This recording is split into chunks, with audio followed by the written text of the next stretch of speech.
I am an artificial intelligence, and I can't talk to you. Get ready for the start. 1 minute to go. Players ready. Get ready for the start. The players are warmed up, and I hope you are too, my cucumber. While you and I are having fun, it's already 40 seconds before the start.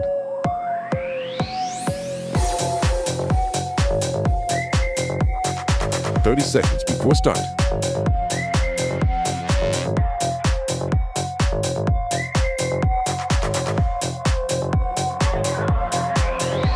Seconds before start. 15 seconds, baby. 10 seconds before start. 5, 4, 3, 2, 1. Ladies and gentlemen, welcome back to another day of Galaxy Battle Phase 4 in 2025. Pernigo and Liba on the mic for our first matchup here, and it's going to be a 1-0 start in our Swiss stage. We've got two of those kinds of matches, and we'll close out the day with an 0-1 match in the Swiss stage to decide our first 0-2 matchup. Can you believe it? Yuba, how are you doing this fine morning? Oh, I'm doing great. I'm doing fantastically. I mean, you and I get treated to the best matches when it comes to, yesterday and today.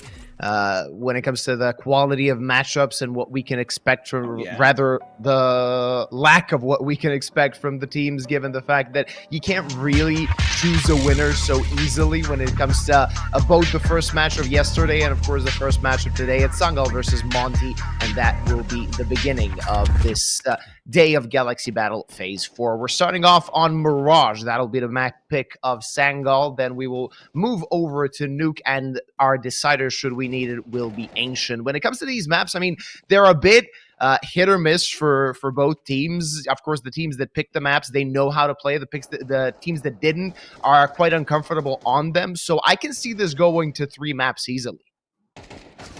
Yeah, it's interesting because, in theory, everyone and their mother knows how to play a Mirage. And honestly, even to the top dogs of Counter-Strike, if I tell you, all right, guys, we're going to play Mirage and we're going to go up against a tier 2 Russian team, you're going to be starting to shiver a little bit, maybe shake, maybe check the mirror, make sure that there's no curses bestowed upon you by your more distant relatives. It's a very difficult ask to try to topple a team like Sangal, who, as a reminder for anybody who's been more passively watching Tier 2 Counter-Strike, is the former Astrum, which they themselves were the former Aurora squad before the Eternal Fire acquisition by them.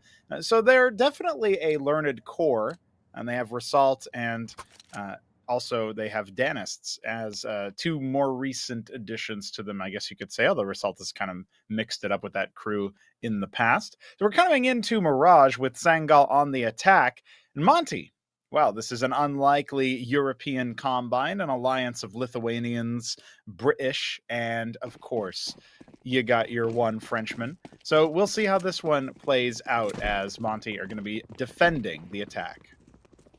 Yeah, it's a passive default now from the side of Sangal as they're leaning towards B. Still, of course, undecided as to where they want to go. They got a few pieces of utility to use. No flashes, which sort of baffles me. If you want to go towards the site, you might want to toss that flashbang. Not going to be the case as they've opted for 2 Molotovs. The smoke thrown towards connector. So a B split is looming. Also a Molotov in window, though Afro draws first blood as he catches Danis. No trade found, and now they might be in trouble as they're trying to find an opening, and they do. Afro overextends, which leads to his demise, and gives me now against 2 in apps. This is not going to be an easy hold for him, and he needs to reposition, but will he do that in time? The answer is no, and a clean B take coming in from Sangal. Yeah, very clean indeed. And, you think the first kill gives you something there, but not if you're Monty. Sangal now going to get the bomb down, and Ryu's going to be looking for something. Even if you're in a, 1vx situation, there is always an argument to be made that pistols, I mean, they have no armor, they have no head armor. It's very easy for you to just pop some heads with some crisp aim. So we'll see if that's at all in the cards here for the Monty players who, at least in the case of Ryu, are kind of just set up for exits. They get the 1 kill, look for that extra cash, and then head on back. Remember, that could be consequential for the CT4 spy.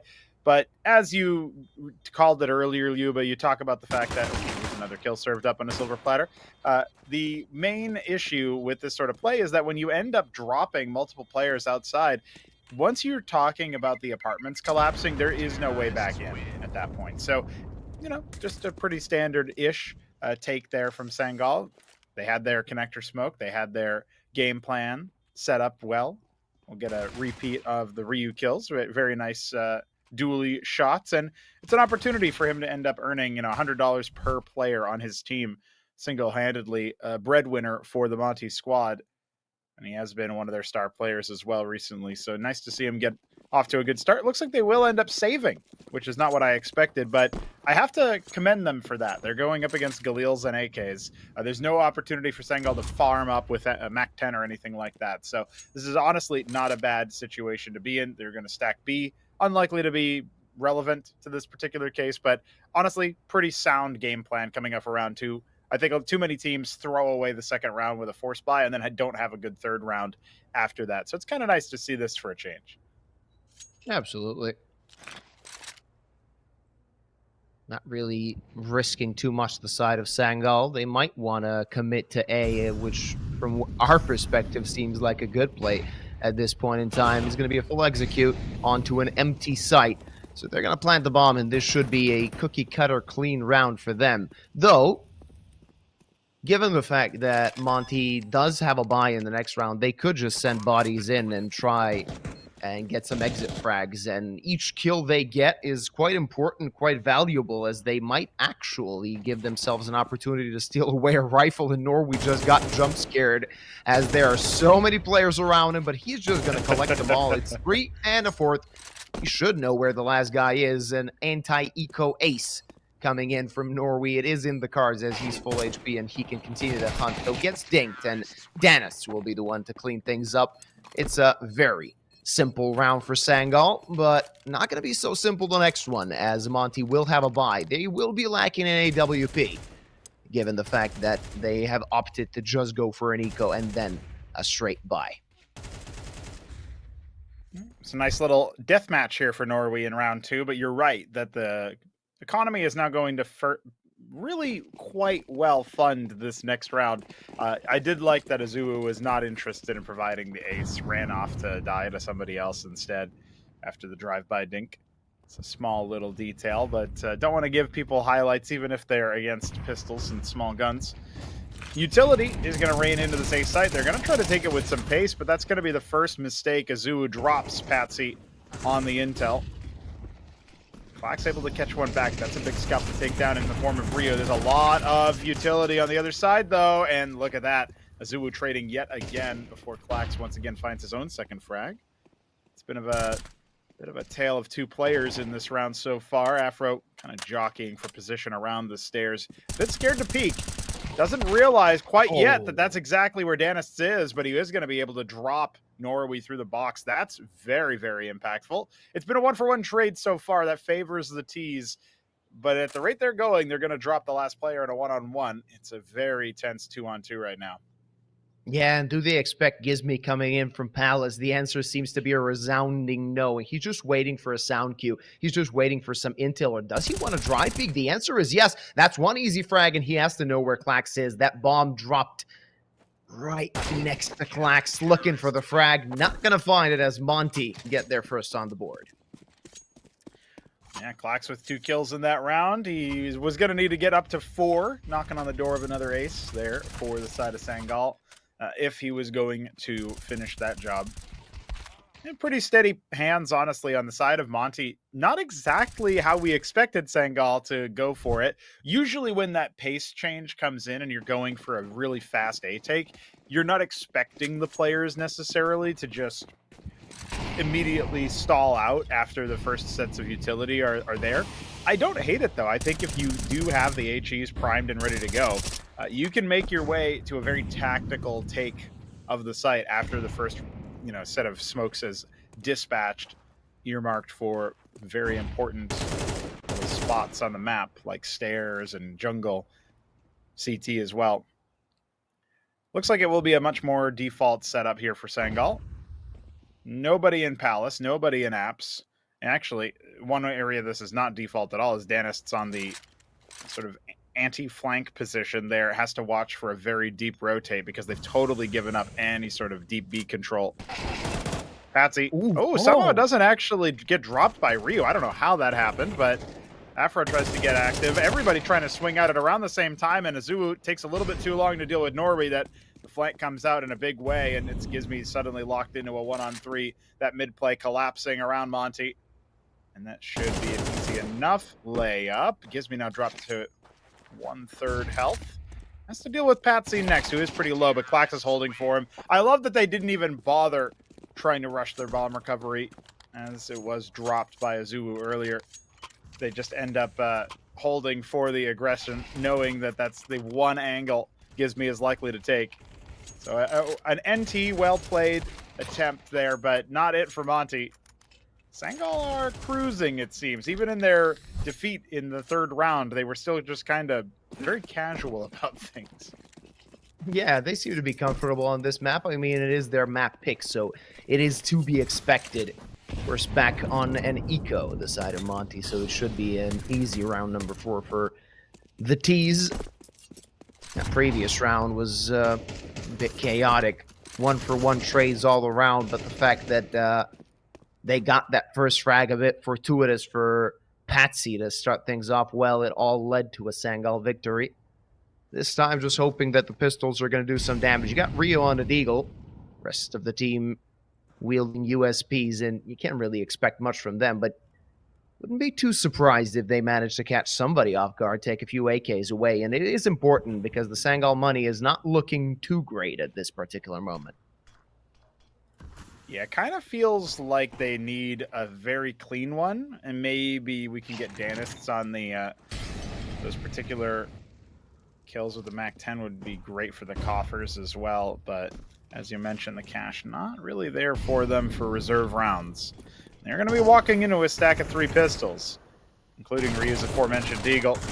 There's Danists finding multiple frags, no casualties going the other way. That's exactly the clean round the doctor ordered if you're looking for a Sangal victory here. Bodes well for their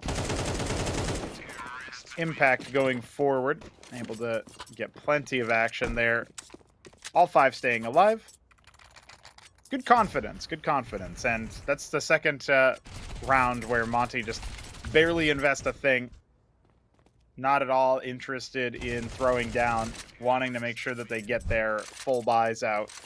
That economic discipline, I guess you could call it, is definitely in full force here. Remember, Monty changed that into a round win in the next after their 2nd round save. Maybe they can do the same here. Afro on the op. Going to be a big talking point, formerly of Fnatic and many other teams. Now slumming it with Monty. See how deep he can go with a squad like this. Similarly enough, though, Patsy used to be somebody. Yuba, Patsy used to be somebody at the top of the scoreboard there with Spirit. All the way back, the Diamond City. Kerrigan sent him packing with a knife, and it was all she wrote. But he used to be somebody, man. It's always interesting to watch those players who have hit the top, see what they can do around the mid-table instead. Now, this is a double swing from Monty. Spot out Klax, but there's backup here. Looks like they're just going to break away from it. They didn't spot the bomb, remember, and now Result drawing a lot of firepower and a lot of ire over on the B site. Yeah, and that's important. He's using the CT defensive smoke to his advantage to buy some room, though that smoke will fade at some point. Norway is the first casualty of this round, and Bimas finds an important frag. He will be traded back. Now you got to notice the CT rotations. Will they over-rotate, and what is going on with the bomb? Because you can see the Klax is already on A site. Result dies maybe a bit too early. And what the hell is happening right now? As Klax died on A, and Danis with the MAC-10 facing off against 2 or 3 players towards B. This is an impossible round to win, especially with such little time on the clock, though he does manage to clock off Gizmy. Looking for more, but that op should take care of him. Missed shot, though, Azubu. Right place, right time. And that's the 2nd round for Monty. Yeah, keeping 3 alive for the CTs makes a lot of sense. You're right, though. What the hell was going on there for Sangal? I don't know how they end up losing every gunfight at around the same time there. Just doesn't end up going their way. And that's kind of how round 3 happened as well. They just didn't win their gunfights, and that's how deep the tactic went at the time. So interesting to see that once again stalled out. It looks like if Sangal have a quicker game plan in mind, or if they have a set goal that they need to rotate their players into, they don't always have the presence of mind, it would seem, to recover from there. Now we see why Danis has been rocking the MAC-10 for so many times, so many rounds. AWP on his back. Bemis might have just missed, nor we move forward. That HE probably identifies them. Does some trigonometry, figures it out. Azuwu taking bullets for it as well. Even more reason identified. Afro posted up on stairs. Bemis is rotated back over a little bit safer, a little bit more passively. Man, you can tell Sangal have played Mirage a little bit before, how you, but they're clearing everything. Oh, Deep yeah. Palace, worried about every little angle that you might have gotten up to if you're a much more aggressive CT. It doesn't feel like Monty's style, at least not yet. We haven't seen them really elect to do that. Result on the swing. Azuwu actually kind of just set up there, but Result clears him even though there was a player baiting with the utility. I mean, that's some very good discipline on the side of the Russian squad. Nonetheless, Patsy with the bomb. Oh, he's not the one you got to worry about. Clacks from up on high. It takes care of the Opper in Palace, and it looks like Monty just turned away from where they needed to be paying attention to. At the last second, Danis is able to get one back after Gizmi sprays 2. That's big. Now in a one-on-one. Does he expect Bemas? He should. Bemas managed to find one frag earlier, but he could have gone anywhere. And Danis is on the open with the bomb in hand. It's number 3 for Monty, but that was close. That was no easy round 1. And good on Gizmi to find that double kill. Yeah, really pulling a rabbit out of a hat here on the A side. There's no way back for Monty if he doesn't end up stopping the bomb and managing to spray down at least one other player. Even the odds when he's traded out inevitably. The first time we get to see Danis on the op, and it doesn't look too bad, but unfortunately for him, the timing doesn't favor him. Bemis able to hold steady. You talk about players who have been to the top. A long time ago for Bemis, but he's still with us. He's still rocking. It's kind of like if you say that AZ has been to the top or somebody. It's like, who? What are you talking about? Dude, yeah, once upon a time he was, though. Speaking of players who've been to the top, MBK found a nuke hole. Did you see that? Yeah, that's true. Gen 1. Trying to see if they can make a dent in Tier 2. Interesting to see MBK still gaming. Oh, yeah. Wasn't He's on the grinding. bingo card He's for trying hard. 2025, but yeah. Hung still got it. We'll see how much, though, how long. The attack should come in towards B, and that's a nice shot from Norway. That's a good way to open things up. That will force a rotate, and now they can actually play around the timer, but they're going to try and force that B entry, and it's going down pretty well, finding the trades necessary to keep the advantage, but Azuwu wants to fight, though, running out of bullets, getting support, and that was enough for the round, but losing 3 players, that's expensive. It's expensive, and they don't have enough money to really properly fully invest into the next round without draining every single dollar, and probably have a couple of concessions mixed in there. Gizmi will probably be back on the MP9. It was already a bit of a concession in that previous round. No, it looks like they'll just narrowly afford the A1Ss. So I wonder what it does when Valve changes the prices of the weapons a little bit. You know, it gives you some cheaper rifles to pick from, and then lets you choose both the A4 and the A1S if you want to in the same loadout. Some consternation when that first change hit, but that was one of the silver linings about it. Gives you plenty of room there, and they even have 3 kits, so a bit better than I thought it would be. And now they're going to try to go for those deep pushes. But look at this, Danis, he's going to hold for it, and Ryu, even though he gets the trade, is dropped immediately by the player playing anti-flash. That's Result. Now I'm going to have to deal even with though the the score, even though the score is tied, you're in a situation now where Sangal is kind of showing more so far. Oh, yeah. And they got a man advantage in this round as well. I let's not exclude Monty out of this just yet. If they find the next frag, anything could happen. Does Patsy know? Afro's going to swing. Patsy saw that shoulder, and that's going to be an easy frag for him. Now this round could be over. The bomb has been planted. And on the other hand, you got the two players on the Monty side considering a save and letting Sangal get to another lead. Yeah, it feels pretty difficult right about now for the Sangal crew to drop any of these kinds of rounds with the man advantage. Obviously, there was technically the one time where Gizmy had his double spray, but everything else has been pretty smooth sailing on cruise control. 5th round on the board, and AWP recovered to boot. All that economic damage really adding up. Obviously, they were able to get a full buy into this one, but they've lost their sniper. They're only going to have 2 A1Ss into the next round. Money is essentially broken for Monty. And you're also right about your analysis about whether or not Sangal is looking like the better team. You know, even if Monty somehow scraped this next one together, we are dealing with way more interesting layers of almost defense as it pertains to the attackers. Like, the T's are layering their assault, their movement, and it's very, very solid tactics. It makes a lot of sense. But it's weirdly something that Monty are not prepared for. The few times they go for aggression, they're either stuffed without getting anything other than a little bit of info, or they are just downright dismantled. And it's mostly been around that A ramp, where it feels like Sangal have read them kind of like a book. They got a player going anti-flash who will also be primed for a good trade if it's contact, as we saw in that last round.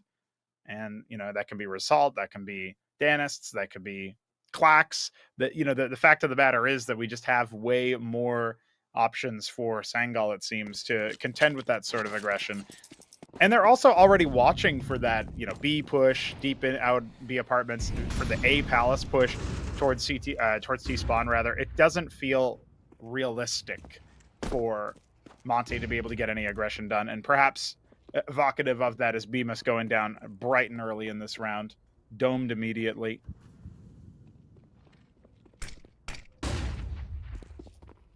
See what's going to happen next. They need to find the next kill, as they've lost one of the rifles they had in this round. With 2 M4s, they're trying to do something. Only one defender on that B bomb site. A solid HE. They'll soften up Result. But now the T's, they want to change things up, though. Azuwu's pushed through the smoke, finds a frag.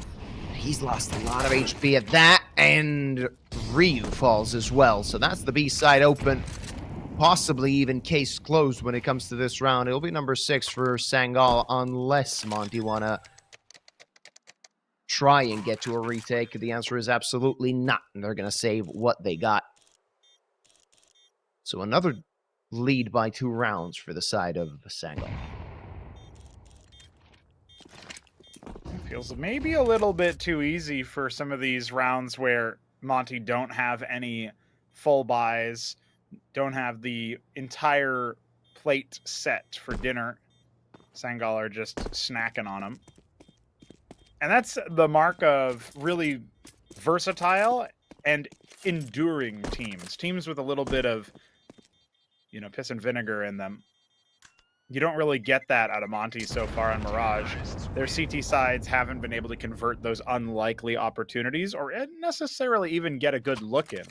There have been times where Sangal have, you know, shown a lot of resistance. You think about that round that terminated on the B site, where it was all pistols. It was 1 Deagle, 2 P250s, and 2 Glocks, and they were able to make it to, you know, into a situation where they killed 3 CT defenders and had an opportunity to get the bomb down.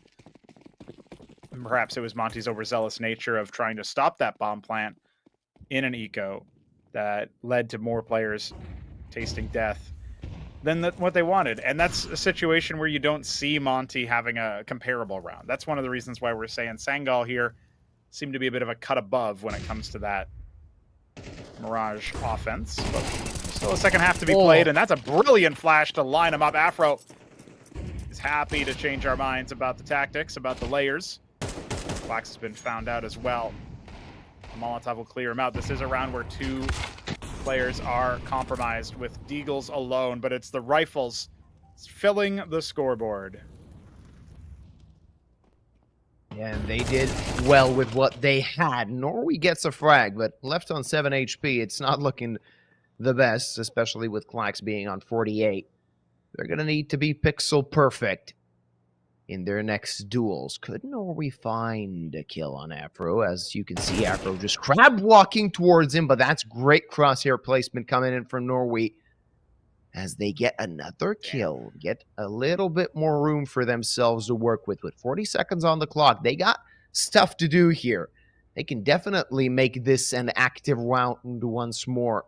There's only one player towards A. A quick rotate, though, from Ryu, but let's not forget the weaponry. 2 Deagles, only 1 AK, so Gizmy, he's going to have to do a lot, and should he fall, that's trouble looming. 20 seconds on the clock as they find another kill, and how has this happened for Monty? It looked like a perfect round, and now it's not so easy, though. Ryu finds a kill onto Norway, while Bimas picks up an AK, so there's still a chance. But Clax in a 1v2, let's not count him out of this just yet. He found 1 kill already. He wants the reposition, and he's going to do it in time. Slinking towards Palace. And they don't have a kit, or rather they do, but they're going to have to hurry up nonetheless as the bomb has ticked down to half. Yeah, Bemis has scored a kit and an HE grenade. For all the good it does him when his head is on the floor. Ryu, what more do you have for us, buddy? You need to secure that kit in order to secure the round, and it looks like he's just going to fall away with the AK-47. Clax has done enough, and that's a 7th round half win secured by Sangal.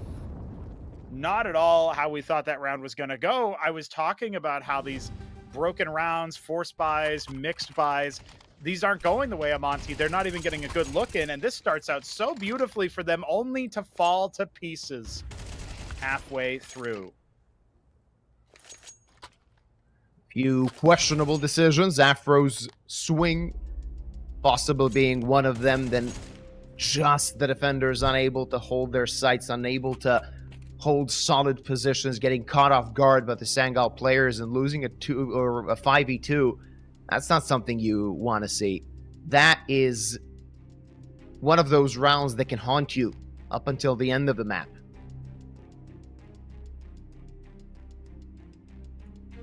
I think that is something they're going to be talking over in the team review, that's for sure. Round number 11, going to stay a bit rent-free, but they've taken their tactical timeout. They're second of the map so far, not leaving too much room for our second half. They want this last round. They want to end this 5-7, and they have the weaponry to do it. Afro back on the sniper. Saw that a few times this half, but not as many as we would like if we are true Counter-Strike enthusiasts. The sniper is, of course, a key weapon. We'd love to see in the scoreboard. And look at this, Afro returning to the scene of his double spray down prime, looking for 2 kills with the sniper, and he'll find it. Elsewhere, Danis has, from the top of that cart position, found a frag himself, only to be traded after taking Afro out. Ryu's done well to find Clax elsewhere, putting Norway into a 1-on-3. It looks like a good correction for a 5th round on the CT side as the bomb scooped up in the cubby. Can't plant it there, my friend. Gizmy is already on the flank. Azuwu holding in a ratty angle will finish us off. And we're about ready to go to our skin giveaway, first of the day, with a very close score line. A minimal lead for Sangal. And I know I was kind of criticizing Monty for not necessarily having the endurance of top-tier squads or some of the best teams out there that can make those broken buys work. But to their credit, despite having to save, despite having 2 of those rounds be pistol rounds where they just full saved, essentially, and of course losing the pistol round itself to Sangal, accounting for 3 of Sangal's 7 rounds, they still managed to score a significant number of the rifle rounds. And you got to give them some credit for that. Just like you got to give away a skin sometimes, Liuba. Yeah, hopefully it'll be better than the luck we had yesterday. Let's see what's going to be unboxed. Another blue. It seems that we don't really give our viewers a lot of luck, you and I. It's Sam Styles that's going to get the Dual Berettas Melodrama during this halftime break. So good on him, a solid skin, and I believe it's one of those skins that might get an upstart in price. I think it's not too common now, or rather, it's going to get less common as time moves on. You're saying Don't by the hold me to dip. my I word, though. see. Oh, yeah. Interesting. Well, you know, he had 61 in his username, Sam Styles 61. I guess that's the number of cents he can make if he sells that on the Steam marketplace. Yeah. If he sells a couple of those, I believe. I don't know what rare it is. All right, the pistol round starts now. Resol just letting them pass, and now he strikes with the dualies, but 2 kills go to the hand of Monty. There's little that Plax can do until the cavalry arrives, as he's completely alone on CT spawn. Getting dinked is Azuu, but that doesn't matter, as Monty are collecting all the kills in this pistol round. It's only Patsy and a 1v4. It's a very low percentage round for him. He does have Kevlar, but no kit. In a post-plant situation, doesn't really give him a lot of room, and little opportunities provided by Monty as well. Yeah, Gizmy is going to die, but Patsy can't really do anything as they're not giving him a look in anymore after the first player had died. It's going to be number 6 for Monty. That's a definite. So it's only going to be 1 round separating these 2 teams, and they want to take care of Patsy. He's going to get those $300 for another kill, plus 50 for each player on his team, so they're going to get a little bit more money, but it's going to be an eco through and through, getting into the second round of the second half. Yeah, nothing saved into the next, so we'll see if Sangal bother going for that 4 spy. It does seem like your prediction is correct. They are not going to invest. Glad to see this is starting to have a bit of an uptick for CT side pistol losses, and also glad that we get to see a competitive look in from Monty. They have not dropped both pistols in the map, so at the very least, their T side should be primed for greatness. Now, question is, are they going to get up to the same antics Sangal did? Are they going to have a different sort of look? And already we see a very heavy A lean in the anti-eco. But this is an anti-eco after all, so their strats are going to be different. Things are going to look a little bit different than the full buy rounds. Gives me... Oh, he could get swung on so hard. He has the bomb on his back, by the way. This is a little bit risky for him. There's so many CTs waiting to pounce, and yeah, indeed they do. Assault with 2 quick frags with the headshots on the USPs before the firing squad is activated and dispenses with all of the defenders. Only Patsy remains. Once again, how has he found himself into this situation one more time? He's actually bringing it down into a one-on-one before Afro wipes the sweat from his brow and finishes him off. Jeez. Tough nut to crack, and no bomb plant either, so that's going to be a little bit expensive for the side of Monty.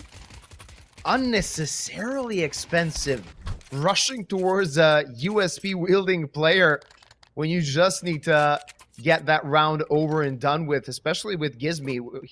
I think he was the first player coming in towards CT with the bomb on his back. I mean, that was messy for Monty, and that's not something you expect. That's not textbook Counter-Strike, far from it. And that cost him a lot of money. Should Sangal manage to win this round, that could put Monty in a world of hurt. Sure could, yeah. This is a big ask for Monty to stabilize their economy. And after Result finds a magical kill onto Gizmy, we're already in a situation where T's are playing down a man. Not necessarily unwinnable, though. Remember, they can split onto a site. Looks like Norway will be calling over some info as Bemis is spotted in apartments. Bomb yet to be picked up. It's an opportunity for Monty to feel things out and see what the defense looks like. Also a great position for Sangal to be in. Not only are they up a man, but they got their full buy. They're op out for Danis very early on, courtesy of that save. And it's a good opportunity for them to show that they are the better team on Mirage through and through. Azuu almost had an opportunity. Bemis pounces on the trade, trying to keep things somewhat competitive, but they need to be pacey about it, and Bemis is. Clax hits the deck.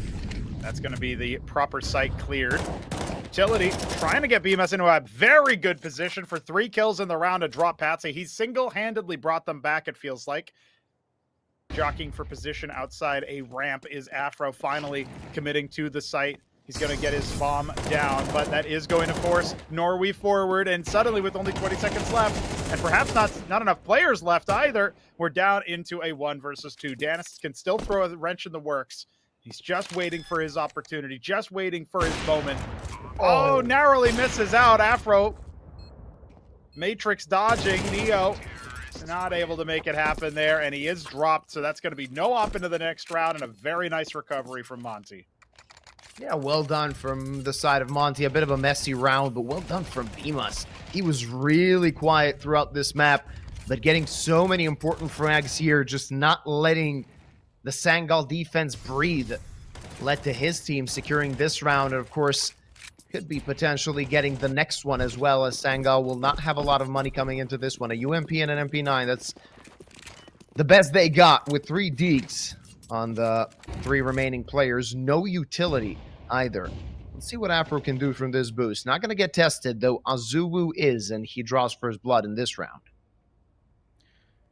Yeah, that's really good for a start for Monty. This is the inverse of what happened last time. Oh, Dennis is able to change our mind, though. That was juicy. Crisp. Yeah, we like that one. You saying juicy, me saying crisp. I could go for an apple right about now.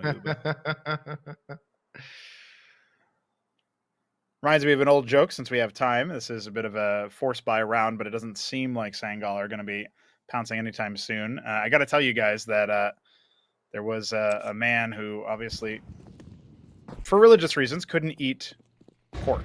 He really wanted to. Really wanted the taste. Really wanted to try. And he goes far away from his congregation, as he was a man of religious faith, and one of his friends walks in. Surprisingly, his Clax is domed, Clax is dropped, and sees him with a big pork and an apple in the pig, you know, the classic. And he says, I asked them for an apple, and this is how they serve it to me. I didn't expect that joke to go there. Norway in a 1v3. The bomb has been planted, but he doesn't really have an entrance to the site, and you can see that he's just going to pull back and save. Yeah, thankfully that joke went to where it went. I thought that it was going to be cancelable. Cancelable. Listen, I could have told you what religious faith it is, but that would be canceled. Just it kept it vague. There's a lot of religions in the world that can't eat pork, so, you know.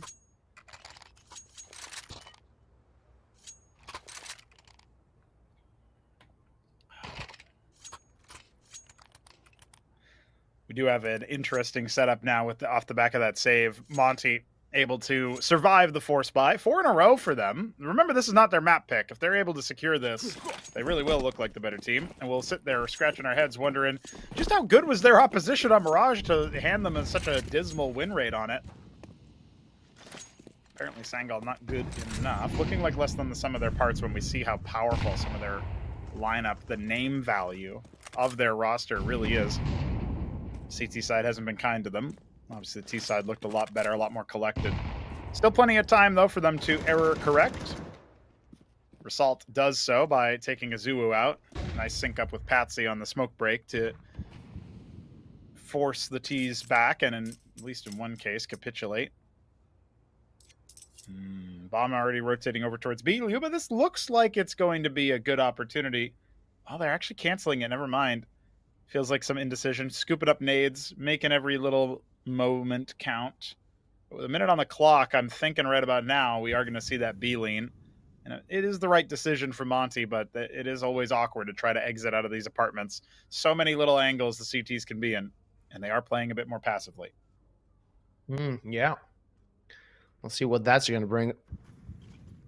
A player advantage for the side of Sangal, and they desperately need this round. I mean, we've talked about them being so well in the first half, but they're not looking too well right now as the attack commences and they continue to lose players that are defending sites. It's Bemus again finding the important kills. The bomb has been planted, and with the man disadvantage, they can't reasonably think about this retake, especially with Danis losing so much HP to that HE grenade. They still have utility to use, so they're trying to find an entry, but it seems to be locked down, and the time is ticking. They know it. It's double digits for the T's. Double digits for Monty. After how the first half went, where it felt like it was a miracle they managed to get 5, to their credit, they have been much more clean when they've switched on to the attacking side. And that's not normally how these sorts of map picks go, by the way. When you pick out the map and you decide, okay, Sangal, we're going to pick Mirage. well, you're going to be starting on what your opponent thinks is the less good side, the less preferable side. There's a reason Monty elected to start CT side when it came to this map, and they had the choice of it since Sangal was the one to pick it. So for them to look so clean and confident on what apparently, according to Monty, is the weaker side of Mirage, that's a little bit miraculous. That's not how we expected it to go. However, Absolutely we might not. be seeing more spanners in the works. Afro very far forward on a ramp is going to get smoked off. Better mid control so far for Sangal is available if they want to commit to it, but it does look like Monty are going to break out of their little containment. Danis puts one back in. Opening found for Sangal. It hasn't helped them in the past. Let's see if this round can be any different. They're hoping to find something. Hoping. Yeah, that's a new word. Hoping for an opening. Yeah, there you go. There's always a reason for a tongue getting tied. It seems like they want to hit towards A. But with a man disadvantage, you know the defense isn't really spread. You're going to have to find an entry once again. Will it be Bimas? As he has been quite good so far. He's quite far away, going through underpass.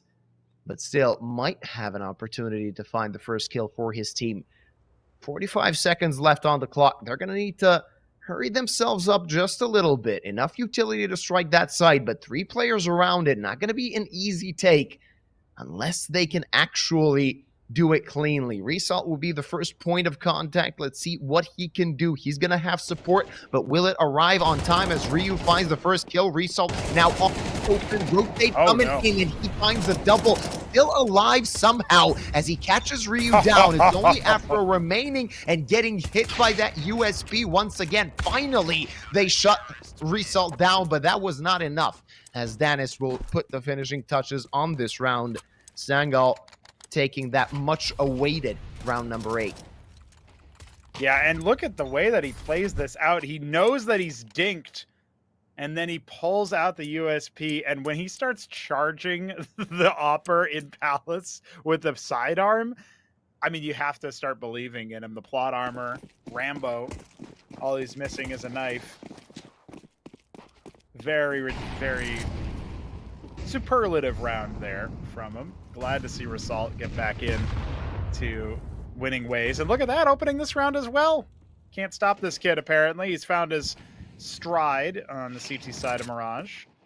Monty going to try to combine to clear out Clax. Knows that he's in the upper position. Oh, he's got to take a bit of a risk to face a little bit deeper. Remember, CT is also open. Okay, there he goes. Now the swings come in. Gives me, though. He was ready for it. Patsy dropped. There's still opportunity all the way. 6 ways from Sunday, it feels like, for Sangal to make this happen. And Ryu in a 1-on-3. He's found the first and knows where at least one more player is. Remember, Norway was also cited earlier from dropping Gizmi in the back. Oh, it's a little bit messy at the end, but a winged kill from Norway as he sails on back after stairs. Descending with a bullet. Sends Monty packing a 9th round, and now all of a sudden, Sangal only separated from their opposition by 1. And no bomb plant. Calls the money into question. We could be seeing 10 all. Yeah, it's been a back and forth affair so far on Mirage. And we spoke about this map, I think, yesterday, where you never really know who's going to take it. The numbers don't always matter when it comes to a map like this. It's just the momentum, and neither side managing to get too much momentum so far. Yeah, you had a solid lead for Sangal in the first half, but that's forgotten a long time ago. And Monty, they couldn't really pull through.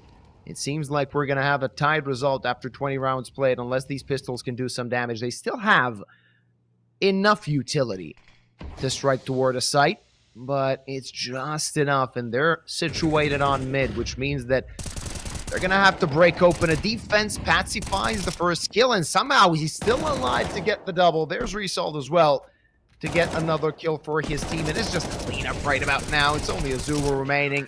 Just a matter of who's going to get him, and Patsy on the jump shot to tie things up, tie us up on map number 1. Yeah, it's beautiful to see Sangal once again find their way towards victory. paving the road, getting the path set. Bricks have been put down, mortar being applied. They're building something. Maybe that's what we'll call it in the future. Maybe Gen Alpha can call it building instead of cooking. Just, you know, flexibility and variety and analogies sometimes goes a long way. Monty calling their last time out. They're trying to put their thinking cap on and get to building. It's a hard hat zone. They've got the helmets to back them up. Afro and Gizme, the only ones not yet invested, talking over not just money, but also game plan, tactics. Where are they going to go and how are they going to get there? Feels like with 4 rifles in the op on the side of Sangal, sitting pretty with a little bit of reserve cash as well, that as long as they get 1 or 2 kills in the next round, they should still have a full buy, regardless of what happens here. And these rounds have been anything but clean for either team, with the exception of a couple of the anti-forces, anti-ecos. Sangal obviously showing one in the last round that we just saw. But when it comes to the rifles, and admittedly there is a Galil for Afro, so it's not without some concessions, only at half-deep utility belt on the tees. And it's been anything but easy for either side. And look at this, Klax. He's posting up. Easy drop from BMS holding it. Not normally the player who's going to be burrowed over into this position. Now it's his turn to swing, and maybe Result can catch him, but as it turns out, he ends up falling back. Has to worry about Palace. Where currently there is a T. It's Ryu, but he's not really charging anywhere forward. Danist's burrowed in a connector right about now. Result on the swing. Oh, he's being hunted down. Afro will not let him get away with that, and Azuu's already found one player in mid. Dropped the player short, actually. That's Patsy. And he just charges forward. He's barreling through them. Monty have found all the timings. Bomb has been planted. Off the back of a similar disaster that Sangal had befallen their opponent earlier, that double swing out a ramp. It was a buddy system, and then they were abandoned. Not tradable. Not doable. They get 1 kill in the whole damn round. Monty are up to 11, and it looked absolutely worlds apart from how Sangal appeared just a few rounds ago. Well, seems like it. As Monty have finally found an opening. As you said, the buddy system didn't work towards A, and afterwards, every player just getting caught off guard, not expecting the opponent swinging him. It's a round advantage and a very important one for Monty, as they can break the opposition economy by winning this round, put themselves on map point on their opponent's map pick. Afro, he does know that the op is in window, but he can't really fire towards him. No line of sight, at least not for now. The T's have taken control of mid, expending a solid chunk of their utility, though still more than enough remaining to get to a site. And there's no really aggression, no info plays coming in from Sangal. They don't want to risk it. They know how much this round is important to them. Yeah, consequences all around for the loser, which makes it important for the winner as well, just by definition. Could be map point on their opponent's map pick if Monty picked this one up. Sangal don't want to have to fight for overtime on the first map, in the first affair. Though despite how close our matchup was yesterday, Luba, we haven't actually seen extra rounds yet. So let's see if that changes. Oh. Danist takes care of his opposition. Patsy, though, he's kind of getting crunched here. Somehow manages to get away with a kill. That's Result through the smoke helping him out. Otherwise, definitely dead to rights. But the B-side is still open for business. Plenty of time in reserve. And look how deep Gizme has gone with the op. He's on a recovery mission, holding down this flank. Yeah, but he's going to take his sweet time to help his teammates, and the CTs are already knocking on that B-site door. Trying to find the next frag. BMOS 1 for 1. That's a solid trade for the T's, but that molly is beautiful as Ryu is alone, but finding one, and that's more than enough. Just waiting to molly the bomb, but is it a bit too early for that? Oh, Dennis, he's just going to burn, and he's on 8 HP. Gizme, he can just wait this out. It's number 12 for Monty. Dennis does have a kit, but even though he finds the frag, there's even a question of whether or not he's going to survive with that op for the next round. The answer is no. Very little that Sangal are going to have in what is possibly the last round of this map. What should be the last round of this map, you're right. And look at the way that this works out at the end. Bemis holding down the fort with 1 kill. Ryu finishes off Clax here and almost sprays down for the op. If it was not an AWP on the other side, he might have had that kill. And Danist's only good for the exit and not good for pushing all the way out. I should say the exit frag, as he failed his own exit, stage left, and he's no longer with us with the AWP. Patsy already dropped down so damn low. This could be it. The round for all the marbles, the round for Monty winning their opponent's map pick, and certainly making it a lot harder for Sangal in the series. Thankfully, Result is able to stabilize on that A bomb site. Bomb has not yet been spotted. It's on Gizmi's back as Afro's hit the deck already. Rest of the T's are going to be grouping up behind their leader. It does feel like there's question marks for Sangal still. 3 players on that side. It's not going to be an easy site to take, even though, oh, they're going to swing it. And will it be worth it? The answer is yes, but just for a bit. 2 for 2, that's not enough. Even though they have a man advantage, it's still big pressure on the defense, as now status quo is just maintained. 50 seconds on the clock, but you have that long flank coming in from Danis. It could still play a part in this round. No smokes available for the T's. That's also very important. They can't really cut off a line of sight, and they have no idea where the rest of the CTs are. Yeah, Zuu just scraped one off the floor. Earmarked for CT, perhaps. Could definitely be a big move. They don't know where the defenders are burrowed into. Looks like instead it'll just be used for the default to enable the plant. A flashbang to get Azuu closer to the site. Clears out all the deep angles onto the site itself, and he's going to go ahead and get planted near the box through the smoke.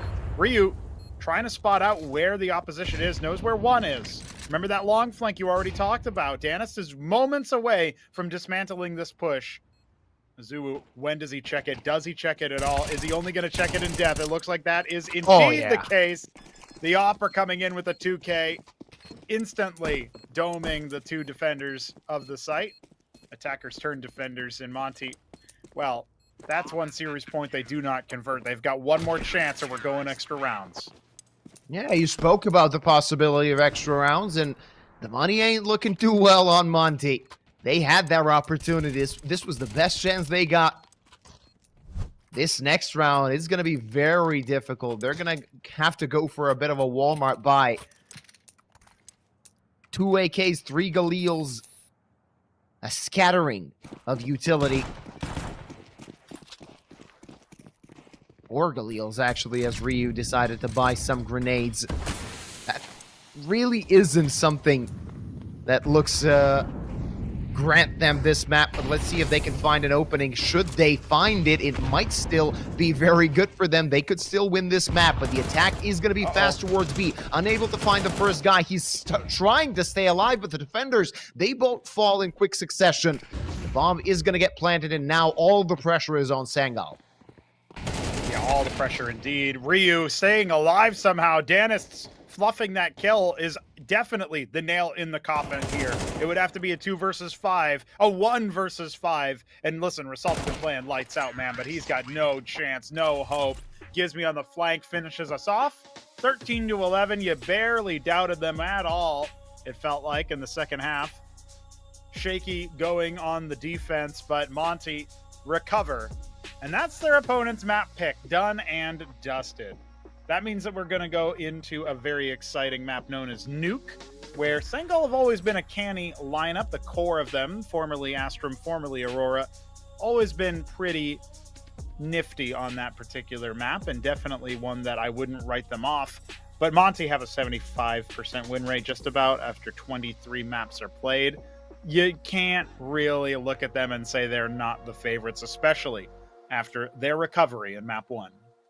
Yeah, absolutely. I mean, this just puts the wind in their sails, right? And the fact that they managed to steal away the opposing team's map pick on a map that they're not really the best on. I mean, they play Mirage, but they more often than not lose on it. And this really gives them confidence coming into their own map pick. So we might actually see a 2-0 best of 3 when everything is said and done, simply due to the fact that Sangal, they didn't really use this second half to their advantage. The first one was great. They could have had more rounds after 12 rounds were played, and we didn't really see a lot, nearly enough for them to actually win their map. Yeah, absolutely the case. And one of the things I keep coming back to, Liuba, is the fact that that first half looked better for Sangal, better than the scoreline suggested based on how they played.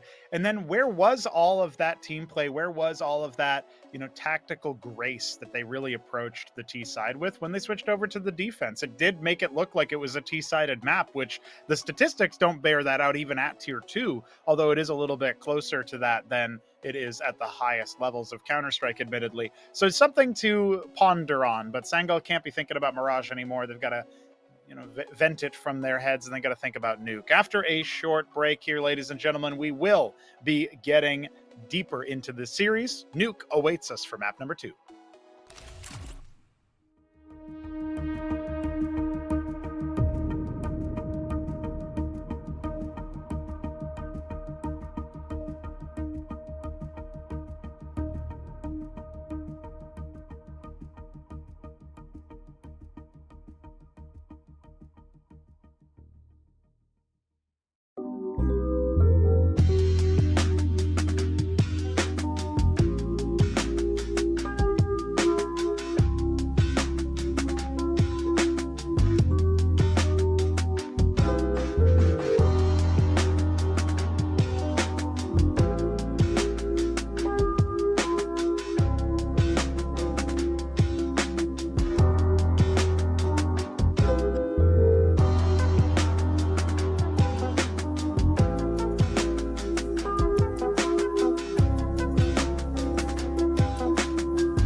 What a waste of love.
I am an artificial intelligence, and I can't talk to you. Get ready for the start. 1 minute to go. Players ready.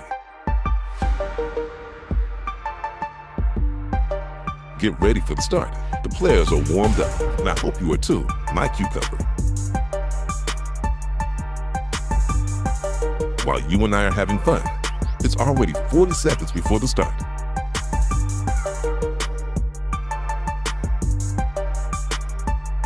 "30 seconds before start.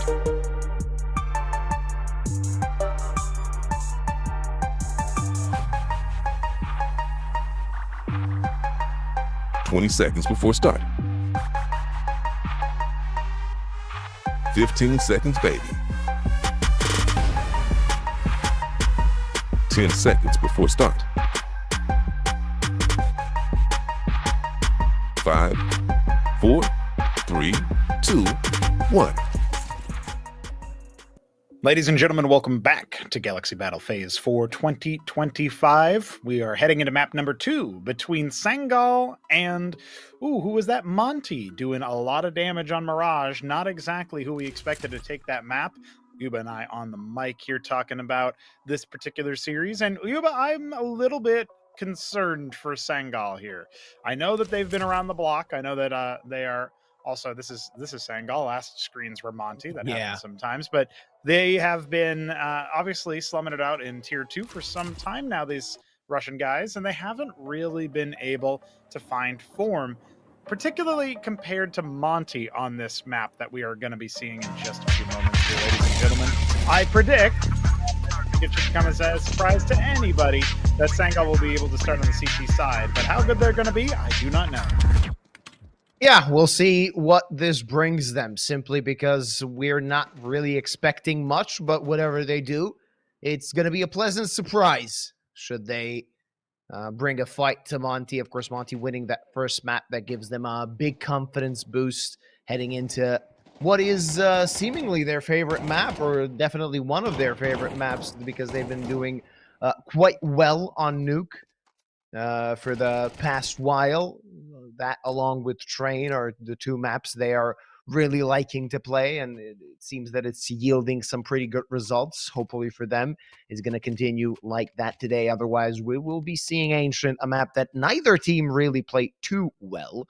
So somebody is going to have a boost on their win rate should we go to map number 3, a tech pause, before we head into the pistol round. Hopefully it will be fixed up relatively quickly so we can get into the action as soon as possible. Of course, this is the first best of 3 of 3 games, or rather 3 matches, that we will have today in Galaxy Battle Phase 4. I mean, we're still at the beginning of the Swiss stage. No team has been eliminated so far. No team has progressed further, though we have Favbet Eternal Fire in that 2-0 bracket, and whichever team wins this best of 3 will be joining them.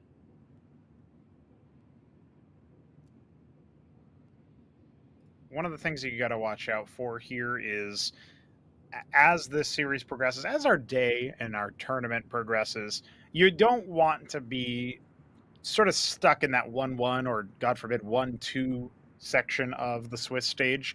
You want to be able to continue your good form if you're already starting out in the 1-0 start.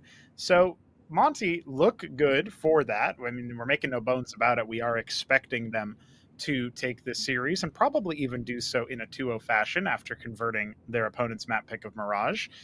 I don't know how hard fought a fight it will end up being, but if we do see Ancient, it would end up being a pretty bare knuckle brawl, it feels like. You know, we were joking about it in the break, how neither team is as confident, as comfortable on a map like Ancient as they are in their own map picks so far. And so I do feel like this series is kind of front loaded. It would be maybe a blessing in disguise if Monty are able to take this 2-0. It means we won't need to worry about bearing witness to how Ancient plays out, because I do think it would resemble a Walmart parking lot brawl, and you don't always want to see that. Sometimes you do. Sometimes if you're a frequencer of world star hip hop, then maybe you're somebody who wants to see that kind of thing. But either way, at least you know what you're getting into. A little bit of informed consent there. When it comes to Monty in particular, I do think that they'll be able to finish this one off. Their T side looked phenomenal on Mirage, and it is something that I'm expecting them to be able to carry over on Nuke, although I wouldn't be surprised if Sangal are able to throw a spanner in the works, so to speak, and maybe try to get up to some shenanigans. They did take the first pistol of Mirage. They could do so here as well. They've got their 2 pairs of dualies, and that means that they are going to be well prepared for any inner rush, any upper site rush or anything like that. And I do think that if they go ramp as well, Monty might end up getting mowed down in that position too. So it's all thing. Player to reconnect to the server here, or maybe they had to take a bathroom break. It's always hard to tell from the outside, but something to think about for sure. It looks like all 5 players on both teams are connected. Whether or not that ends up being the case long term, we're not so sure. But once that is rectified, we can also talk a little bit about the P250 for Bemis. who had a pretty nice couple of impact rounds on Mirage. Not the name I thought we would be singing praises for, to be honest with you guys. I was pretty sure he was washed. Or if he, maybe he's, maybe that's the wrong term, because it's not like he was ever a super stellar player, but he did at one time hit higher highs than what you would associate with a squad like Monty. Although, to their credit as an organization, they did make the quarterfinals of a major. The most Fugazi major of all time. Blast, Paris. Can't believe it. At the very least, I did rehabilitate his career a little bit by actually winning a real major, but that was nice. But can't really count that first one. Sorry, guys. Yeah, well, it's been a solid chunk of time after that. Of course, you spoke about Bemis. Of course, he had a very strugglesome first half on Mirage, and then sort of paid back for it with some very good performances in that second half. As you said, impactful frags found, and looking to do something, especially in this pistol round with that P250, maybe trying to find a long-range duel as we head into round number 1 of our second map of today. It's Monty against Sangal. This is the 1-0 bracket. The team that wins will be going to the qualification match for the playoffs. Of course, 8 teams will be joining the 8 qualifiers, as we already have 8 squads booking their ticket in the playoffs simply due to VRS points.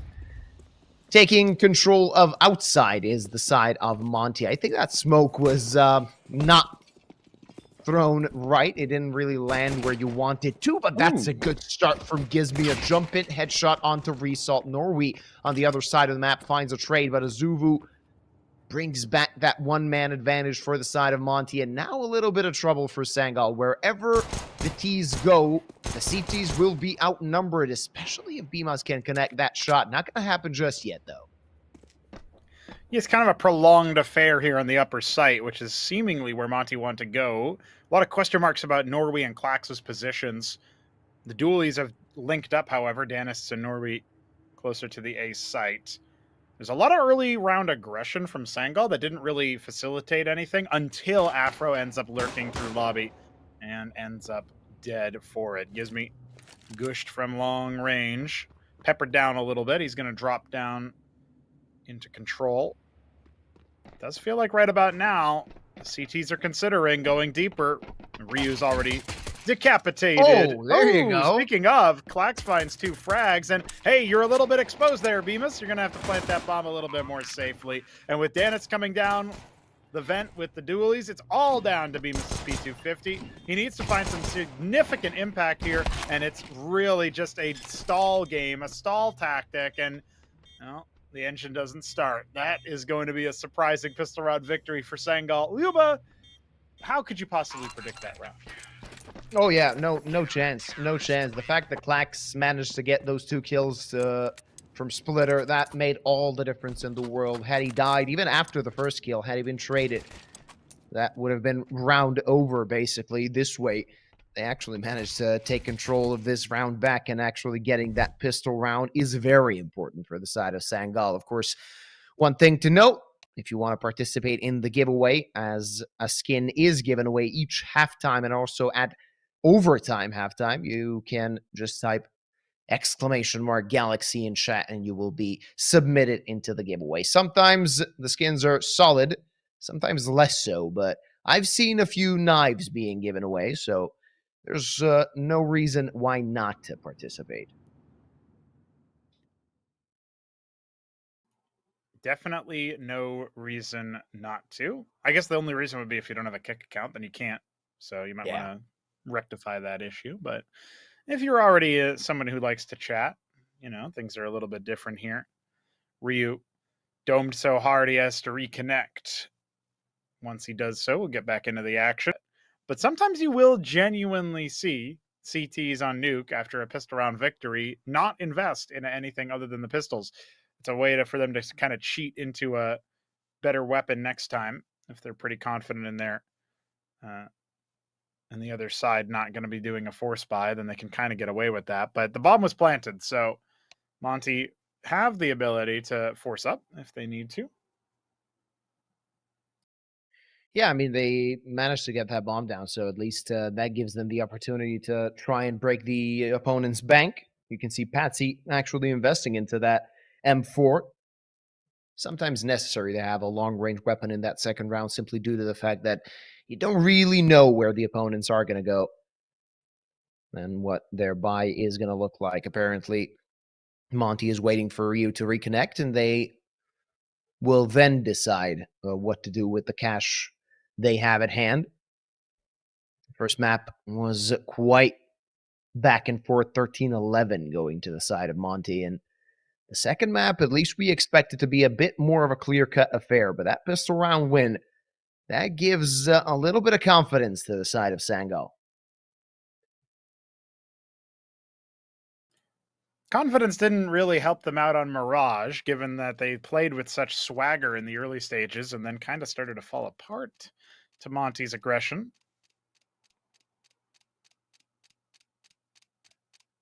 So we'll see how that chains together.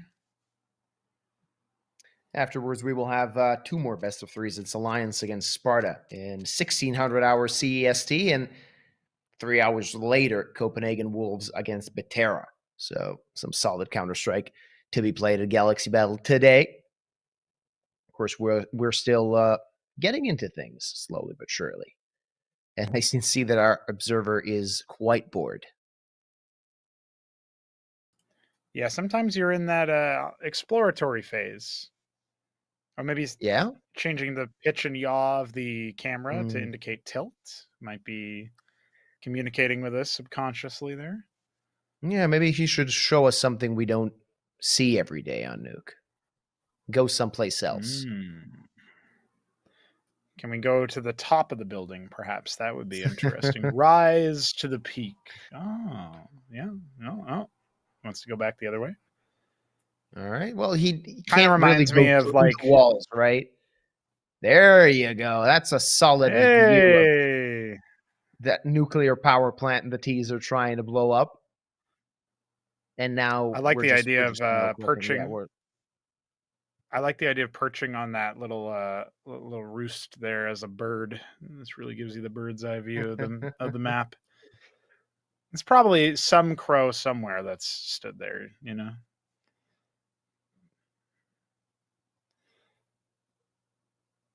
Maybe a water slide on down. Why not? Oh, we're going to the parking lot. Our work hours are over. Sorry, guys. Yeah, we're gonna be kicking things off here and going for a road trip. We gotta drive over to Ryu's place to do some computer technician work on him. I'm curious, whose cars are these? You don't see people around Nuke when you run around the map. Well, if you did, it would be a hostage map and nobody would play it. Yeah. It would make things a bit confusing if you had just pedestrians walking around Nuke, right? Payday vibes, you know. You're like, oh my God.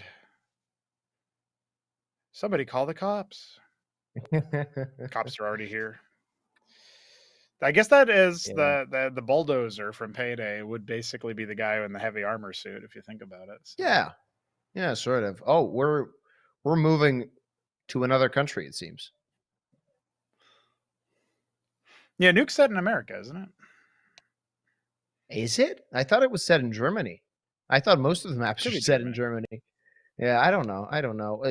One thing to note, I don't think that this soil around the map is really fruitful, given that it's next to a nuclear power plant. Do you think they could sue Cedar Creek? Is that the name of the company that owns the power plant? Yeah, that must be. If they're trying to make it farmland or something, yeah, it wouldn't necessarily be too verdant. I think the reason why I'm thinking it's and set in America since the remake is because they use the FBI agents, right? Yeah. That makes sense. But that makes sense. Didn't think about it. American governmental operatives, they don't need to stay in America. Let's be real. It doesn't have to be the case, and I guess they don't use like FBI anymore since right? There's no. Yeah. There's no like map specific agent skins, which I think is a damn shame. They just kind of normalized everything, so feels a little bit lackluster. But we're back But, into that's things. so that you, it's so that you spend money, so that you buy your own agent skins. And Ryu has bought himself a new PC and set it up in that time, so he's all good. Got his Galil out. We'll see what the Force Buy has in store for Monty. Well, if you just saw the guns bought on each side, who'd you reckon won the pistol round? Because my money would be on the T's, as they have 4 Galils. And that scout in the hands of Afro. No utility, basically. They have 1 smoke and a decoy, which is close to useless. Oh, that nade. That was nice. Afro and Azuru chunked down to almost half HP.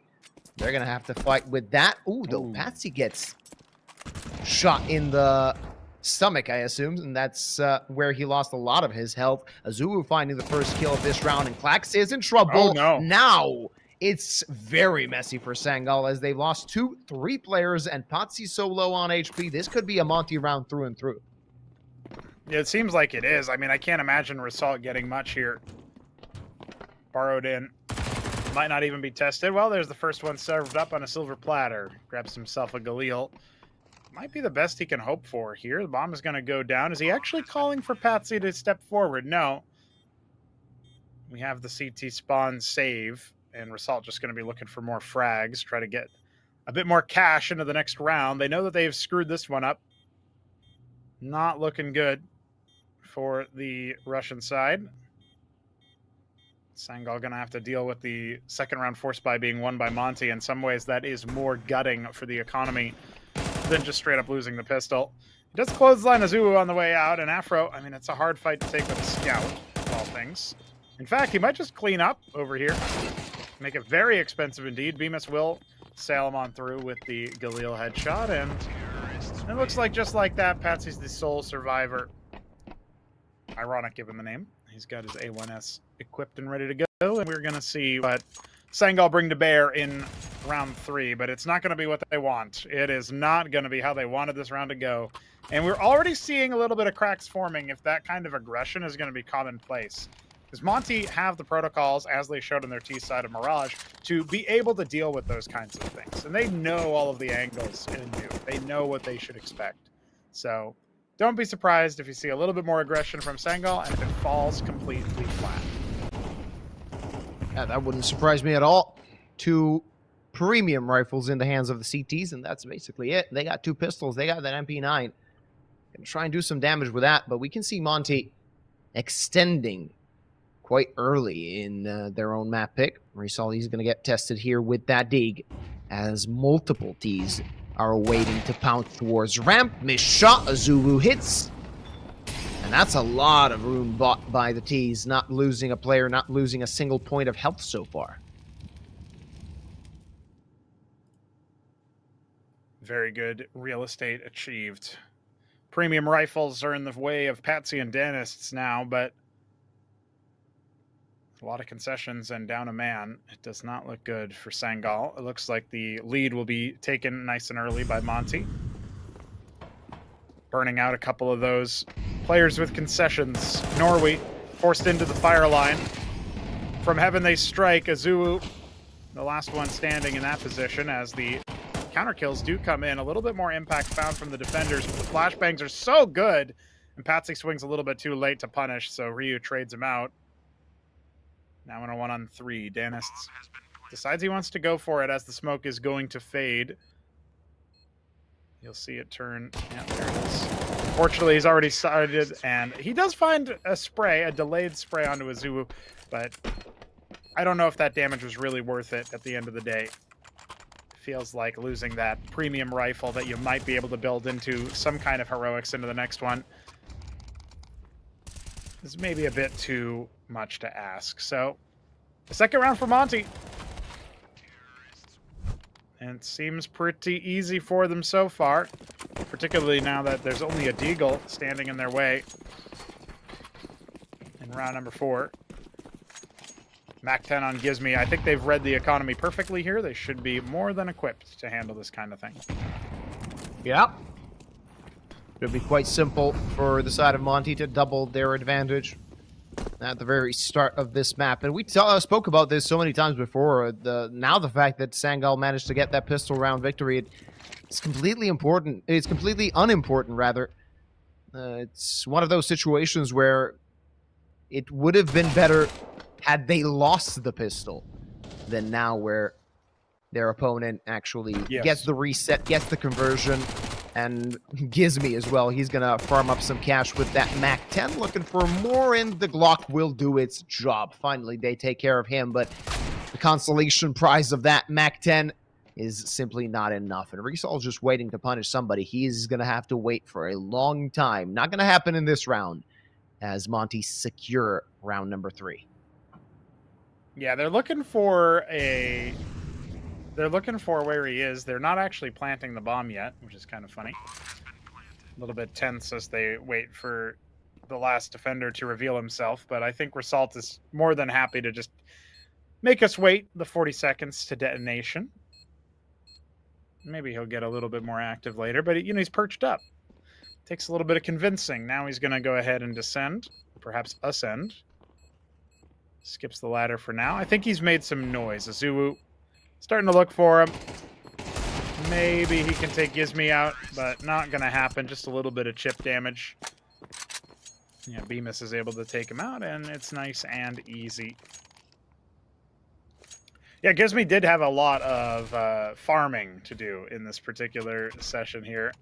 Looks like he managed to scrape away with 3 kills to his name, 2 of them being SMG kills, so he's happy with his MAC-10. And in some ways, it's nice to die with the SMG, just so you have an excuse to pull out a real gun. Although Gizmy being the IGL isn't necessarily someone you would rate as a shooter. He does have the most of the kills so far, which is perhaps a sign of the times. 3-1 for Monty. Smoke break could allow something from Dennis, who has the sniper again, but he pulls off from the angle. Did spot Azuu's head. Now he can cycle back a little bit to a safer angle, as Secret's going to be cleared. Azuu very far forward. Dennis was not expecting that, neither was Patsy, who does eventually trade. But it's after the loss of the sniper and more ground gained for Monty. Gizmy pushing forward, forcing the issue, it feels like, as we have more and more sound being made. Oh, turns just in the nick of time to give Patsy the heads-up duel. Afro now dialing his scope in, seeing what he can find. Bomb on his back, so if he goes down, could be round for Sangal. Queued up. Man advantage for the CTs. Oh, yeah. Let's see. Afro sees the barrel and finds the guy, but they have more work to do, as the CTs are situated, basically everybody on the outside positions, and this is not going to be completely easy for Monty, as they have 40 seconds to budge Afro out of garage, and it's very, very difficult. He's going to have to fight for it. No, the quick scope is not going to work, and it's only Ryu remaining. It's going to be the second round for Sangal. You can say that surely, because Ryu has so many angles to check and so little time. Best bet is to save that AK. And it's, again, going to be a one-round game. Yeah, it feels that way. That, Monty's best bet here is to preserve the weapon that they have. The problem is that there's still opportunity for hunt after time, but money isn't great for Sangal, so odds of them actually doing that, maybe a little bit slim. The clock ticks. And that will be the second round for Sangal. The Russian side going to continue their operation on Nuke. Messy round from both sides. Does lead to a bit of a broken round situation. It feels like Afro could have tried to link up with Ryu, though he was in a bit of a no man's land position where his spot was known, called out by his kill earlier. And when Bemis goes down, it's really hard for him to do much of anything there. Lost track of all the defenders, all the angles. Outside can be a hornet's nest, a rat's nest even. We'll see how they attack deeper. Bemis and Ryu making the drop through the vent.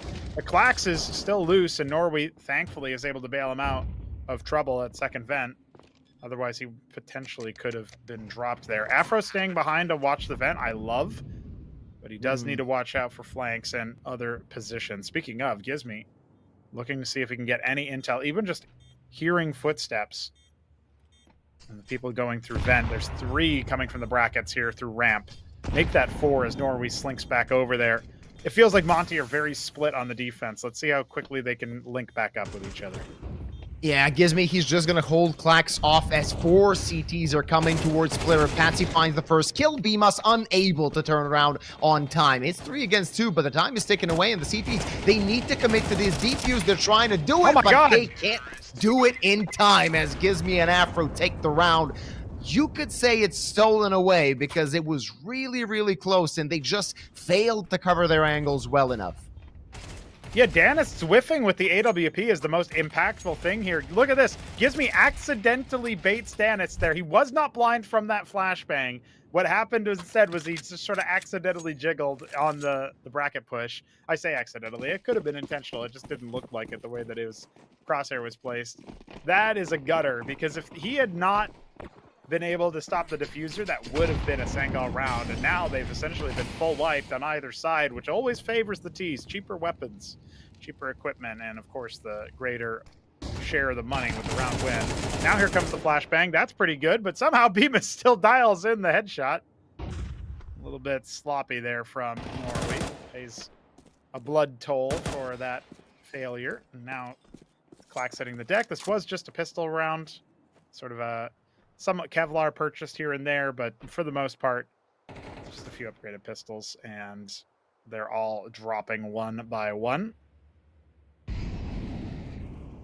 Zuu on the hunt for any more action, doesn't find anybody, has a great position of Overwatch to confirm that the bomb can go down safely. And so this will be a 5th round for Monty. Proceedings are fairly bog standard here. Hopefully they can clear it out with some cleanliness. Don't want to be dropping players if they can help it. Afro does end up going down, but that'll be all she wrote for the CT side. Yeah, quite a simple round for the side of Monty, and they've sort of filled the quota already for that T side. Of course, they will be looking for more, but 5 rounds after the attacking side, you can be quite content with that. Of course, it's Sangal under pressure. They are the ones that not only need to pin together rounds, they need to do it now. And their buy it's not perfect. They're lacking diffuse kids. They're lacking pieces of utility on a few players. They have an op, but will it be of use? Yes, sir, as Afro hits the deck, and so does the C4. So that might actually make Monty change their game plan already after 20 seconds have been played of the round. Definitely changes the complexion of it, I'll tell you that much. Limited utility left to hold them at an arm's length, though. Despite the man advantage, Sangal are going to have to play heads-up Counter-Strike to stay afloat. I mean, if you're talking about a 6-2 score line and we still got plenty of rounds to be played, it does look like a bit of a runaway for Monty early on. So they need to find some form, and that opening frag is going to be very impactful. I got to call out Danis a little bit here. He's normally one of the star fraggers for the side of Sangal, but today he's been a little bit quiet. Not finding the same level of impact. Maybe one of the reasons why they dropped Mirage, given it was so close. An exchange of utility. Remember, there's not that much left, but Result just uses bullets to clear Bemis out of Hut. There's more where that came from, but they still haven't been able to drop that smoke in Hut. That's so difficult for Monty to make their advances. Mini was left wide open. That's something that you can ill afford if you're on the side of Monty. That could have been a lot cleaner. They had plenty of Molotovs and incendiaries, but they had at least one smoke. They could have sent it off in that direction. And with nobody engaging outside, it left Sangal all of the sight lines zeroed in on Squeaky, on Hut. I know that's 2 different angles, but that was a very one-dimensional attack from Monty at the tail end there. So they're going to have a tactical timeout, talk over their money troubles. Gizmy with only 1.6. Bemis and Azuu have their AKs already purchased up. This is going to be a scrappy buy. They are going to invest in it. We'll see. Maybe they try to pressure ramp. They've kind of been hit or miss over there, not really too involved in that position. You remember on pistol round even, we had Norway pushing trophy. So that's a situation where Sangal were trying to take that location very, very quickly. And Monty haven't pressured it too much. It's always felt like safe haven for the CTs, whereas outside and to some extent the upper site have been the more risky positions on this map so far. And it looks like they are just going to set up their default Zuu, forcing Danis with that early engage. The op is lined up, though, and this could be yet another case where the rifle falls to the sniper. Good flashbang in theory. He still ends up taking out a rifler. It's Bemis who goes down to Danis' op. Finding that impact. Good timing there. Good positioning. They get the map control, but at what cost? Well, cost of Bemis. They're looking for something more, but Oh, okay. they You call that actually a even have a discount, chance or- to.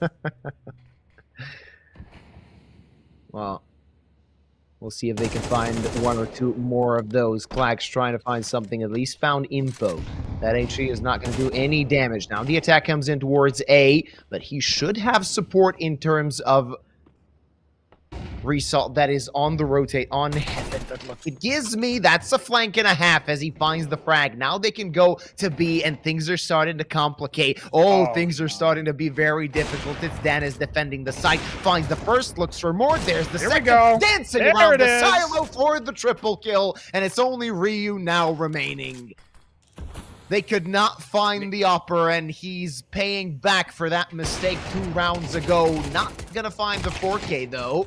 It's Ryu finding the frag, but the bomb is relatively far away. 15 seconds on the clock. He's going to have to stick that possibly, and he's going to do just that. This round is not over, definitely so. That Molotov kept Result at bay, and now Ryu can play around that plan. I love this from Ryu. Totally sharking around. Result is not going to think about a flank. Nobody in their right mind abandons it completely. Yes. Easy execution. And Ryu with his own 4K to say, Danis, hold my beer. Apparently you need to ace as the upper if you want a round. I can't believe Monty secure a 6th off the back of that. Look how good this hold is. Obviously they are peeking him a little bit one by one here. They have very, very limited utility to try to flush him out. In fact, I think it's just a flashbang that they end up having as they try to take the site. That's not going to help you out too much in those close quarter situations when really all you're trying to do is trade and space correctly. Forget about it. Danis makes him sit down, but after his whiff on towards that squeaky door downstairs, it feels like the room was all on Ryu. All the spotlights shining on him for his performance as he had a brilliant little marionette show, puppeting his opposition. Result had no chance. Danis, once again, top of the scoreboard, where he belongs. Sometimes all it takes is a caster to critique you a little bit, and then you don't know what we're saying, you can't hear us, but you can feel it in the ether, and it just starts to activate your skill. So you can thank us later. We'll check our PayPal. You know how it goes. You know, we're doing witchcraft over here. It doesn't come cheap. No problem. Yeah, It's a I burned some very slow sage. round. I'm gonna need a little bit more money for that, please. 50 seconds on the clock. They're getting close to that B bomb site, defended by only one player. The rotate is going to come in to Splitter, so it's not going to be the easiest B take they've ever had in their lives. As Result is already placed in a solid position. Does he want to do more? He's going to go quite deep into that site. We'll see if it pays off. 25 seconds. Now they're going to have to hurry up to the site. Molly has been dropped to vent. The attack has begun. The Result finds Bemis, and now they're looking for something, but everywhere they go, he is ready with the 3K. And Ryu again, baiting his teammates quite far away. It will be number 4 for Sangal. Yeah, second round in this half, Ryu's been set to save while the rest of his team is gray screened. Not a great look for him as he is the star player of Monty, highest rated as well. You know, it's funny. I wouldn't really associate the Isle of Man, the British Isle there with Monty per se, right? I wouldn't necessarily think of them and say that's a British squad because obviously they're a Ukrainian organization. You can tell that they're flying the Ukrainian banner inside their team logo even. But when we're talking about how how British of them for them to have two Brits on the roster. Yeah. It does remind me of Endpoint, where they were literally setting up as a farm squad to just try to farm rating so that they could then sell the player later. And I'm not saying that's what Ryu's doing, he was just domed first. But there was an element of that just made me occur. Well, maybe wonder. But hey, let's stop wondering and let's start casting. We got very fast aggression here from Monty at the cost of their aforementioned star player. They're going to boost up to that second box. It's not a common spot, but for later control, it can be really deadly. I mean, you're not expecting a T to have such a high ground on you. Gives me holding down the fort outside. And he actually misses the shot, even though he sort of expected this to happen. Now he's in trouble between a rock and a hard place, and Azu who's just going to fly by and find the kill, getting the op as well. 50 seconds on the clock. Monty, they want to get that secure lead at the half. Not going to happen quite so easy as they're still lacking a man. Klax will be defending that site. And that was a weird position for Azu to be in. He's been flexing, it seems. Klax ready to pounce as he's waiting. These attackers get the double, and it's only Beamos in 1v4. Looks to find the first man, but he's struggling so much. That's going to give Patsy time to rotate and claim number 5 for Sangal. Yeah, Bemis's internal clock has kind of failed him a few times in these situations. Even though it sounds funny to do, and it maybe isn't a great position here, when you fail to kill Klax so many times, you got to start turning around to see about the aggression on the other side. It's a really small micro note. I'm not as good of a player as Bemis, no matter how much I trash talk him on the cast. But it's one of those things that, you're reminded of that bracket play and the bottom of ramp, how he wasn't quite able to swing around in time, but also gave up a kill on the second player through that side. These are difficult positions for the pros to play in. But unfortunately, Bemis has been on the receiving end of that and an HE this round. They're going to still storm the gates, and Afro not checked. Norway will fall. Fox is good for 2 yet again, but eventually is going to be dealt with. There's still many more CTs, not just from Mini, but from Heaven as well. And Gizmi, he scarpers off with a single A1S. What more can you do in this situation with the bomb down? Turns out the answer is nothing. A tie half. Sangal showing great recovery. Little bit of vim and vigor left in them. Not going to work out for Monty to secure that minimal half lead that they wanted. And looking like a very competitive first map. But remember, the CT side looms for those who picked this map. And as Sangal capitulate in that second half, the way that they did on Mirage, we will be seeing the expected 2-0. Still very good for Sangal. Maybe it'll be very good for one of our viewers. It's !Galaxy in the Kick Chat to participate in our giveaways, where you too can be the recipient of a rapid eye movement from Moss. Shriblipibbles. Yeah.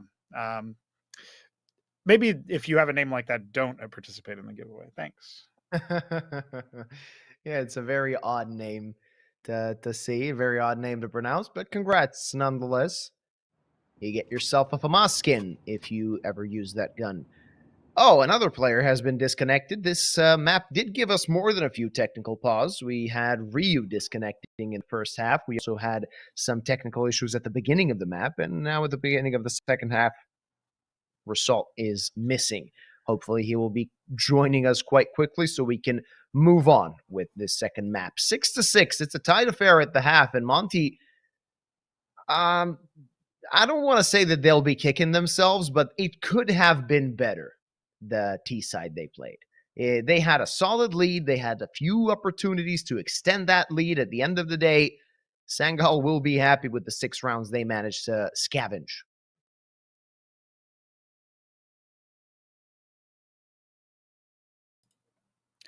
Result, more like reconnect. Got him. I killed him, chat. Yeah, it's on you. This time it's on you. Not sure what the problem is. This is his second disconnect, as you saw his 2 Glocks laying on the floor. He's just building a collection. That's allowed. Oh. Well, yeah, if you run out of bullets, you can always go back to T-spawn. You can disconnect again. Just stack them on. Yeah, maybe that's actually like, I mean, you got to start wondering. Maybe that's a legit strategy. Wow, his nameplate is Big Juicer. Big You don't get to see juicer. those anymore. You don't get to see the nameplates on the cast, but I'm glad we got to see it this time around. Big Juicer. He's got Imperial stickers. Brazil represent, apparently.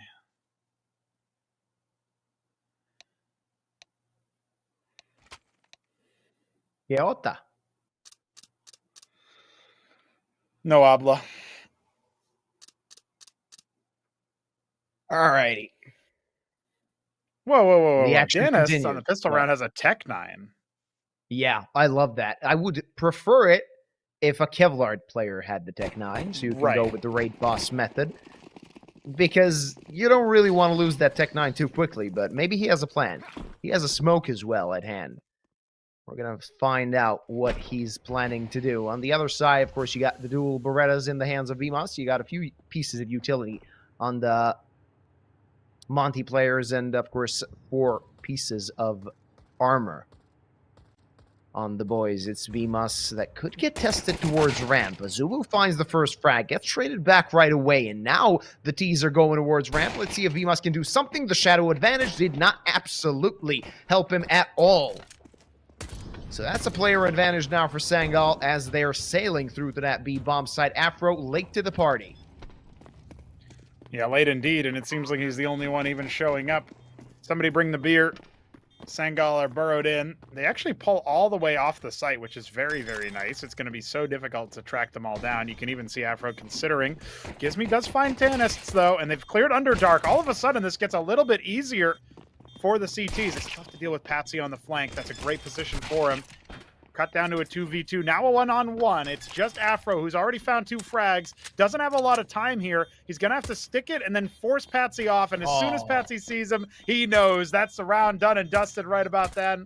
And there. They're still going to duel. It's still going to be another set of kills for Afro. A little bit of extra dollars in his bank account, but it's a conciliatory situation for Monty. They will end up dropping that pistol round. Yeah, I'm curious to know what happened at the beginning of the round. Zulu managed to find the first kill. He couldn't get away, seemingly, to keep that man advantage. Afterwards, it kind of spiraled out of control for the side of Monty. And they're not opting to go for a force buy here.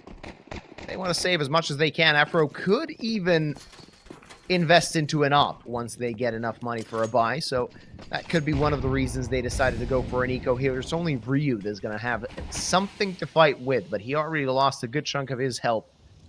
And it should be a relatively simple cleanup for the side of Sangal as they double their advantage.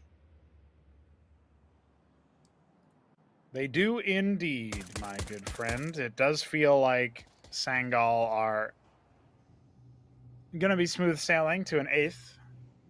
No CTs available to defend this lower stab.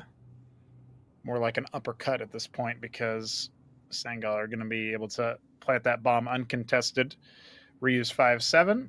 Already peppered down a little bit. Always good to give yourself something better to fight with, but no fights available. So Monty are going to have to recover a little bit longer for a little bit of a deeper game than maybe we were expecting after the start here. And that's fine by me because Sangal showing a little bit more form on the T side is exactly what we needed to see from them. It was their defense on Mirage that ended up leaving us wanting. They had a pretty reasonable, albeit minimal lead in the first round there, the first half of Mirage, but was not to be. I wonder, what was Ryu doing with the footsteps there? Was he trying to mask something, trying to make somebody think he was coming? Psychological warfare? Start setting up a little speaker system? Layer Metallica, max volume, Guantanamo Bay. I don't know what was going on there, but he was doing something. He had some idea. Yeah. Well, maybe he wanted to keep somebody at the site that didn't really do anything, as Sangal are going to keep all their guns for the next round. Though next time around, Monty will be a little bit better equipped. They're going to have M4s and the op in the hands of Afro. Of course, little to no utility for their opper. Rest of the team, they're not going to have a lot of nades either. Looking pretty good for Sangal on the attack. Result still rocking the MAC-10. And you're right that the utility, which is a big part of how CTs will take early pressure, turn it on its head. That's not really an option here for Monty. They're going to have to be a bit more protective about it. Zoo holding onto his HE. He's going to be playing top of hut.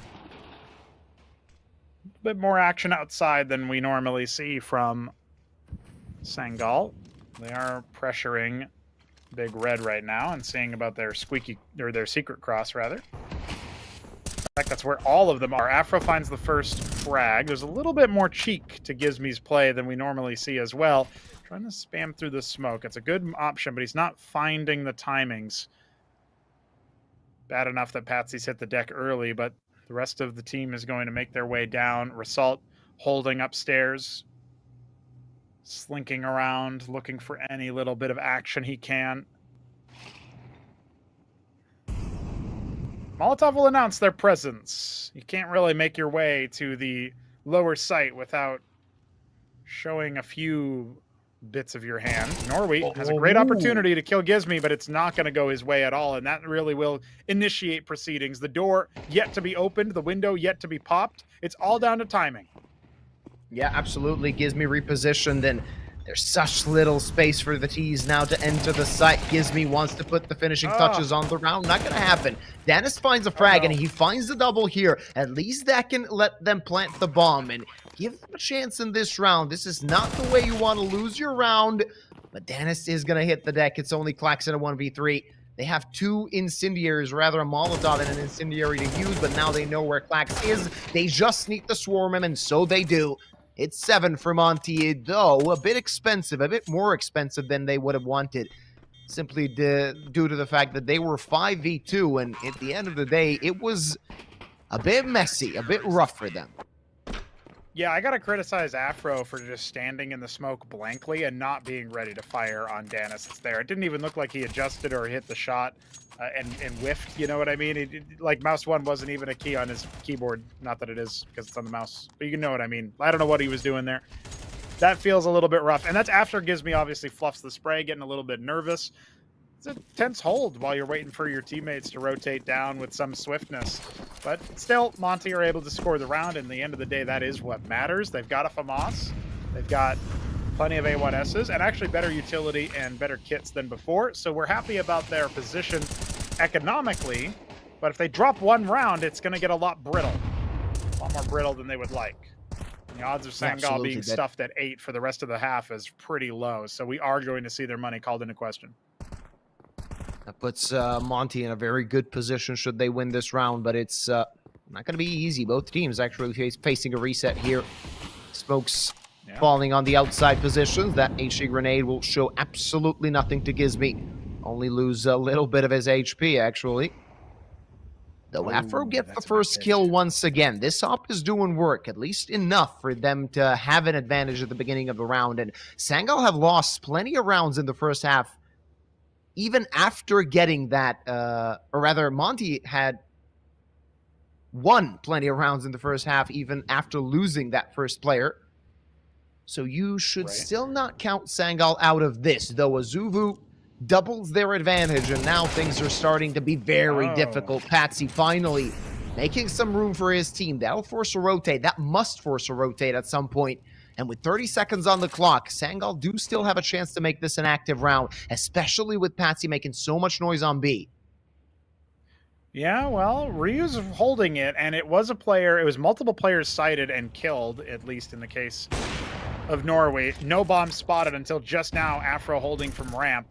Going to keep them interested. With Patsy being cleared, Result trades, but it's not an option for getting the bomb down. Oh, Bemis has fluffed the spray, giving them an opportunity to get deeper into it. Gizmi goes down. It's a no-scope from Afro to finish the round and tie us up. Another expensive set of losses in terms of the roster. But Monty will win the round. And at the end of the day, we know rounds win games. That was That's so actually dangerous. After the timer ended, Flax, he got no loss bonus for the previous round. He knew he had to look for the kill, but he was just a hair too late. And at the end of the day, he would have liked to keep that AK. Now only on pistols and Clax. He's not going to have a lot in the next round either. So that's rubbing salt in the wounds of Sangal, as Monty have managed to tie the scoreline and, of course, are on the brink of getting to an advantage. Yeah, getting that lead back in their favor for the first time in a hot minute on Nuke. Just a P250 and a Deagle. 3 default T-pistols. Sangal not working with much here in round 17. They're going to be mostly using this as an extended tactical timeout, probably. Maybe they'll see if they can get a bit of damage. Been serving them well so far. And to be fair to Monty, they've recognized the money. They haven't invested a lot in grenades. They've got 1 kit across the whole roster. They want to pad their coffers with this round. Let's see if they're able to do it. Afro and Azuu combining for the opening frags. Bomb spotted heading secret. Plenty of info there. Gizmi can farm outside for a little bit here. And actually, Patsy comes back up with the bomb as opposed to trying to commit. So that lets the secret player move a little bit deeper into the round, and it's nice and easy. There's no worries whatsoever for Monty. Exactly the round they needed. Not only do they get the advantage in terms of rounds won, they also have a much stronger economy after that round. Now they can afford, in theory, to lose a round. Or lose a lot of players and still keep buying. That was really important, even though it seemed like, of course, they would win. Yeah, they won, but they won with all 5 alive, which is not something you could say about many of the other rounds. Clock's still feeling the heat, though, just on a Tech 9, everybody else on a rifle. Let's see what's going to happen here.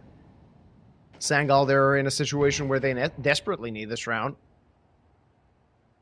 It's really not the best situation you want to be in at this point in time. You can have Monty extending their advantage, putting Sangal really on the back foot in a situation where every round could count. We're getting into the late stages of Nuke. Let's not forget that, ladies and gentlemen. They don't really have a lot of utility to work with. Solidly enough so far, but they've expended all of their smokes. Just Molotovs and flashes left for them. Of course, Clax with that Tech 9 can still pose a threat, especially on closer distances. Shorter distances, the attack should be coming in towards A, though Afro again and again finds the first frag. It's Gizmi with the double and the triple, and everything is melting. At the end of the day, you only have the guy with the Tech 9 alive. It's a full house from Afro and Gizmi. It's round number 10 for Monty, and no money, or rather a very small amount of money left for Sangal in their bank coming into round number 19. So this could be a 3-round lead, and I love to say in the first half, a 6-round lead really doesn't account to much, but in the second half, you got 3 rounds, you're feeling really good. Oh, yeah, that's a big deal. Because not only that, I mean, we have the Tech 9s, we have a little bit of utility here as well for Sangal. This is an active one. Afro's been finding so many good opening picks. I don't think they're going to give him the same kind of opportunity here. Turning up the heat on the upper site. Smokes come in now, but Gizmi saw enough to get the spray down. He's going to have to reload that AK. But look at that, Afro still finding a frag despite it all. And Bemis and Azuu combined for the rest. This is almost a team ace here. All that you would need is Ryu. It'll be Azuu instead to finish Danists off. And they see nothing with the Tech 9 Force Buy. That was a lot of money piled into that round. And of course, they'll have a buy coming into the next, but this is looking dire. Monty have taken the bull by the horns. Control of this game is on the Ukrainian organization, on the European mix. It is going to be them charging and challenging for that series point. Yeah, what's the plan if you're Sangal? Do you want to bring up some pace? You tried that in previous round with those Tech 9s. This time around, you got AKs. You want to spend them so quickly? That's the question.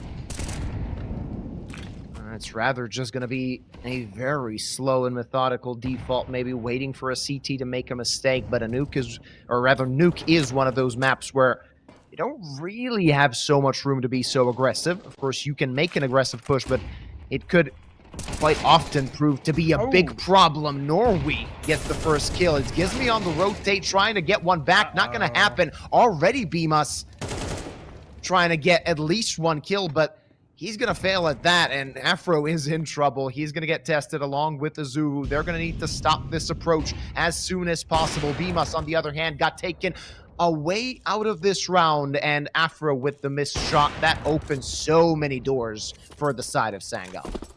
Yeah, they're just going to go back up to A, and honestly, I think the CTs should be saving here. I know they have money, but are you really going to be challenging a 2 versus 5? A lot of unconfirmed damage dealt to Result and Norway makes it a little bit more attractive, but Norway's going to make that a lot uglier as he clears a Zulu from the back of the head. So it'll just be Afro's AWP. They got plenty of cash to splash. It doesn't look like he's going to be allowed to save, so he'll reinvest into the next. He's over, 10K at this point, 11K, so he's fine. He's happy. He's sitting pretty. But that did look like an ugly round. And that's what happens when the openers don't go the way of Monty. Not only that, they really doubled down. Gizmi felt a little bit too desperate, separated from Beamus after the opening kill goes the way of Sangal at ramp. Maybe they're going to need to make Afro a bit more mobile. In fact, Sangal finding success the first time they find the site or the area of the map that isn't under lock and barrel from Afro himself. Really feeling himself on nuke, but when you avoid him, Sangal suddenly have the world as their oyster. Setting up a little bit of a nade shop here for the execute into the upper site. They want to do some relatively pacey play here, but that's not going to work when Beamus is already up hot. Now the rest of the T's just charging, storming the upper site. Afro has to go through the smoke to get anything done here, but they've cleared out all the site already. Ryu and Afro. This was a 2 versus 3, now a 2-on-2. The bomb has to go elsewhere. Ramp completely open. You can see that Afro's already got the idea. He's going to be pushing towards this lower site, posting up in that little radio room. But they've cut noise. Sangal are not choosing a site yet. Yeah, and the thing is that bought so much time for the side of Monty to rotate. And when you got an opera that can make at least one kill happen before you even get to a side, that could pose a threat. Yeah. Ryu, though, he might be a bit more curious than he should. Taking, though, a defensive angle towards CT, they should be able to check him. They should be able to expect something like this, and Danis does. And they have the A site wide open. It's Afro that is still considering trying to clutch this one out. Oh, he has the opportunity to stop the bomb, but it's a bait. Norway was in the second vent. Easy enough cleanup, and they still have enough money for a reinvest, but this is going to be it, and it's not going to be pretty. That might be slipping away from them. Monty definitely want to wrestle control yet again, and Afro, again, he's been playing so damn well. It makes sense to put some confidence in yourself, you know what I mean? Just really go for it. In that 1-on-2, the problem is his positioning was not lending towards that. A little bit too easy. Had he been going out through secret instead, he might have had an easier, cleaner shot onto either Norway or the bomb plant, but it's not to be. Some consternation for Ryu. He's underperforming for his usual stat line. Not only that, his crosshair placement off on that kill in Hell in theory should have been his position. I know he was in transition to the forklift probably, but taking his sweet time to get there. Didn't want to make any noise. Dirty situation. Clax, phenomenal opening in the last round. He killed 2, maybe 3 players in that upper site, just getting so much damage and action. T-side has slowly been blooming for Sangal. 1-round game now.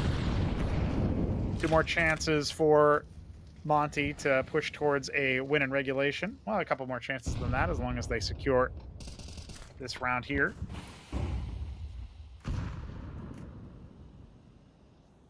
Gives me committed outside. Flashbang is good to set him up, but the spray is messy. He'll still clear Result from the table. Patsy's going to slink away to secret in the meanwhile. Ryu considering a push very, very deep. Great map control for the CTs right now. And with Gizmi dropping through the vent, he's going to preempt any aggressive push from Patsy. Afro also dialed in on the angle. This is actually going to be the first point of contact in this lower side. And when they see Afro, they might as well turn tail. You're not going to be getting past him today. The Frenchman on a tear. 55 seconds left on the clock, and it is looking pretty dire for Sangal here. 5 versus 3 for Monty. Oh, yeah. Though, Klax collapsed Dimas, though Azu takes care of Norway. And one step forward, 2 steps back, it seems, for the side of Sangal in this round, as Monty hit number 12. And they're going to have 2 match points in this best of 3. Yeah, off the back of their tactical timeout as well. They've got 1 left. Sangal haven't really bothered using them. Unless we hear that music during this replay, we are pretty sure that Monty are looking for that 13-10, maybe 13-11 scoreline, 2 maps in a row. Oh, there it is. Looks like there will be a late tactical timeout called, presumably by Sangal. No, it's Monty's last one. They're like, wait, they're really not going to call it? We thought they would call it. All right, call it. Very funny. A lot of teams at this level don't really bother using the tactical pauses. Maybe they'll use 1 per map. Monty draining them each and every time. They used 2 in the first half of Mirage as an example. Well, they've talked things over. They know what they want to do. They had a perfect buy. They were not worried about the money, so that was entirely about tactics. We'll see what they're planning. Yeah. Call that timeout to try and end things here and now on Nuke and in this best of 3. Let's see if Sangal can fight back. They got 2 Galils alongside those 3 AKs. A solid amount of utility. Do they want to make this quick? The answer is no. For a moment there, and with seeing them all stacked up in lobby, I expected maybe a faster push towards A, but with the amount of nades they got, there's no reason to do that. Just wait for a mistake. But no, they want to go towards ramp. It's doubled up, double teamed here. Let's see if Ryu and Bimas can hold. Ryu now is alone, and he's going to die without finding a single kill. Though Afro caught Klax, and Azulu already on the backstab. This could still prove to be difficult for Sangal unless they speed things up. Well, they could also just hold the angles, and they were not expecting Azulu, but Azulu almost bungled the spray. That was after Ryu did the same, and Patsy will clothesline him. A little bit of nerves making him jump. Afro has already found a kill in this round. You could say that about pretty much all the rounds since he's picked up the big green on the CT side. Putting himself into a very committed position, knows that there's no angle from the lower side. It's going to have to come through ramp. He's slinking on through. They have no idea he's there. But for how much longer? He's pushing. He's making it happen. Patsy is going to attack the upper site through Hut. Gizmi. Oh! How did he not see Norway? How did he not see Norway? Looks like it doesn't matter because Norway didn't see him. And the clotheslining is good. Danists is able to take out the rival Opper, but Patsy isn't looking for Bemis on the re-aggression. And this 1 versus 2 is for the map with 20 seconds and the bomb on his back. What can Danists do to stave off Monty? Oh, there you go. That's the final kill of the map. It's 13-10 for Monty to finish things off, to finish things up as they go to that qualification 2-0 bracket. Next time we see them on Galaxy Battle, they will have a chance of getting to the playoffs. Oh, yeah. And, you know, they looked pretty comprehensive. Sangal are not a joke of a team. They have a lot of firepower on their side. Result, obviously the most recent addition to the lineup, but you look at the way that we had the core from Aurora, the core from Astrum being picked up by this organization. Historically more represented by Turkey than anything else, but they have the power. They have the capacity. It's just that Monty looked a little bit better today, a little bit better on the day, and so did Afro. Hot damn. That's a very solid Nuke performance from Afro to finish things up. And I have to agree with you. It was very slim margins for the fact that Monty managed to claim this win. It was very close. Map number 1 went into their favor where seemingly shouldn't have, especially with the Sangal performance in the first half. The second map actually was a lot closer than we expected, than we anticipated. I mean, we saw Sangal really put up a fight on a map that they're not really favored on, even when they're facing an opponent that's not really that good on nuke. And Monty is really good on nuke, so that'll boost their percentage even further and also give them a chance to get to the playoffs quite cleanly. We spoke about this to yesterday, actually, you and I, the fact that it makes you feel really good when you go 3-0 to the playoffs. Your schedule gets less compact. You actually can relax a bit more, and you also have maybe a slightly weaker opponent coming into that last stage of the tournament. Yeah, that's for sure. And another thing to keep in mind is you're talking about relaxing. It's not something that these tier 2 teams really know the meaning of as far as words go. That's really difficult for them to find a clear day in the schedule, as Simple with BC Game is finding out most recently. Obviously, that's a bit of a different field of competition now, but definitely a time where you're going to be playing lots of officials, lots of matches, constantly sort of burning the candle at both ends, so to speak. So a nice little early afternoon match win for the European mix. And unfortunately for Sangal, they are going to need to play at least one more series if they're destined to qualify here. I guess no extra series added if they were always destined to go 1-3, but we'll find out about that a little bit later in the tournament. Guys, we've got 2 more matches left today, but it will be different casters joining you for that. We are going to be seeing a very interesting 1-0 match later today, right after the break, but also an 0-1 match. The first one today is our last game of the day. So join us for more Galaxy Battle action after the break.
So I'm not tempted to empty my hand. Rising above and below, flying above what was planned. I couldn't suffer in silence, I ain't a suffering man. I don't wanna read too much into it, so I go bury my head in the sand. I don't wanna be too sucked into it, so I'm not tempted to empty my hand. Rising above and below, flying above what was planned. Said I couldn't suffer in silence, I ain't a suffering man. Cash that check, get that money, man I jet set and invest that P. Ask respect, man I get that honey, show interest and I set that fee. Man I go red but it ain't that sunny, so complex for my empathy. So I might laugh when it ain't that funny. New project, let me send that beat, let me send it home. It's too late for the endings bro. True say got a friend in Rome that'll set this tone for the pending loan. Ending tears when I end that show, breaking bones, paintings here but I ain't that low. The end is near when we take that dough. I don't wanna read too much into it, so I go bury my head in the sand. I don't wanna be too sucked into it, so I'm not tempted to empty my hand. Rising above and below, flying above what was planned. I couldn't suffer in silence, I ain't a suffering man. I don't wanna read too much into it, so I go bury my head in the sand. I don't wanna be too sucked into it, so I'm not tempted to empty my hand. Rising above and below, flying above what was planned. Said I couldn't suffer in silence, I ain't a suffering man. I'm a man of my word and a man of my pride. I put that in reverse and put that on my life. Shit, I don't wanna talk too much, but now is the time. I can never be right back, I'm out with the tide.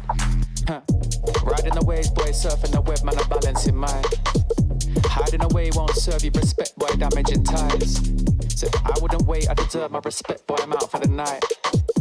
Finding the time and the place for this next dynamic of mine. Shit, I don't wanna read too much into it, so I go bury my head in the sand. I don't wanna be too sucked into it, so I'm not tempted to empty my hand. Rising above and below, flying above what was planned. I couldn't suffer in silence, I ain't a suffering man. I don't wanna read too much into it, so I go bury my head in the sand. I don't wanna be too sucked into it, so I'm not tempted to empty my hand. Rising above and below, flying above what was planned. Said I couldn't suffer in silence, I ain't a suffering man. Highly in touch on the low, shit blow up with a bang. Slightly in love with the blow, try come fuck with a fan. Sharp like a cut on my throat, leave with a couple of man. I'm not asking to double my dough, so he should have run to the bang. Raking it in, facing your fears when you're faced with a king. Say with your chest, get lace in your limbs. Aiming correct, now he's tasting his chin. Aiming the left, try raising their sins. Saving the rest, man, I'm waiting to win. Pay me your debts, ain't safe in the bin. Aim for the chest, heart racing within.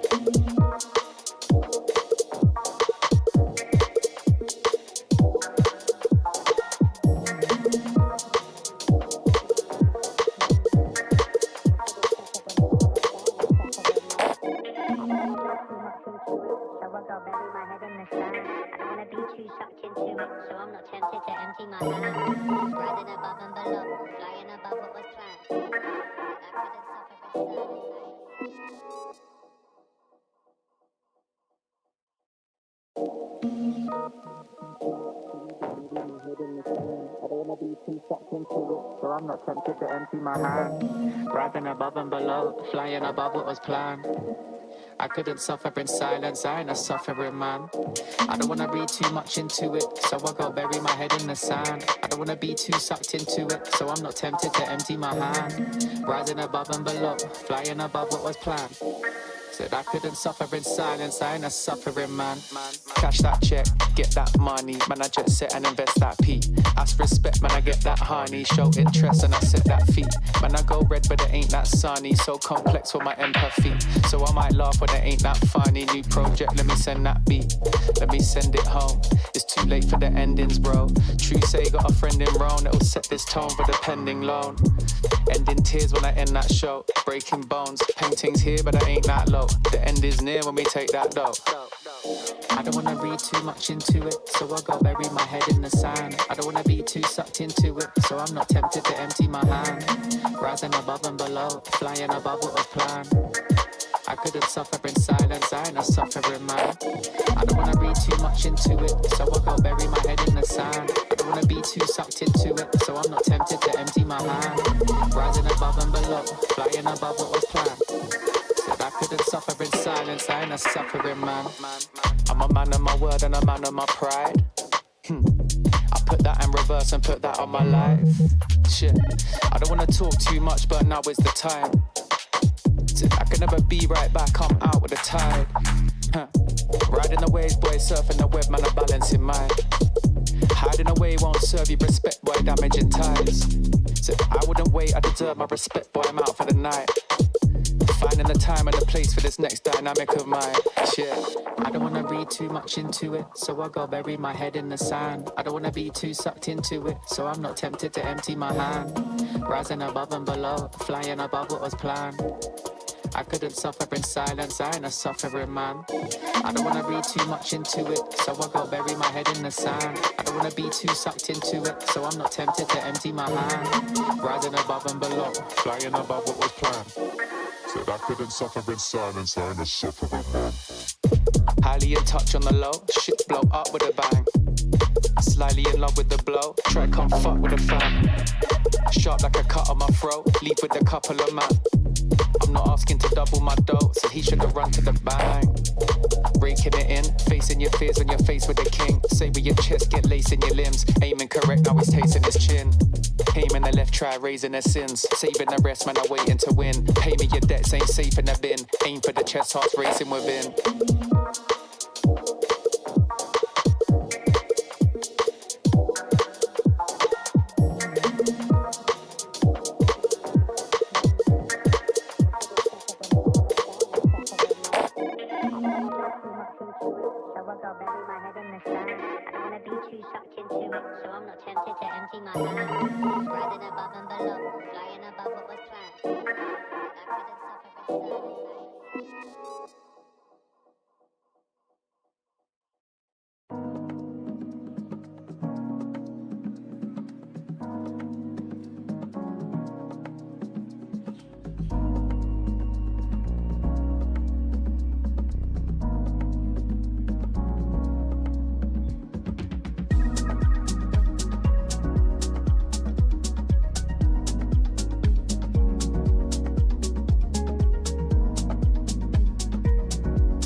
gon' trip if the sun don't shine.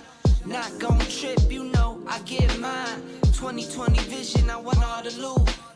2020 vision, I want all the loot. Not gon' trip if the sun don't shine. Not gon' trip, you know I get mine. 2020 vision, I want all the loot. 2020 vision, I want all the loot. I'm talking be my all clean, fit too mean, finger all shiny on my baby's diamond ring. I was on a high till I caught onto the scene. Swear I lost my heart when I fell in love with things. Rookie year went broke like Jalen Rose. Got the price, sold my soul to the things I own. Switched up, locked in and got my mind right. Prioritizing, got my business and my time right. Wristwatch, no TikTok, you know the crown. I get guap, then flip stocks, you know it now.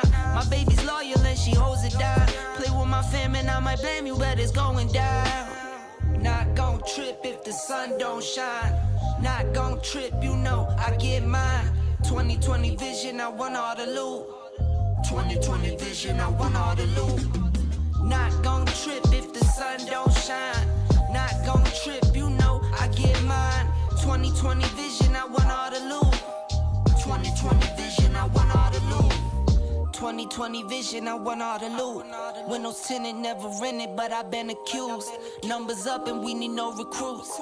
Leather loafers for the tailor suits. Making moves that you can never do. You sure I'm cool, but I'm never amused. When I cop it by the tools. The weather change, I change the views. I drop a record and I watch it boom. You see me working like one on a Zoom. Was that since I left the womb? I'm staying silent when I'm in the room. From the soil, now you see me bloom. Zoom, and it's to the moon. Stop making promises you never keep. Out of touch and never out of reach. Dot the I's across the T's. Not gon' trip if the sun don't shine. Not gon' trip, you know I get mine. 2020 vision, I want all the loot. 2020 vision, I want all the loot. Not gon' trip if the sun don't shine. Not gon' trip, you know I get mine. 2020 vision, I want all the loot. 2020 vision, I want all the loot.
I am an artificial intelligence, and I can't talk to you.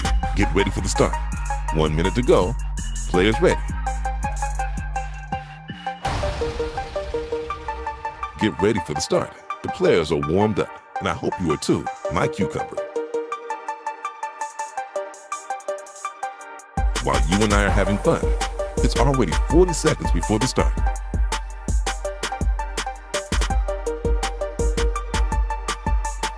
"30 seconds before start.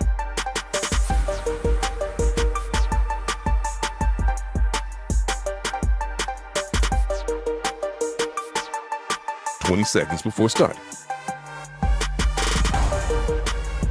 15 seconds, baby. 10 seconds before start. 5, 4, 3, 2, 1. Welcome back to Galaxy Battle. The GOATed duo is once again reunited. Matt is joining me for today's game, Alliance versus Sparta. How are you doing, my long-lost friend? Mate, I'm doing so well, boys. Welcome back for the Galaxy. I'm doing good, but I have a question.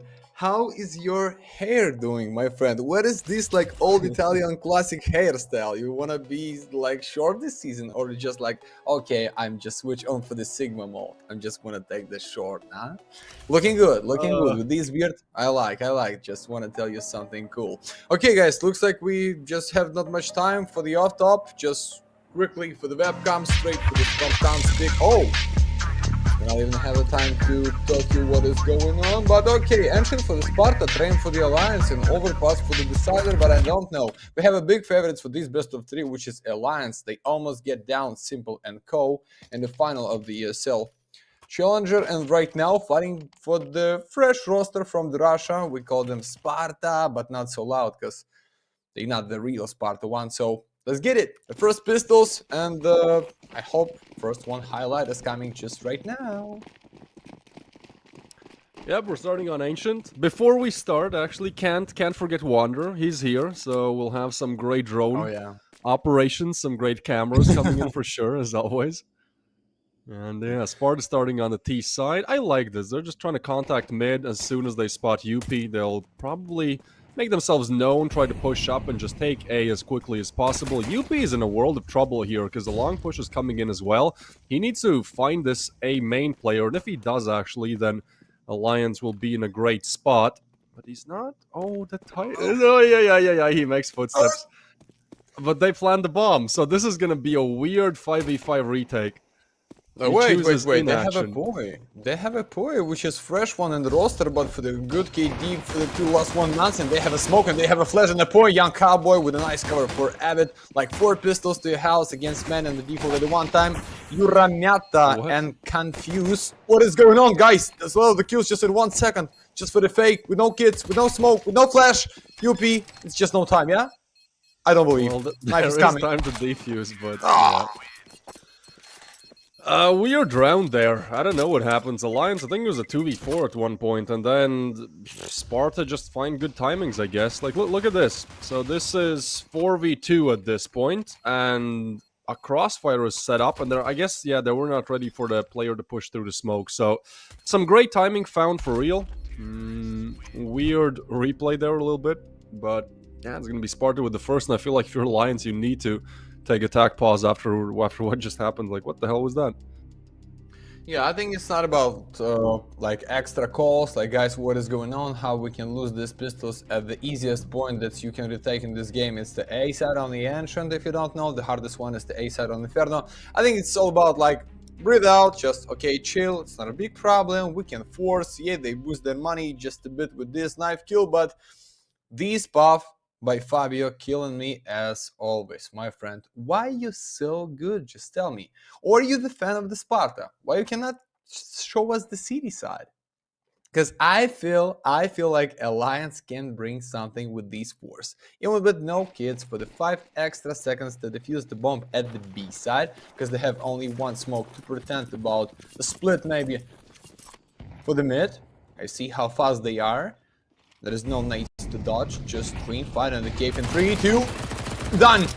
Huge Avid! Oh, lucky second kill, 5 and 3 at the start of this goal. Oh.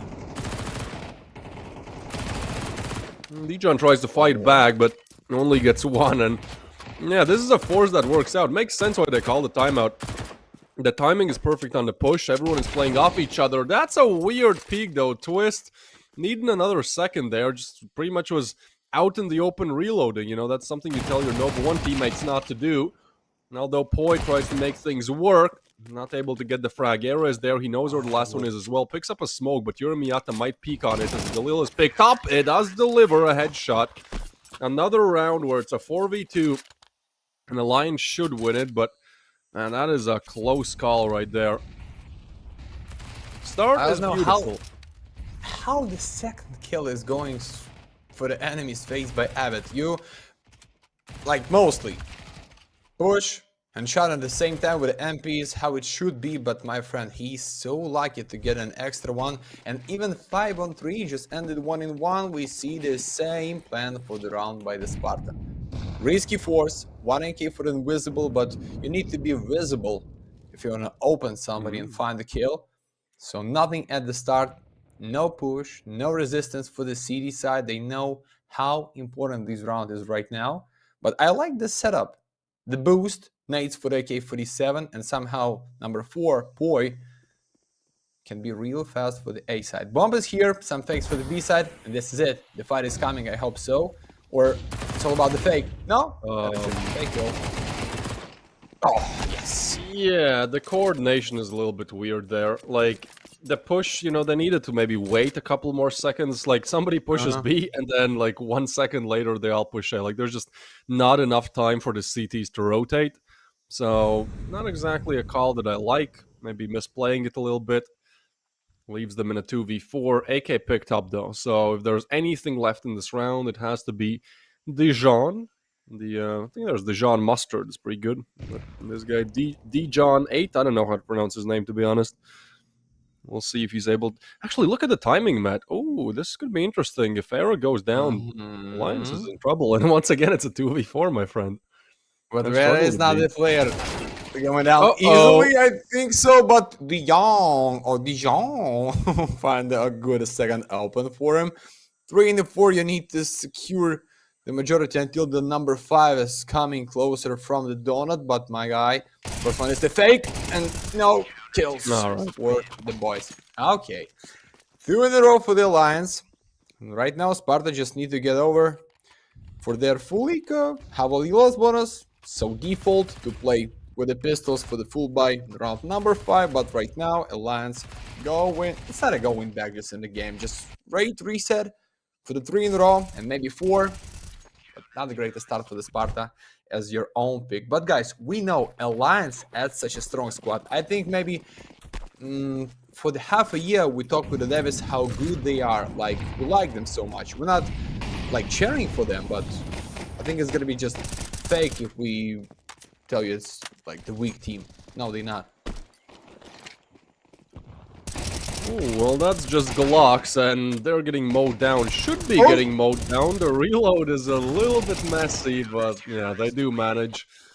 Interestingly enough, like we had to postpone the start of this game for like 20 minutes because Alliance was playing in a different tournament in Winline, I believe, against who was it? Against Tricked, and they were actually down on Ancient at least 8-12. That's when I tuned in. They got 4 rounds in a row in a CD side of Ancient, and then they won in overtime pretty easily. So yeah, their Ancient CD side is definitely locked in. When you're able to come back, they pretty much in those 9 rounds they played, since 8-12, they lost 1. So I think the Ancient CD side is going to be locked in for them. Sparta probably watched the end of that match and went, oh shit, we probably should not have picked Ancient. But it is going to be Sparta's map pick, but Alliance's playing grounds for now, as they get another opener. At least this time, it's refragged.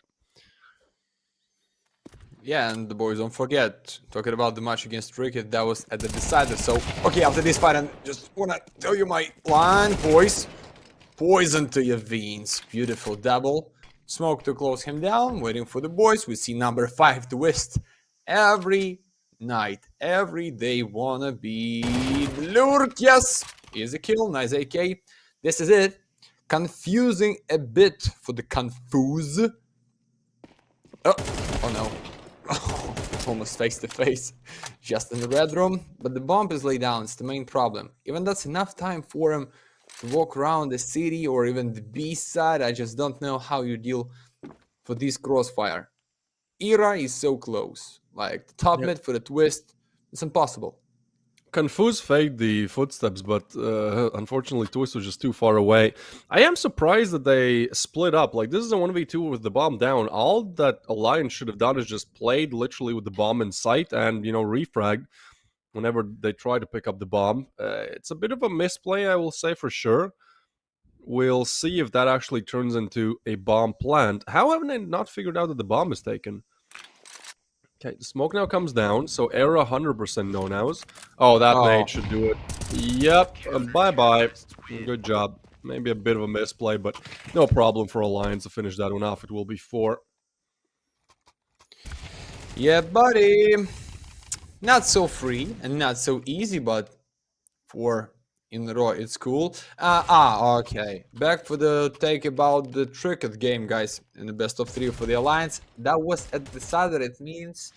So they comfortable to left this map at the last one against Team Tricket, which is not so bad. And when the Spartanians think like, okay, we pick our favorite, and maybe find a good start, but no, you're not. And no, it's not a bad map for the Alliance to play in general. So the train is huge. You know what? Like maybe 4 or maybe 3 days ago, I watched how they play against Fnatic from the score 10-5 at the city side, and they just wrecked them down with the OTs with any problem. Sniper was so huge there. So I don't know if I can predict 3-0 for this best of 3, because we just in the 1-0 stage for the squads, so you can lose without any problems, and you can lose like 2 best of 3 in a row. But I think Alliance is the huge favorite for this match, even with no maps. The first one, I think it's going to be 2-1 or 2-0 for them for the 100%. I can be wrong, guys. It's not a advice for you. It's just how I feel. Yeah, I'd agree with you. Like, I took a look at the odds, because I feel like the bookmakers, maybe not in tier 3, but at least in tier 1, it's a pretty good way how to kind of predict who's the favorite. You know, Alliance is pretty much 3 times more likely to win this than Sparta. Also, the fact that this is Sparta's map pick, I just don't see them making a reverse sweep, winning Train, and then overpass if they're not able to convert Ancient. So I kind of side with you. I think Alliance is winning this for sure. 2-0 or 2-1, we'll see. But ultimately, Sparta won the fighting chance. Like, they need to convert Ancient 100%. But how? Well, that's a great question. This is why I'm not a coach. Okay, but okay, if you were the coach of the Spartan, just for example, what's the kind of advice you can give them when you see this like first 5 rounds at the Ancient? Like what you see and what you can change or what you can offer or advise them right now as a coach? Like, for example, you can be wrong, it's not a problem, we just sum off top here. Man, as a caster, all I do is be wrong, so it's okay. I'm used to it. Baza. Basis. Honestly, I think the communication is lacking a little bit. Like, we saw that third round, I believe it was, where they tried to sell the B fake by literally just sending one guy through a smoke solo, and then as soon as he dies, they don't try to fake it more. They don't take like a couple of second pause to at least give the CTs some time to actually rotate. It's like a guy pushes through a smoke, instantly dies on B, and then 1 second later you're pushing A. Like, that's just never gonna work. Even if the guy pushing through the smoke got the kill, it just doesn't give enough time for the CTs to actually rotate. What the hell is that? I feel like I'm gonna get new cursed for the if I look Fabio. into his eyes. Yeah. That is. Oh, okay. Fabio want to surprise us with a new spot. Okay, that's why Fabio's here, boys. But what is this? It's like the face with a nose, or it's. I think it is. It's like some ancient demon. I think it's a face, because you can see the teeth down there as well. That is one crazy nose, though. Okay, so talking about the Spartanians, not the comeback, just back in the game. I think maybe need to be just a bit of the more in the loop what is going on in the map, as you said. Like, they trying to fake, it's not the right call in the right second. Every time twist is gonna be from the back, so just maybe just a bit of the lock in for the every spot and not give them chance to like flank you down. So I think this is it. I don't know how about the slow pace, because we know Alliance like used to play not so fast, and maybe they feel comfortable there. But how about this setup with the flash? No, it's free for the pistol for sure by UP, and it's okay. Should be 5 without any problems and a bullshit, but you never know. And we had the Galaxy. B is clear though. B is clear if Avid goes down. They'll catch Dijon though, and that triggers rotation towards B as the long push comes in. 1, 2, not the third. Your Miata gets his, but yeah, as you said, this is an easy 5th. I don't know, even like this round, they lose the player mid, there's no refrags, then they have a lurker red room, there's no refrags towards long as well. I know they only had tech 9s, and you know, maybe it's better to explain this in a rifle round, but yeah, communication seems to be subpar right now.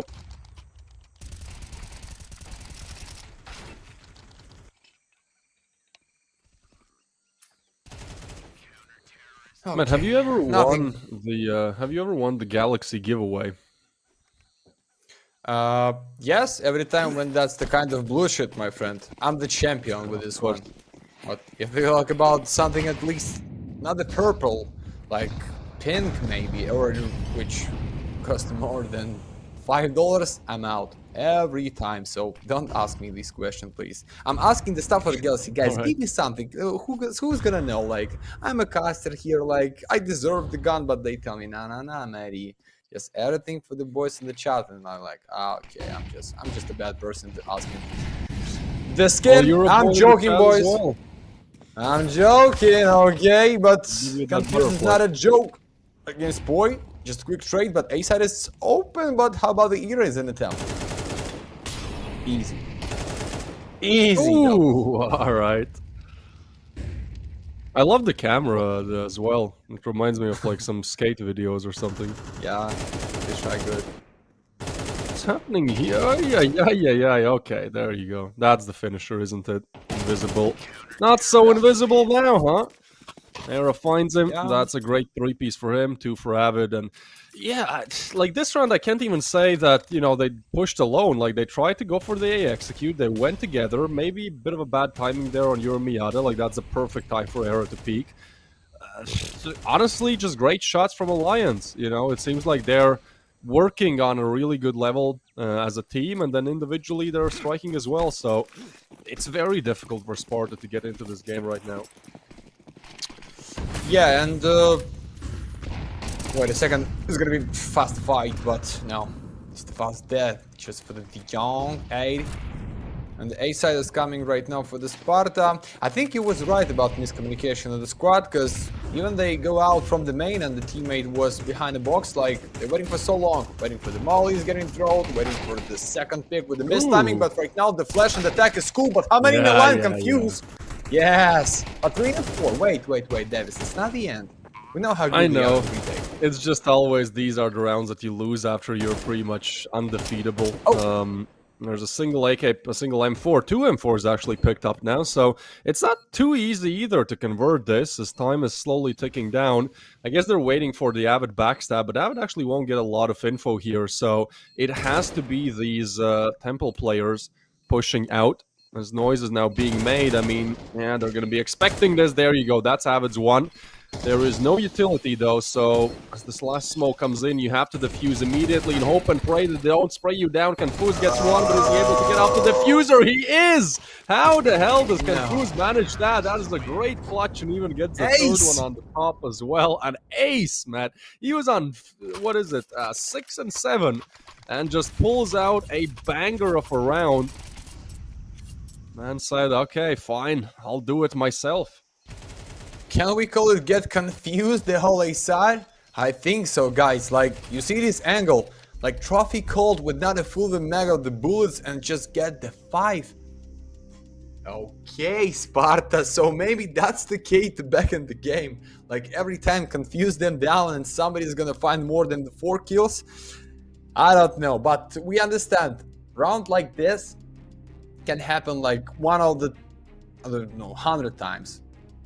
That was huge highlight, that was beautiful play, everything for the one players only, but that's why they use tactical pause, because for Confused right now, like, boys, come on, chill out, I need a break, I need to like sip of the water, I need a like quick smoke, please chill, and let's go for the next fight, because started immediately, you just cannot be in focus enough, because you can just shaking. It's not a like elimination stage, it's still be the group, but anyway, you need to get everything what you need without any problems for yourself to play. Here we go. Round number 9, set up in the mid, double molly, double nade, chance to pick. No! John is nice to open him with the flu blind. He's red, but he can take the op. Avid though pushing up, he's heard, but the M4 delivers once again, and because of the smoke, there's no refrags in sight. I love how Alliance are taking lane control here.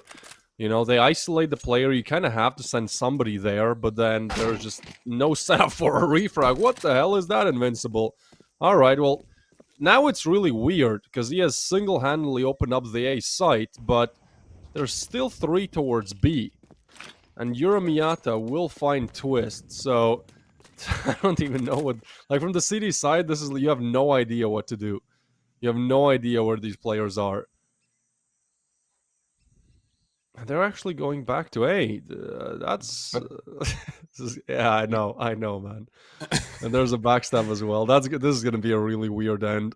I think they might actually just try to take mid and then go back to B.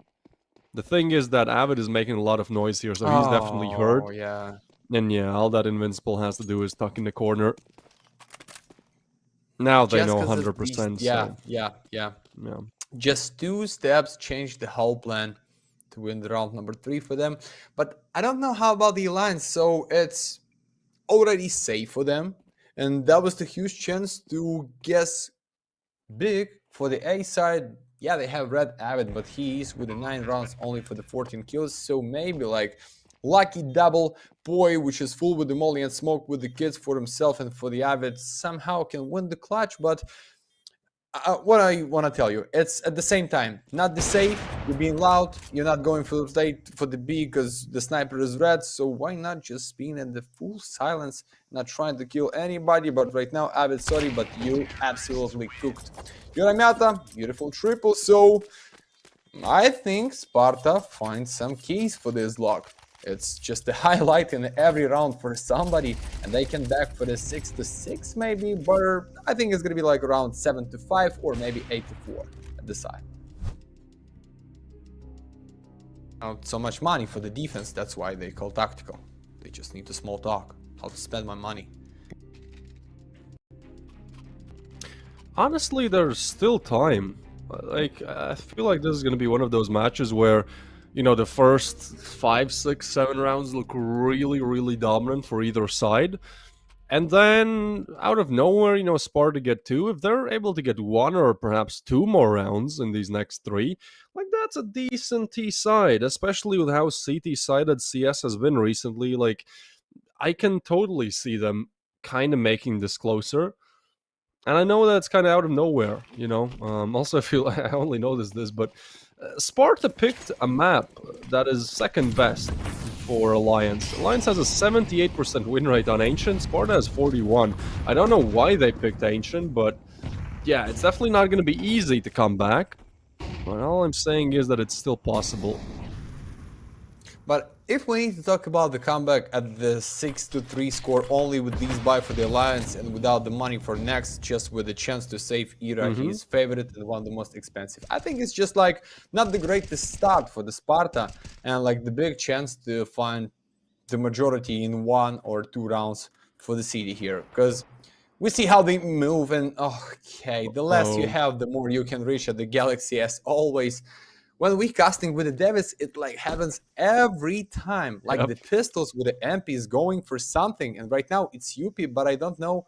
He's going deeper for the poison. Okay. I mean, at this point, you can just stay there, and it's so much information for Alliance. Like, they know that all of these Sparta players have to be in mid because they've literally cleared everything else. It's either waiting on double doors B or mid. And yeah, Sol B, I mean, he's paranoid about that backstab, so he goes to clear it, but just gets instantly denied. And now it's a 3v5. Like, you've done enough in the early stages of the round where now as long as you play together and go trade for trade or even less than that, you're going to be good. Great timing though on Invincible. He's not ready for the second, so there you go. All you need to do is get the trades and ultimately find these last 2 players in Donut. This time Confuse is not alive either, so I don't think he's going to be able to clutch like he did from this position. Yep. Double smoke. And now you yeah, have it's a to big push problem. through. One of them to the donut, one of them for the smoke. Please through this one. You're a mata. Oh, it's gonna be one more. It's gonna be one more. Die. Okay, it's just nothing for you. Okay, no highlights, no win on the Abbott. Oh god. For the second open a squad, maybe it's kind of a huge surprise, and maybe it's gonna be not a big setup to defend yourself in the next round for 2 ops, but it's way more better to be just instead of MP. So Sparta for the bomb plant, for the nice chance to win this, but I think maybe you need to be in the temple or in the main, but you're going down because of main player on the offensive way to get the 2 kills, and right now lands with a 7. Yeah, that's the huge reset. I think they can save even Sparta find the 4, but the Abbott is real close, and Yuri Mata. Abbott. Oh, left shoulder pick for the Confuse. He's good today. Just in the 5. It's gonna be easy to make. You make the boy falling back for the A side, just give the nade for the teammate, and right now, yeah, you can pretend about something and proceed for the B side, because I see the bomb. Solo play there behind the ramp on the B, and you have only 2 players.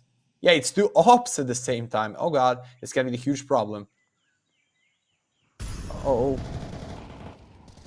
This is a weird round, and Era is given all the time in the world to hit that shot, but the repeat is weird, and now the other op strikes as well. Twist used to be a tier 1 opper, so we see some of that maybe rolling back the years.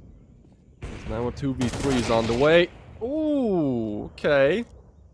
It's still a 1v2. There is still a world, right? The problem is the bomb is dropped, and you have, well, 30 seconds to go for it. And he will, because Cash kind of is there for the next round.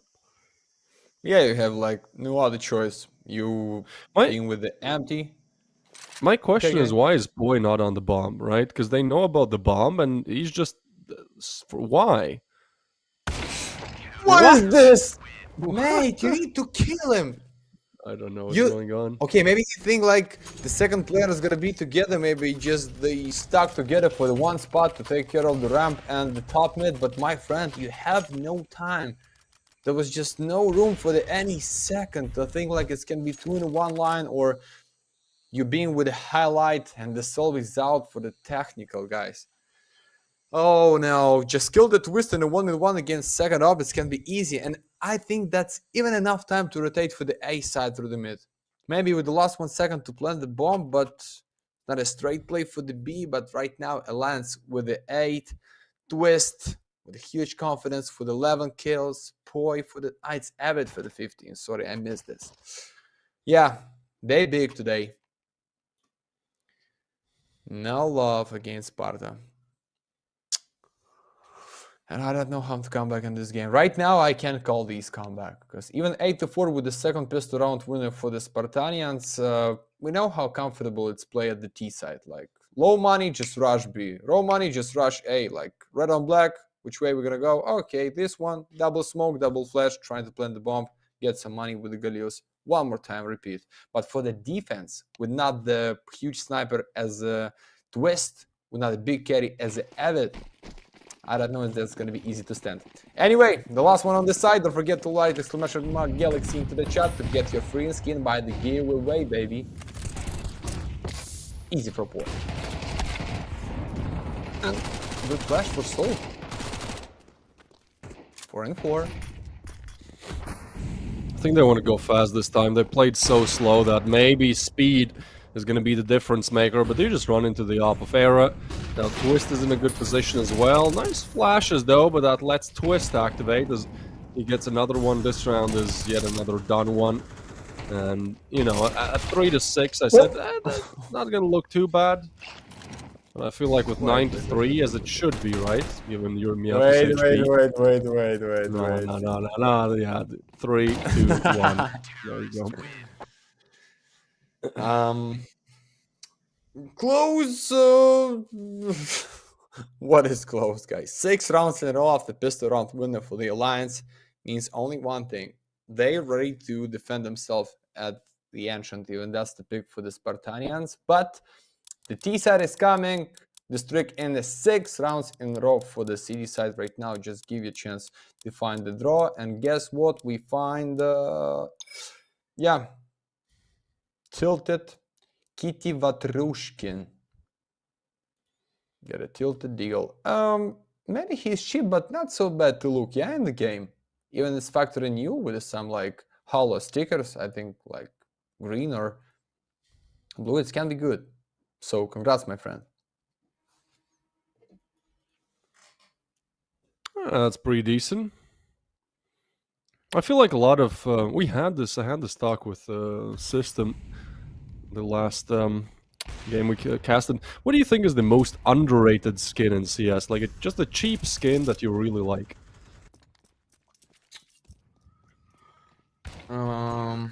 I'm not so strong if you talk about the skins, but I think like maybe it's the M4A1S Blue Water. Like it's like around $100 in the, but I think it should be like so much high in the price, because it's one of my favorite. Maybe it's like the back in the days for the good memories, but I just don't know what it's better than this one. But it's okay, we can talk about this in a pause, because right now Alliance in the 4, but plant the bomb. There is no setup with the molly from the box, just a fight.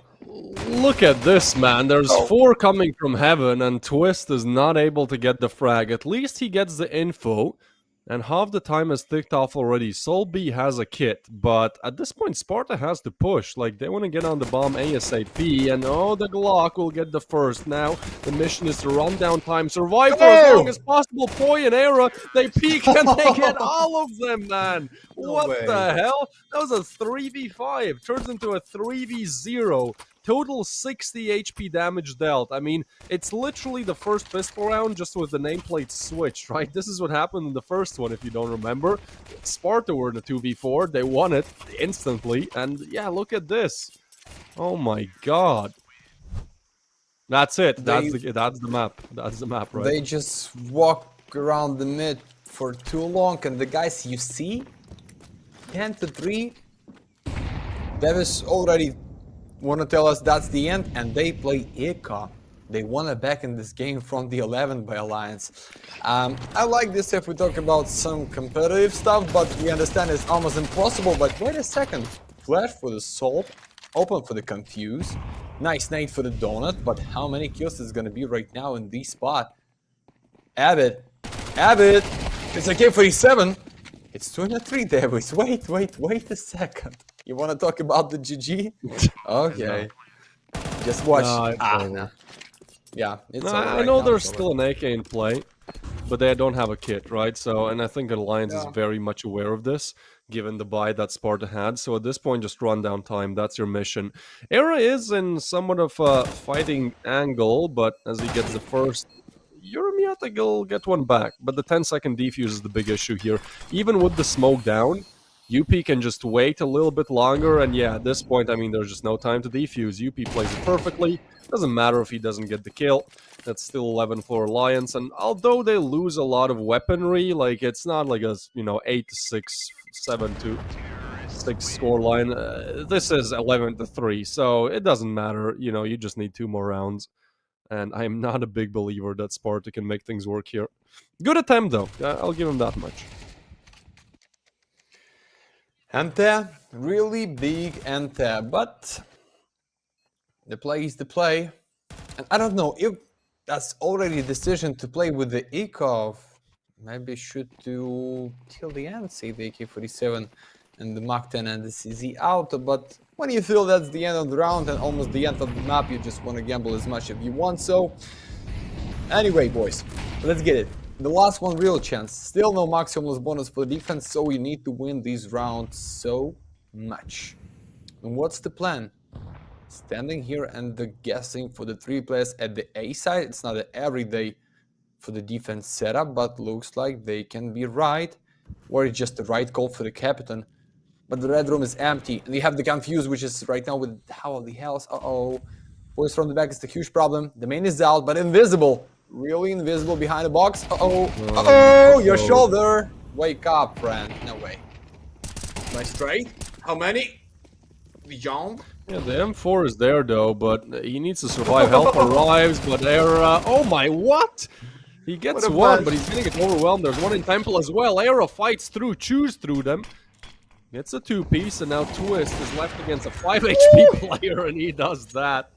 God damn. I mean, I'll give credit to Sparta where it's due. Like, these rounds are close, right? Like, that pistol 2v, 3v5 should have been there. There's like 3 or 4 rounds you can pinpoint, or you go, yeah, it should have been a closer game. But ultimately, Alliance is just still playing better, and that's the big difference maker here. Like, 65-70% of the time, they're simply playing better. So, I think it's fine. We'll get the trade. Remember, Matt, when I had this crazy streak of like 6 overtimes, or even more than 6 overtimes? Yes. Yeah, now it's the opposite. Now it's the complete opposite. I get pretty much all 2 zeros. From the 6 best of 3s that I've now casted in this season, Yeah, 5 of them have been 2 zeros. So we'll see if that streak continues. For now, it seems like Alliance are just too strong on this map. I mean, this round is another one done and dusted almost. Zavid gets invincible. Just Urami the left in the 1v4. Let's get one. 40 seconds only for the empty B side, just being wrecked so easy by the Alliance guys. And I don't know if you like this or not, but the next one is gonna be Stop and the Depot, and maybe last one in this stage for the Sparta. When you have the first one win against the Nexus with a 2-0. Like, they were the champions, I don't know, like 3 seasons ago. Make it not so easy, but so confident. But right now, boys, we go for the train. And guess what? Alliance been there for the 7 maps in a row. It's not about like weak or shitty teams. Ruby, Fnatic, Tricket, Anonyma, Ants just in the line. So I don't know when you need to find the power and when you can offer against your like big enemies on the train, because for the Sparta it's just a 6 times played for the previous months with the 3 wins only and with the 3 losses. So should be easy to but we don't know until we see, guys. Most valuable for the Avid with 100%. Twist is getting closer for the 16 kills with an up, but in general, this team looking so beautiful, and I hope they get these 2 maps easily, boys. Yeah, that should be the case, right? We're looking at a team that's also on land, like everything is working out for them, and all that's really left technically is Train. This is also a map that Alliance have played 25 times in the last 3 months. They have a positive win rate on it. I'm sorry, Sparta fans. I just don't see a way how this goes to map 3. But, just saying, if we go to Overpass, that is a map where Alliance have a 0% win rate. They've lost all 7 of their games. Sparta are not like that much better, but at least they've won on Overpass. So, if it goes Overpass, I think we have an absolute banger of 2 teams who can't play it. But honestly, I think it's going to end in Train. But there is only one way to tell, really, and that is to go to the break, and we will be returning with, well, Train.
Oh, you thought this was a game, huh? Oh, you slept, you missed the range, huh? I don't switch sides, still the same, huh? 101 is for my name, huh? Told you this is not a game. Done playing, time to live up to my name. Cuss them off, they said I changed, they just ain't keep up to pace. In my lane, go time, sun or rain. Oh, you thought this was a game? This is not a game. It started 15, big dreams, and I keep dreaming. Strategic, I'm not scheming. Put that work and I achieve it. If it's bad vibes, then I leave it. If it's good, then let me see it. Connected with the heavens, ducking punches from these demons. Oh Lord, I speak my truth long as I'm breathing. My best move was investing, now it doubles when I'm sleeping. Life is like a ring, take some punches, leave you bleeding, leave you bruised, beaten, but I'm still never conceded. You thought this was a game, huh? Oh, you slept, you missed the range, huh? I don't switch sides, still the same, huh? 101 is for my name, huh? Told you this is not a game. Done playing, time to live up to my name. Cuss them off, they said I changed, they just ain't keep up to pace. In my lane, go time, sun or rain. Oh, you thought this was a game? This is not a game. 24/7, 247. Still get my 8 in. Was never mad if they win. Lace up my shoes and weigh in. Went out and I stayed in. Burnt out, so I came in. For me, the vision made sense. For them, I told them patience. Now I'm done waiting, time to get it done, time to get it shaking. Started from the basement, knew I was the one. Now we on top of skyscrapers. $100 steak, still my paper plated. Gotta stay humble, 10 toes down, gotta stay motivated. Knock, knock, who's there? Another coming in, stack save, tuck high. So save a little to spend, what, where, how, when. They ask, I show and tell, turn L's to a win. I really thought this was a game, huh? Oh, you slept, you missed the range, huh? I don't switch sides, still the same, huh? 101 is for my name, huh? Told you this is not a game. Done playing, time to live up to my name. Cuss them off, they said I changed, they just ain't keep up to pace. In my lane, go time, sun or rain. Oh, you thought this was a game? This is not a game.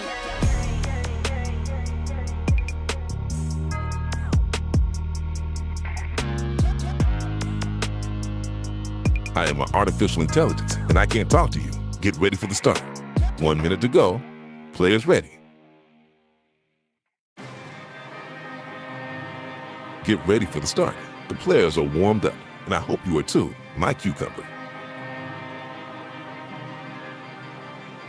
While you and I are having fun, it's already 40 seconds before the start.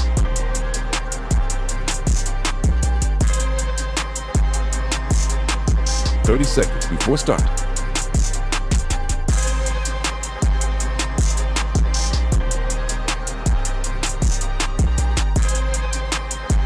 "20 seconds before start. 15 seconds, baby. 10 seconds before start. 5, 4, 3, 2, 1. Welcome back, boys and girls. We still be there with the Davis, and guess what? We go for another map. Maybe for the last one, you never know, but looks like Alliance ready to close them down just in 2. So the train is coming. The Ancient was so easy for the Twist and Co, for the Abbott and the boys as you like, and we see the boys just warming up to get the first one real chance. So you know what? The Guiding Cup is always just to start it at the defense almost in every map. Maybe sometimes in Inferno we can see somebody just need to start it at the strongest side, which is T, but today it's the day when Spartanians can find enough and close them for the T a lot, but I don't think so. I think like it should be straight to O, but I want to be there with the huge drama, with the huge chance to flip the game for the overpass, and as Davis tells us in the previous pause, not so cool for the Alliance, and at the same time not so cool for the Spartanian, but way more easier to win them on the decider than here. But you have no chance, boys. Let's go with the Wonder at the Observer. Fabio Pereira. It's Fabio Pereira is in the depot today. Mr. Wonder. I think Train is one of his best maps. There's just a lot of cool things that we just gonna switch through. Yeah, Even observers have their best and worst maps, huh? I think Dust 2 is probably one of the hardest ones to actually find interesting stuff on. And Mirage, it's not so interesting to be honest, like for the 10 years, it's just the same stuff. Oh, first bullet misses. Not the way how Yeah. Sparta wanted to start off. They need to win this pistol, man, just to get some confidence back in their sails.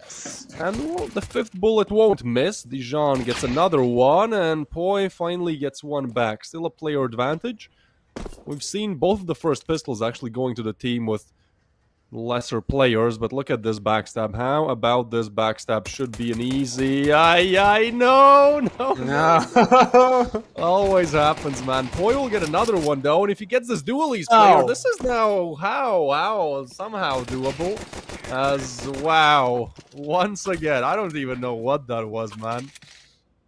Sparta, that is probably the worst way how to start things off, right? Like, you get the early advantage, it's 4v3, it should have been a 4v2, but I can't hit those shots either. When I have a pistol and somebody's head is turned, like, it's just impossible to hit their head. I don't know why, man. Yeah, I think the scoreboard is switched as well, so we need to fix that, but... Man, probably is gonna be a 2-0. This pistol round decided it. But waiting for the force, Davis, it's gonna be invisible position for invisible for the Deagle boom shot. No, it's the boom shot with a scout just for the damage from Ivy, but nah, they're gonna catch you. It's not a gun to take the close fight, maybe 5-7, maybe Tech 9, but maybe in another day, in another stage, against another team, this Alliance get the second for free. And they for sure wanna find the soul, they just don't wanna give him chance. See the scout for the next round, and they know, like, we have a lot of positions when you can use the sniper rifle on the train. Ivy, A main, B ladder, B ramp, play from the city side, like a lot of the spots. So the scout, it's the good gun, but just in the right hands. And Soap, maybe that's the person who need to use it in the right way, but you need to find him. And the Poi, he's red. I don't know if you need to lose your AK-47. Cause of bomb, cause of Sol, but they're walking back for the B house and ready to win this for free. Just with 1 kill against Ira, guys. Nothing here. Let's go for the Eco 3-0 is coming and the Sol is down too. No save, no guns, 5 pistols to your house. Okay. Okay.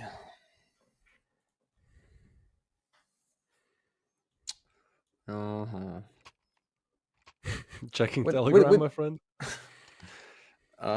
Wait a second. That's something special. There's some Russian brain rot. That's always cool. Somebody in the chat said that Sparta needs to just forfeit. I don't want to go that far, but when you lose your map with 3-13, like... Yeah, it's not a good day for Sparta. You know, known as the legendary warriors, today they're just getting absolutely demolished. And I know, we're very early into train, but it's like, train T-side, you get 3 rounds and CT pistol, like, you're good. You're good, man. Right?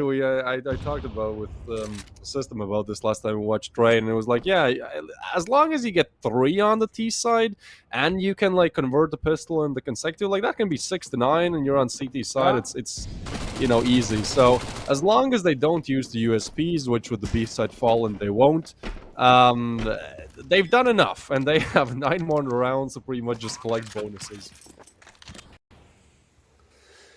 But it doesn't mean you need to try your best to play. Even with the default pistols, like the city side, you did, my friend. That's almost 2k for the 3 kills, guys. Because you know, less power on the gun, there's more money for the kill, for the kill. It's cool, but right now I want to see an up in the Uranata's hands, and I want to see what's the best setup that you can bring against these alliance, because their city side is huge and cool. But I want to know what about Spartanians, guys, here. So what is the play? Gamble for the 5 players even on the A side, or just with the 4? So let's see with the start by the minimap. We have a Confuse in front of the ladder, and okay, setup against Ivy. 4-5 nades for the main side, but you have only one player, that's his Ira, with Galil GSB here at the first player. And you know, the sniper is on the Ivy, so maybe it's time to proceed just right now for the B. No hesitation, guys. No need. Just don't deny. Find your face as fast as they want. So yeah, close them with a smoke, waiting for the extra support from the back. Yorimata is already here, so it's cool. Like, you have the understanding, snipers from the Ivy, 15 seconds, he's in another room, and for the Mark 10 it's gonna be a huge surprise. But looks like he saw him. No, yeah, he not. Right now they know. They have like a minute to go, right? So they can just wait out the smoke, and as long as UP doesn't fall to the AVP immediately, like, it's gonna be cool. Now the util comes in, and yeah, the op is just overwhelmed. There's too many angles to watch, so it's kind of down to Confuse. Vid already finds one on A. He is heard running away, but the B side is completely open now, and Twist, I think, is starting to put one of the final nails in the coffin. Miyato will find one bag, but now you have no money for next round, and they're unsure where to go. In the meanwhile, Avid, look at that. This is just beautiful. You know what? Maybe Sparta should surrender. Like, they're just getting blown out of the water. They had 3 players on B. They had all the info. They had an op holding, like, you know, they had the setup. Yeah. Alliance is just way better right now. Yeah, they're talking about 4 rounds at the T. It's enough. Even somehow we don't believe for sure, but 8 in a row for the Sparta. The second pistol round winner. And this is it. That is your straight way to the comeback. As I told you guys, I just need a bit of the time. Just give me 1 second. I go for the Shell TV, and I want to find this game against Fnatic about the train that was in the ESL Challenger. Yeah. So the first one side was 7-5. Then 4 rounds in a row for the Fnatic, and then 8 rounds in a row for the CD side by Alliance, guys. So no chance, even without overtimes. So rough, but you need to believe, you need to try, and you need to get the first one open at the A side, because main setup is real close to catch your ass, but now they can't. Just you're not against the pop era. What is that kind of the wallbang? Crazy? Okay. Yeah, there's some pretty cool lineups. I've seen them maybe not get a kill, but you can definitely deal some chip damage. In the meanwhile, look at Wander, man. This is beautiful stuff. You know, we don't appreciate this stuff enough. The transition is beautiful, invisible now. Trying to peek. Timing is great. Arrow goes down. Goes for the insta reload.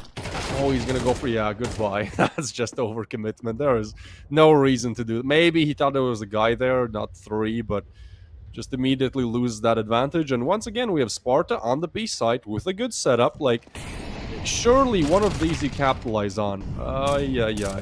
Well, as long as you avoid the AVP, you should be good. And again, there's a lurk on top of that. Like, Sparta's just getting demolished. They don't have the reads. Okay, maybe. Hold on. There's Twist is already on site. And so what? How does so... Okay.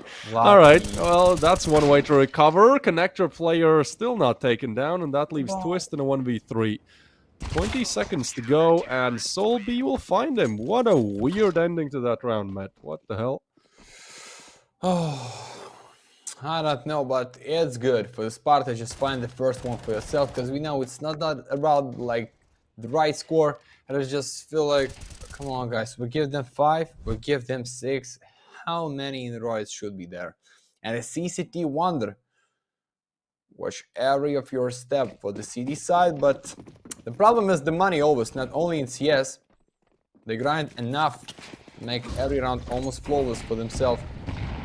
So being with a big bang, save it enough for the era, even he is still playing without the kills, and then boom! The first one, just need to pay attention for these cheeky hands, and they don't know about the other side, and the Kanfu just wanna fall in back. And I like this, but I don't like invisible. Oh no.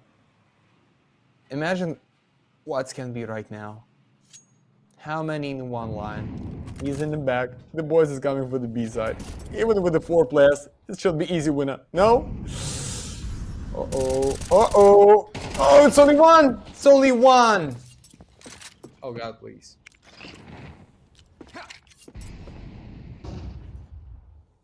Right, As I said, man, bonus rounds. Yeah. They have 4, looking for the 5th.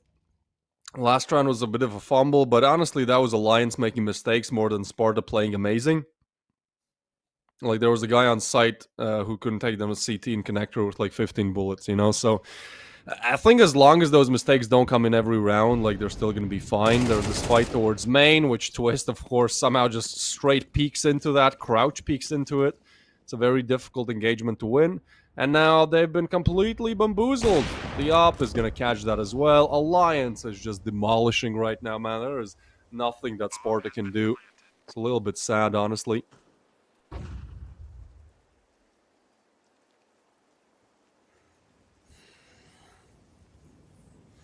What is safe? And you know that's the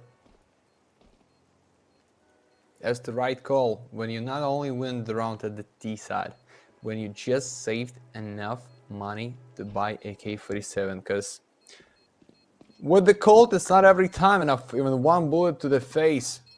Imagine plus here left shoulder pick, like misstart with your spray control, and then Yuppie, the Ghost Riders here through the molly, find the Young so easily. He's like the Young, but maybe it's the Young, like the player of the Barcelona, I don't know. Like these Russians' nickname just killing me sometimes. But I understand this, because I fluently Russian, but what is this? I don't know. But it's okay. As you like, guys. Any of your nicknames gonna be in the chat, in the game. We need to pronounce this in the right or with a misform. So what, Dennis? Round number 7, still only one at the city. You smell like the end is coming? Or like here 6 rounds in a row for the 75 second pistol round winner, and Fabio missed the angle just a bit, stuck in the box. We're watching you, my friend. Careful. Careful next time. This is it, or how many chances here for the Russians? How many should be at the side to talk about like the close quarter here?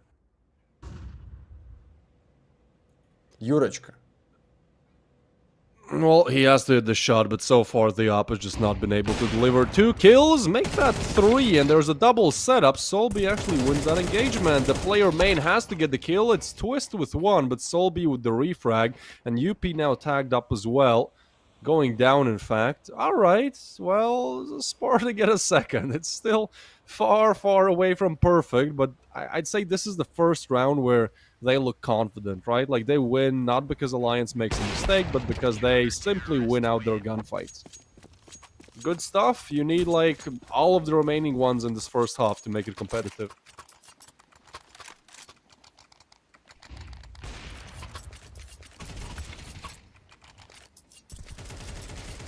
You look lonely, Davis. I can fix that.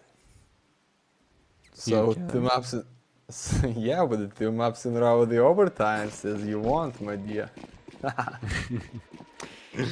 Yeah, I honestly, I don't know. My luck is completely reversed. Like, literally, I don't think I've seen a close map. Like, I've not had 1 overtime so far. It's been all 2-0s except for 1 best of 3. Yeah. You just want to talk too much, and right now we will have just 1 best of 3 for the 4 hours. Just trust me, guys. And a Twist with a second kill, taking a lot for the numbers of the rounds, but the problem is in less than 10 you can have the draw, and you just going for this one, because secure the majority with the 5 players, give them no chance for the invisible, get the kill in the new box. Okay, it's only 1, but B side is almost empty. You have Confuse, you have an angle for the Wonder, but Wonder show us fight at the B side. No way. 1 and 2 for the sniper, but a Soul for the 6 kills. You know about the Yuppie. Oh, hit picking good. 1 and 1. Boom! 1 and none.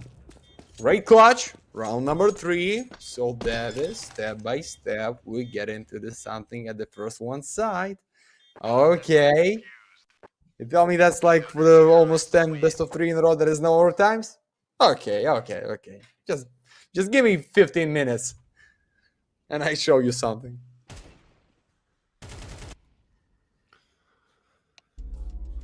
No.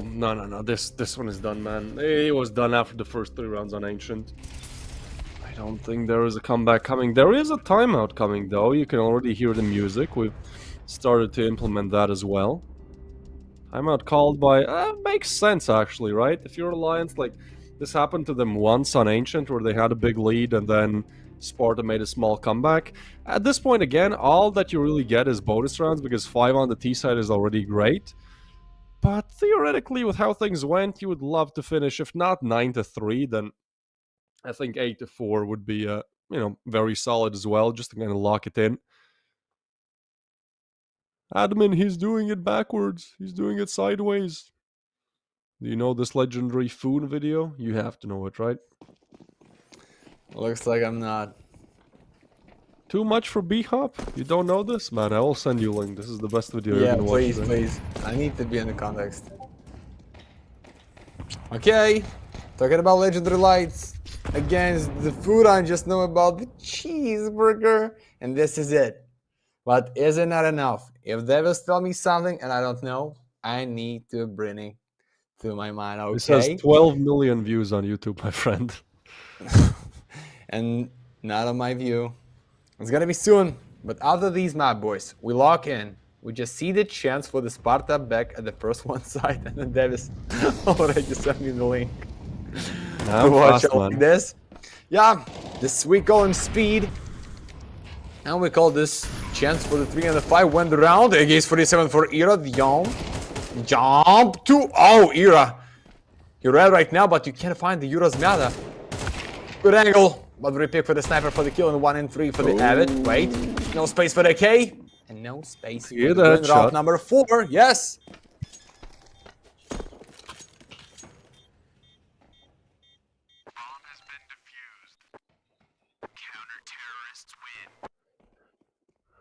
Well, it's better than Ancient, I'll give you that much, you know. Sparta have had a lead once in this best of 3. That was the first pistol round. After that, everything went sideways. Hey, they're doing something. I still don't believe, even if they win this first half 7-5, I'm not gonna believe, I'm sorry, but yeah, at least they're holding on, they're doing better, they've gathered more rounds than they did on Ancient. That's an achievement in itself. It's still a very long way to go, though. Let's see if they have it in them.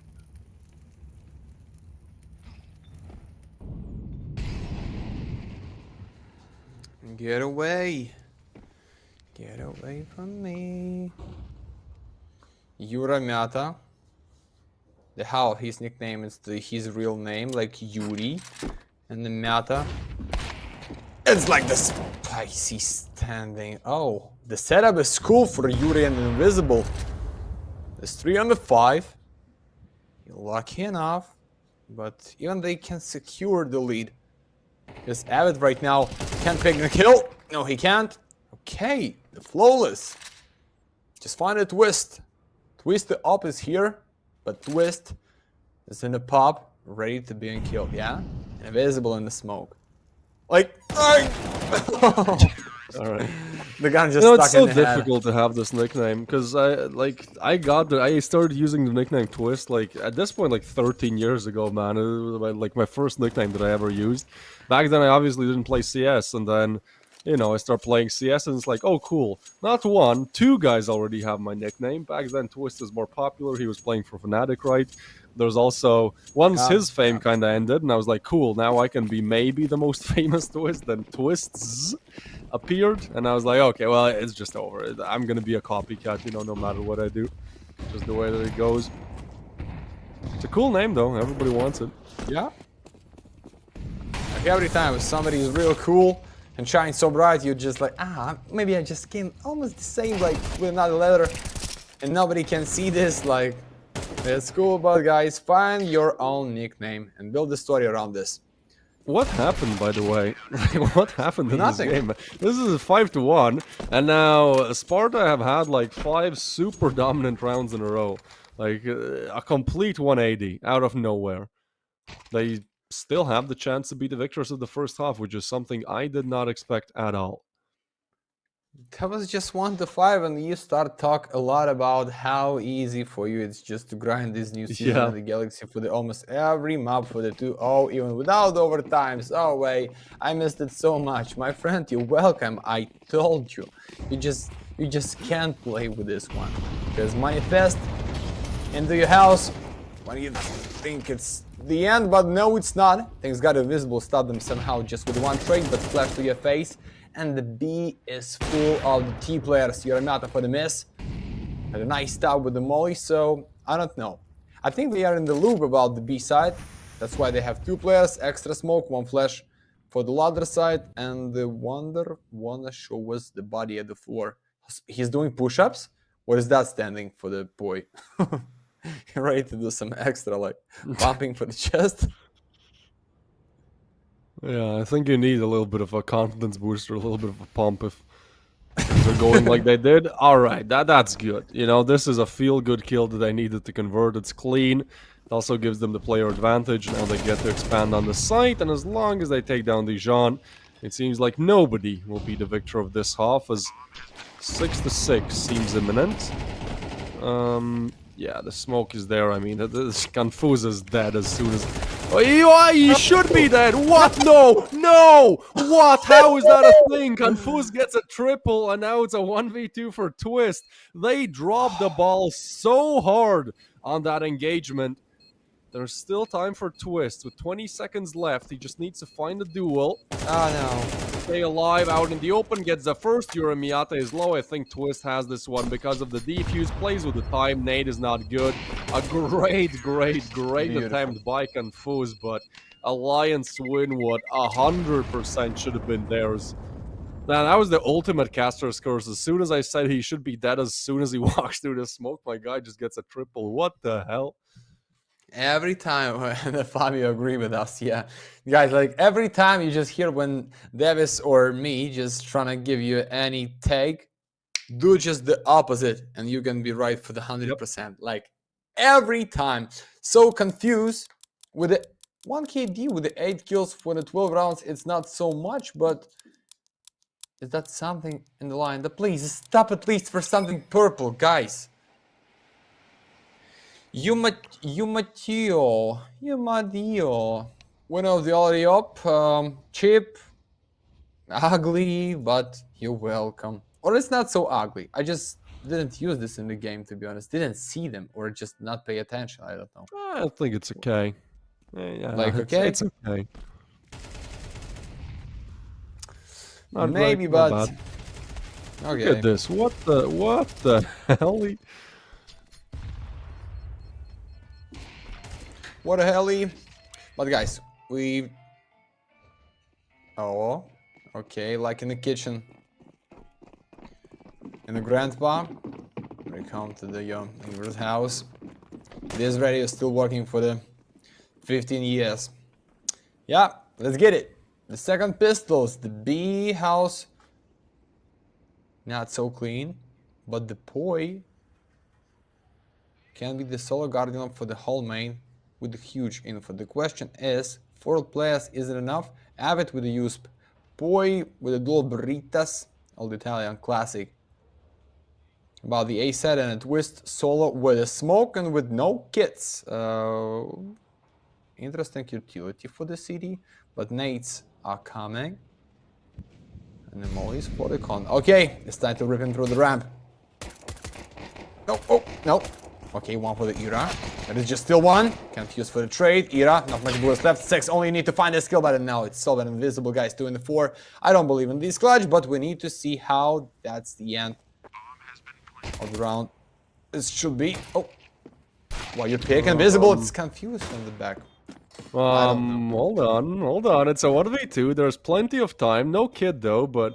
Soul B is really low. Poi's job is just to get on site, tap the bomb, and draw these players out. Oh, he's gonna get the first. Now Sol B is 1 HP away from dying. He tries to run away. He needs to run down time here, but it's gonna be Poi with the 1v2.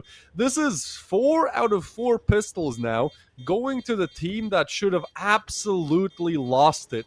On Ancient, we see a 2v4 and then a 3v5 come through.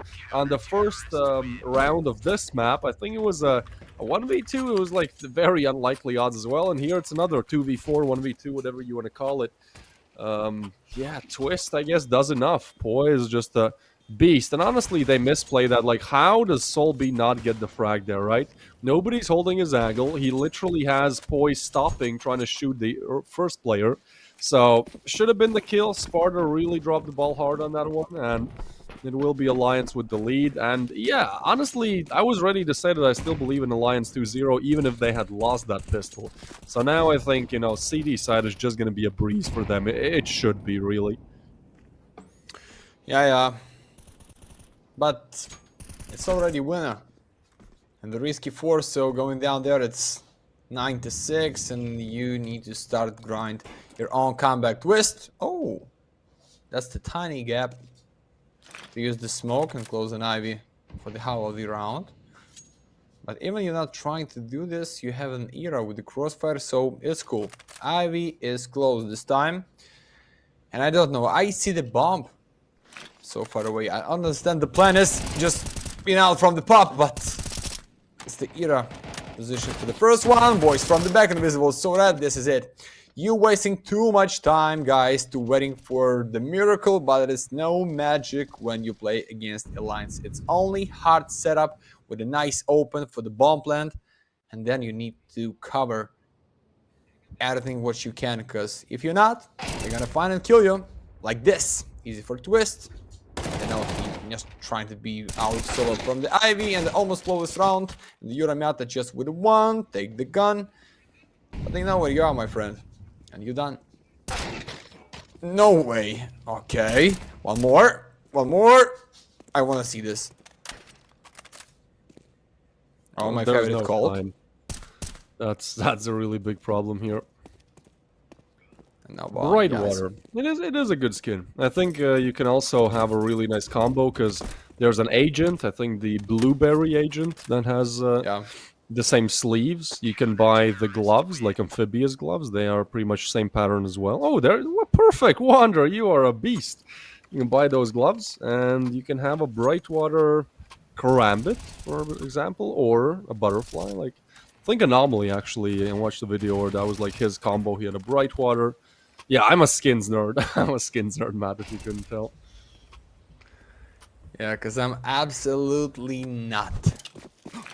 Just started to play CSGO and there was no skins, and looks like I still bring the old classic meta.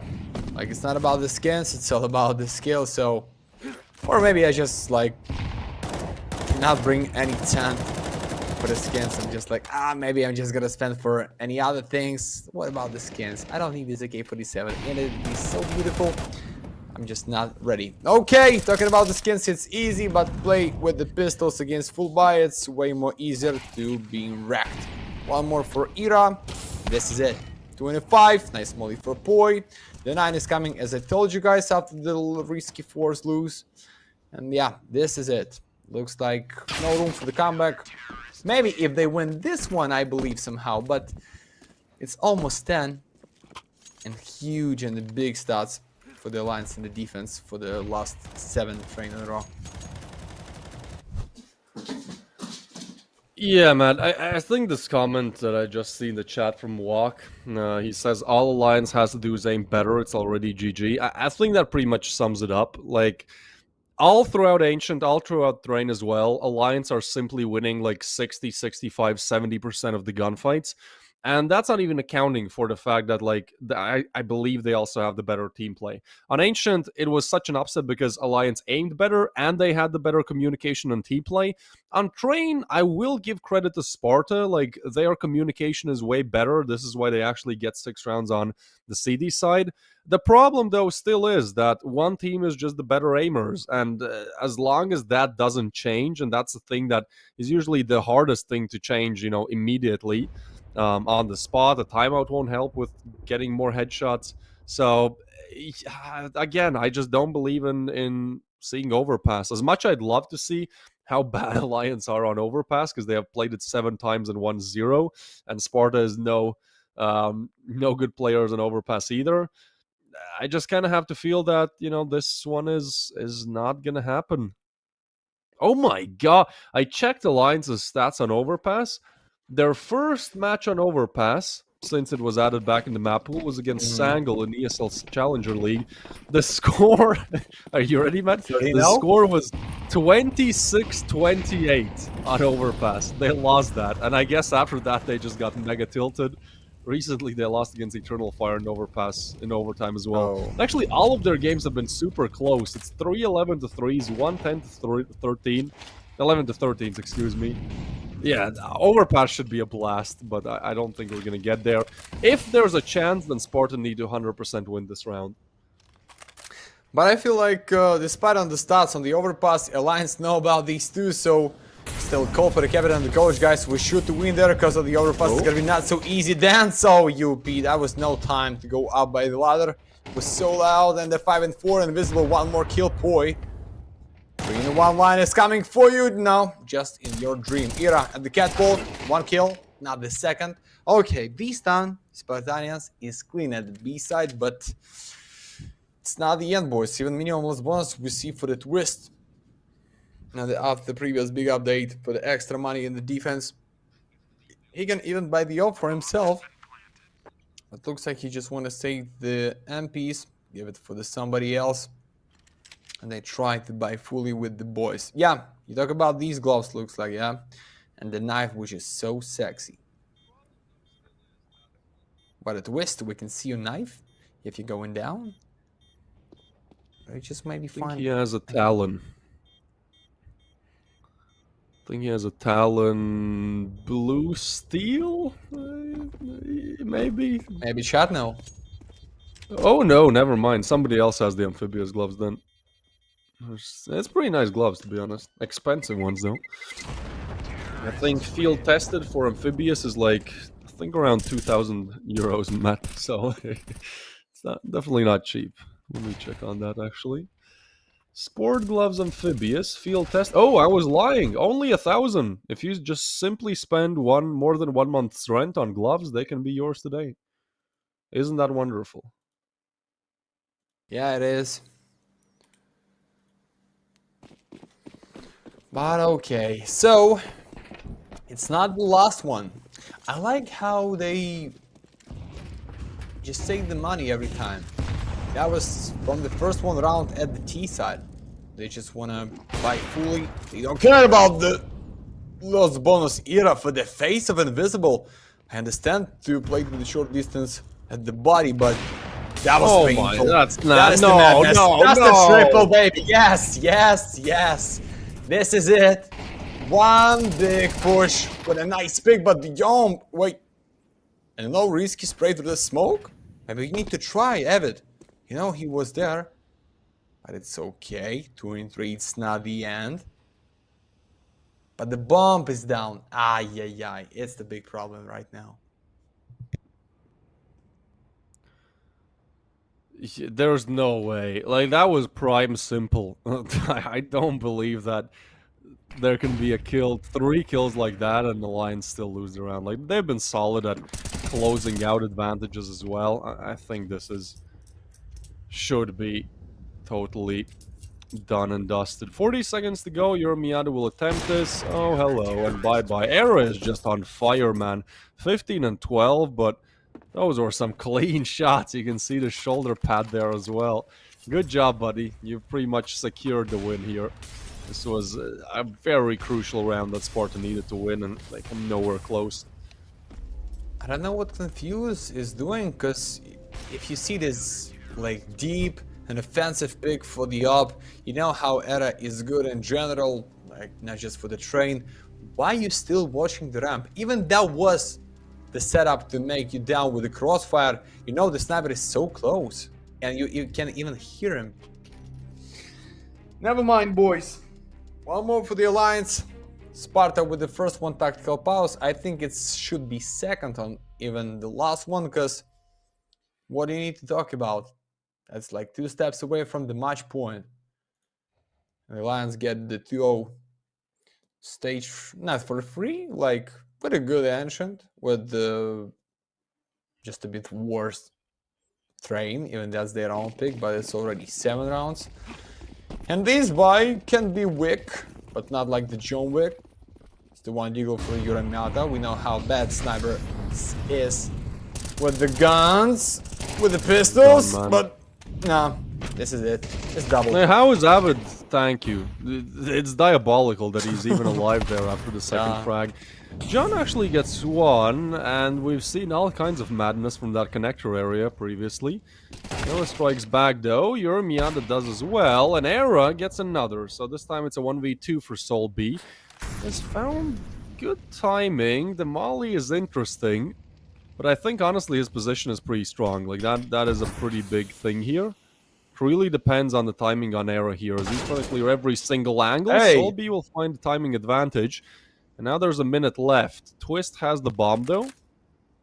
This kind of comes down to the aim duel, right? Because I think Solby will just slowly try to walk to the bomb. He has to, literally. Also, look at the radar. Like, this is what I mean. Alliance just have such strong aim and setups right now. 4 of the T players die like 1 meter apart from each other. Like, that is how difficult it is to get out of A main right now. And I think Twist will probably go for a jiggle, so yeah, there you go. 3, 2, 1, bye-bye. Yep. Yeah, no nice, no position, like, no chance to not come across with a missed timing when you want to take the bomb, so this is it. This the only one and maybe the last one time when you can take over the game on your side. But what's the buy? Everyone as the last one. Oh, I have a call, sorry. Let's get it. Just go for it, boys. No up, no pistols, no place under the sun. Just do or die. 4 in a row, maybe 5 with 1 big mistake, but the era... And that is the main problem to play against the Alliance. Oh, it's not a problem for the Storm to find a double, and he's ready to twist. Mate in the hands, it's not a great decision when they know the pub is empty and the main is pushing right now for the bomb plant. Oh! That was close to the backhand. Aye. But the invisible, what are you trying to pick? Just secure your lead and go back. You have great sound effects, my friend. I love that. Aye. It was pretty great. Sorry, guys. No, I love them. It's the same as with the AUK. You take it the wrong way, my friend. Yeah. Russian Talking about the clutch, though, 15 left, and this is really weird. Uramiata will get 1, and so will Era, but there's no time. What a weird outcome to this round. I feel like Alliance definitely overplayed their hand there. We'll put Sparta on 8. I still don't believe we're even going to see overtime, not even talking about overpass. But hey, that's 8. Like, honestly, after what we saw in Ancient, I did not expect Sparta to get 8 on train. I don't know about you.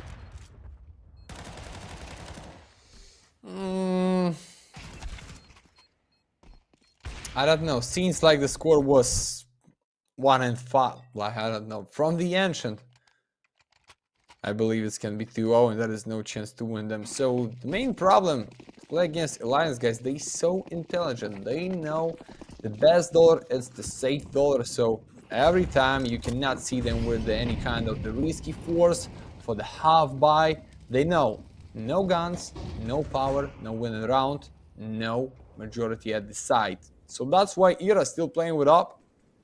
That's why boys, you know, with the pistols trying to get the close distance for a fight. So boy, default pistol, but nice hit in the pick. And that's cool. This is it. Just falling back for the safe. What a twist. Want to twist them down and flip around for Era's gun. No way, 2 in the 4, boys, please. Sparta, the last one should be. Oh. Tell me how. This is a bit of a weird game, like a lot of mistakes that kind of come out funny. Like what is that? That's such a weird engagement. But on top of that, Twist now has found a backstab, but there's nobody to backstab because Sparta has already went B. So let's see if Twist can roll back the years. You know, he used to be a tier 1 player, and I think he's still a really good player. He's just one of those where like a tier 1 team is not really interested in picking him up. Oh wait, whoa. Well, they're both there. A flash comes through, but they turn around. All right, yeah, kind of bad for Twist there, where he doesn't get the timing. There was a timing where he just walks through and shoots both of them in the back of their heads.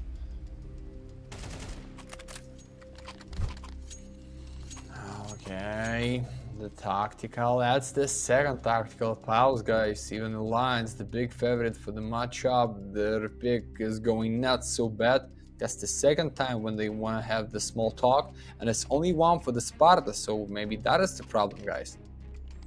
Because we watched how sometimes miscommunication was the big problem for the Sparta get the comfortable decision to win the round, even they go successfully for the plant, find a way to plant the bomb, like secure the lead somehow in a 2 or even 3 plays, but then sometimes misses in a crossfire, like miss the timing with the nade. So, and even we see the no money low buy, it's looking enough, like almost 10 nades, 1 gun for the Twist, 4 pistols, and you're gonna Mata. Yeah, double is huge, triple is coming, yes, even with the last 1 bullet, and it's just a 1 flash for the salt. Okay, this time A side is full for this part, and I hope I was not muted. Yes, thanks God. So, set up from the back for the Twist, just a chance to take Yuramata's gun, and falling back to bring this gun for the next round, but Sparta getting close for the OTs, guys. That is still being with it, like 9 best of 3 in a row without overtime, so why not?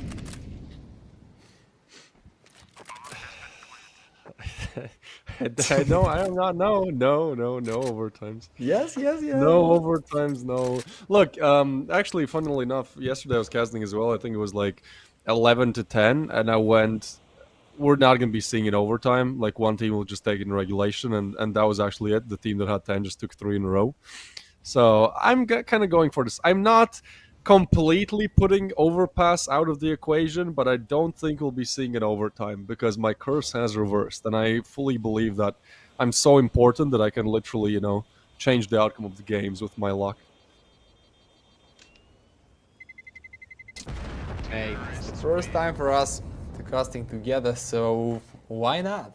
Just, it's my birthday, it's a happy time, spend it with the big boy Davis, so yeah, for the nobody people who asking didn't you. know, I mean, we know because of the Telegram and because I follow you on Instagram. But hey, go say happy birthday to Matt, everyone. No, like, he is no. Yeah. Come on. I you don't know, like this. is I what we don't do like here. this. It's like so need, sweet. Thank you so much, boys. Oh, I'm so happy. I mean, you're literally Okay. taking out time of your day to cast CS on your birthday. Like, if that's not dedication, I don't know what is, man. But mate, what is the best gift to yourself? Like not to work and get some money, like to chill. I can chill at the weekday, so it's not a problem. I think it's the best way to improve yourself, to get something beautiful like the new shoes, new setups. So why not? And why not just grumble them down, mate? We're talking a lot, but we can be confused. Yes or no? First, second, Oi, third. oi. Oi. 2v5, alright? This is a 2v5 where you have the bomb down. Oh, wait, time. Oh! Whoa! What is happening right now? No, I don't believe. No, I don't believe. Sorry. Yay. I don't think you will expect Urami out of there. You know what I mean by like these rounds being so goddamn weird? Like, what even is this? I think Twist still has the better position, yeah, because he's gonna peek out there and get the frag. That's actually great positioning from Twist. So Confus has to do it all. He just picks up the that was like a thief in the night, just disappears, and he's ready for Poi. Oh my god, this is pretty much a 1v5. If he's able to do it, technically a 2v5, but that could be a 1v5, and They've made the wrong call. They've rotated away. He's going to get the plan down, and now it's not a 1v5. All that it is, it's a 1v2, and you know where both players are coming from. Great Molly, though, forces him out in the open. They know where he is, and he's tagged up. We'll try to isolate the fights. Alliance, yeah, there's no way you're losing around like that. Great attempt by Confuse. He got an ace on Ancient, and, like, definitely was single-handedly winning some rounds, but... close but no cigar. 12 for Alliance, which you know what that means, Matt. We are going to be seeing Alliance 2-0. No overtimes allowed. I don't want to hear it. For sure it's my birthday, but okay. As you said, boss, but... Guys, the problem is they just stuck together, and you see, they know how important these rounds, because 1-in-1 for the Confused is not a problem. They already bring down with the Confused for the 5 kills straight on the Ancient, like with the Lucky through the smoke, yeah, against the Bomb Diffuser, but it's not a big problem. The problem is... No, it's enough money even they lose this one, but LOT is preserved for the playoffs. Yeah, Toliki, looks like you're right, but let's go make the group stage without extra rounds. Okay, guys, don't waste your time, don't waste the time for the players. So we just need to grind a lot of the matches anyway to see who's gonna be in the final. So I think we deserve the game without OTs. For today, okay? Just for my birthday. It's gonna be the best gift by the Galaxy. So, let's go for the 2 last rounds in the best of 3, maybe just 1. Maybe just slow pace for the Sparta this time.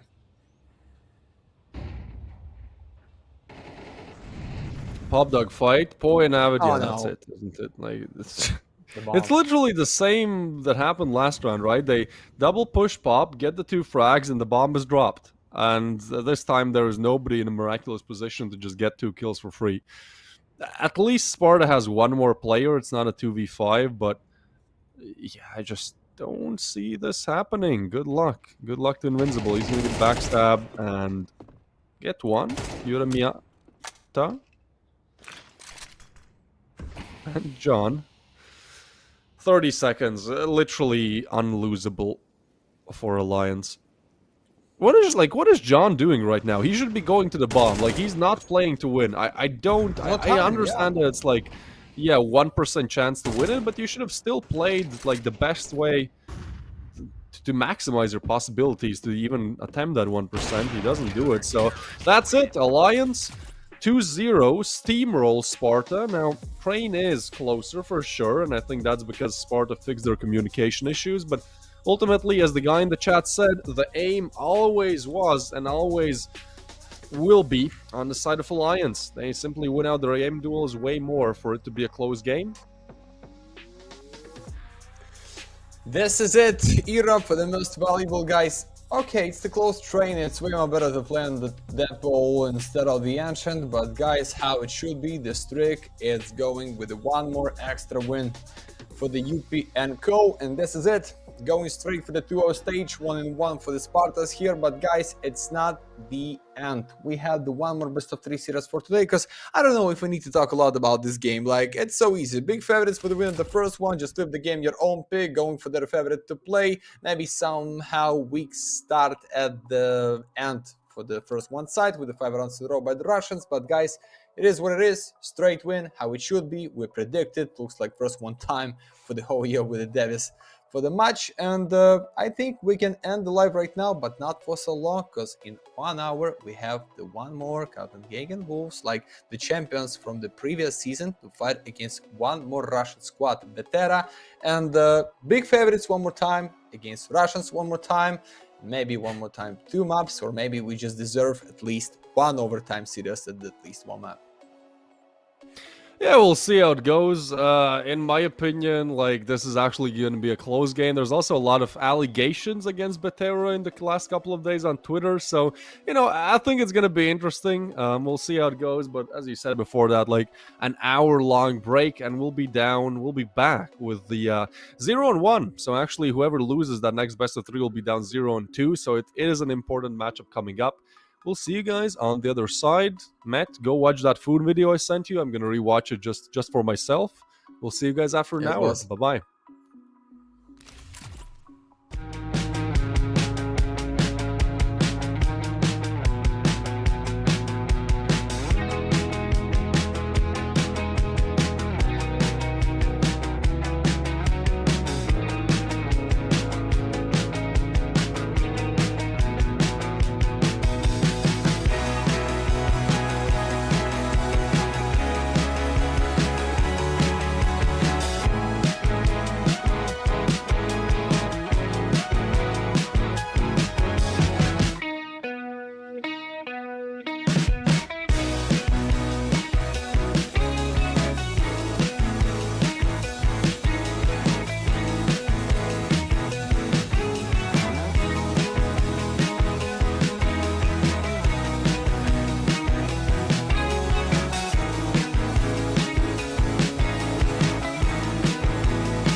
waste of love.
Woo! Woo!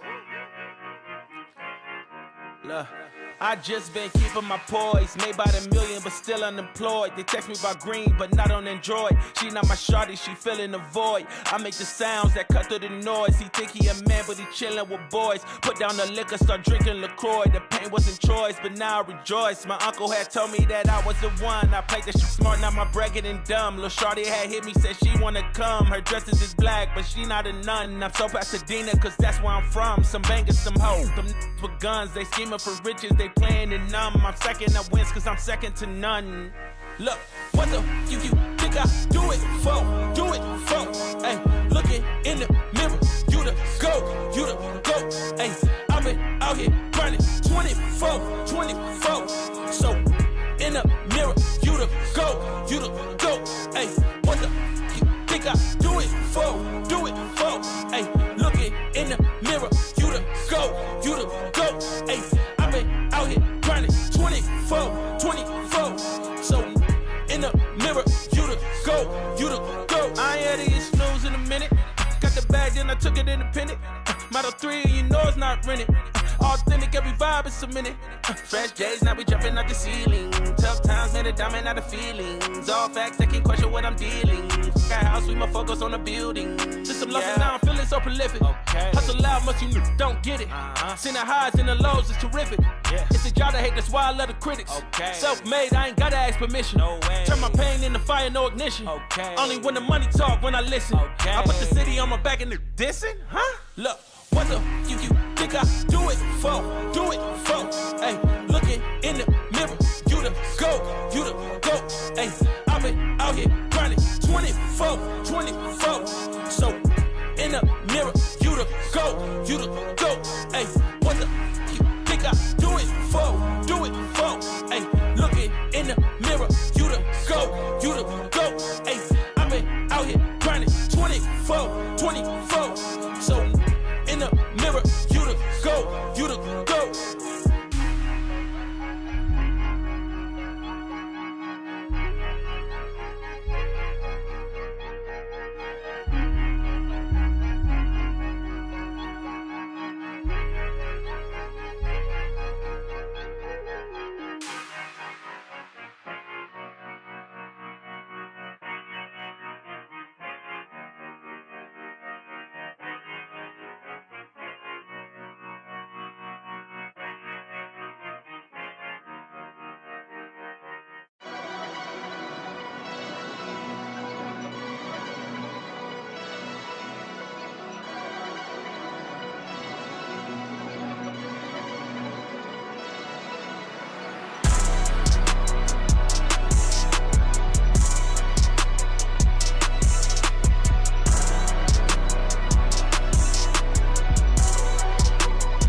May the truth be told, I was down bad, now I got it on go. Finna count my dough till my thumb got slit. Put my neck on glitz, put my name on the list. Finna shine on the bitch, I'm from the bay, been player one, way too clean. I was born this way, this my DNA. I was EBT, now the bread on the way was the ETA. I done took my payment, it sound too clean. I'm a trail ass nigga, never thought I can't. Got $1 on me, what is life but a dream? I've been living my faith, nigga turn me up. I ain't even hit 10, bro, this shit like wait, let them feel my bass. Finna test your jaw like my last name Davis. Heard your slap, but it sound outdated. Wouldn't rate it. I got a 10 in the backseat, peeling off clothes. I'm 5 in the crib, and she putting on a show. Tell him eat my dust when the green light show. I'ma peel it off, niggas don't want this smoke. Little nigga, you don't want this smoke. I'ma spark that shit, I've been feeling on edge. I'ma burn that down to the ashes cold. I'm on fire, more fire, more fire, more fire. Spark that shit, I've been feeling on edge. I'ma burn that down to the ash get cold. I'm on fire, more fire, more fire, more fire. Spark this shit, don't fear no death. I'ma burn that down to the ashes cold. I'm on fire, more fire, more fire, more fire, more fire. I'm lying, I'm on fire, I'm lying, I'm on fire, more fire, I'm on fire, I'm on fire, more fire, more fire, more fire. I'm lying. I jump up and count my blessings. Yeah, I ball out so hard, got them thinking I'm man with pictures. Yeah. Look at me manifesting. I'm in love with the bread and look at the spread. I'm thinking I'm blueberry central. Sign on the dotted circle the amount. Hella O's like I went running routes. I wanted this since I jumped off of the porch. I've been in free since I lived on River's couch. Gold frames on me leading the charge. My eyes is open, I can see it to Mars. I'm Steve with the Max serving up genius bars. Reach for the ceiling, nigga. I'm the same little nigga with a gap too smile. I never backtrack. I'm a long way from home with the block too hot. I ain't touching on road, break ground when I grow. I was kissed by a rose. Niggas wouldn't go a mile if they lace my souls. I could walk on air like I'm stepping on stone. I'ma spark this shit, don't fear no death. I'ma burn that down to the ashes cold. More fire, more fire, more fire, more fire, more fire. I'm lying, I'm on fire, I'm lying, I'm on fire, no fire, I'm on fire, I'm on fire, no fire, no fire, no fire. I'm lying, I'm on fire, no fire, no fire, no fire, no fire. I'm lying, no fire, I'm lying, no fire.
that stamina, turned up to the maximum.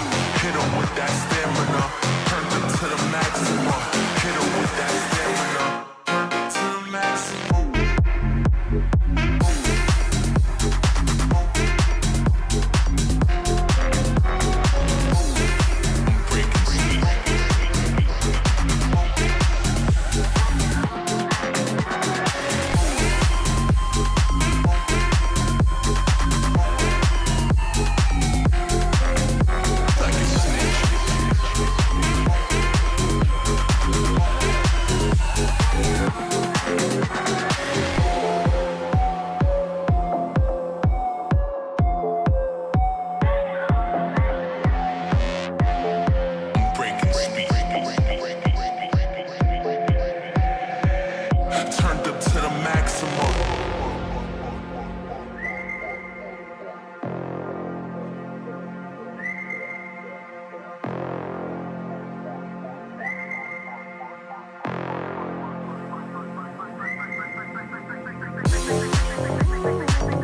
Hit him with that stamina, turned up to the maximum. Hit him with that stamina, turned up to the maximum.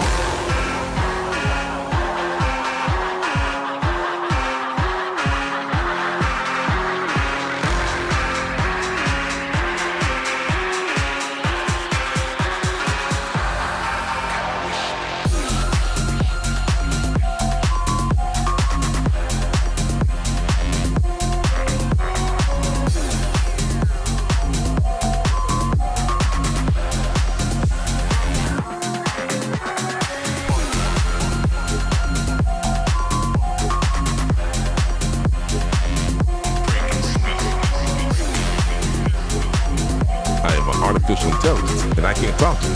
Get ready for the start. 1 minute to go. Players ready. Hit him with that stamina, turned up to the maximum. Hit him with that stamina. Get ready for the start. Turned up to the Players are maximum. warmed up. Not Hit him ready with for two. that Might keep stamina, up. turned up to the maximum. Hit him with that stamina. While you and I are having fun, it's already 40 seconds before the start.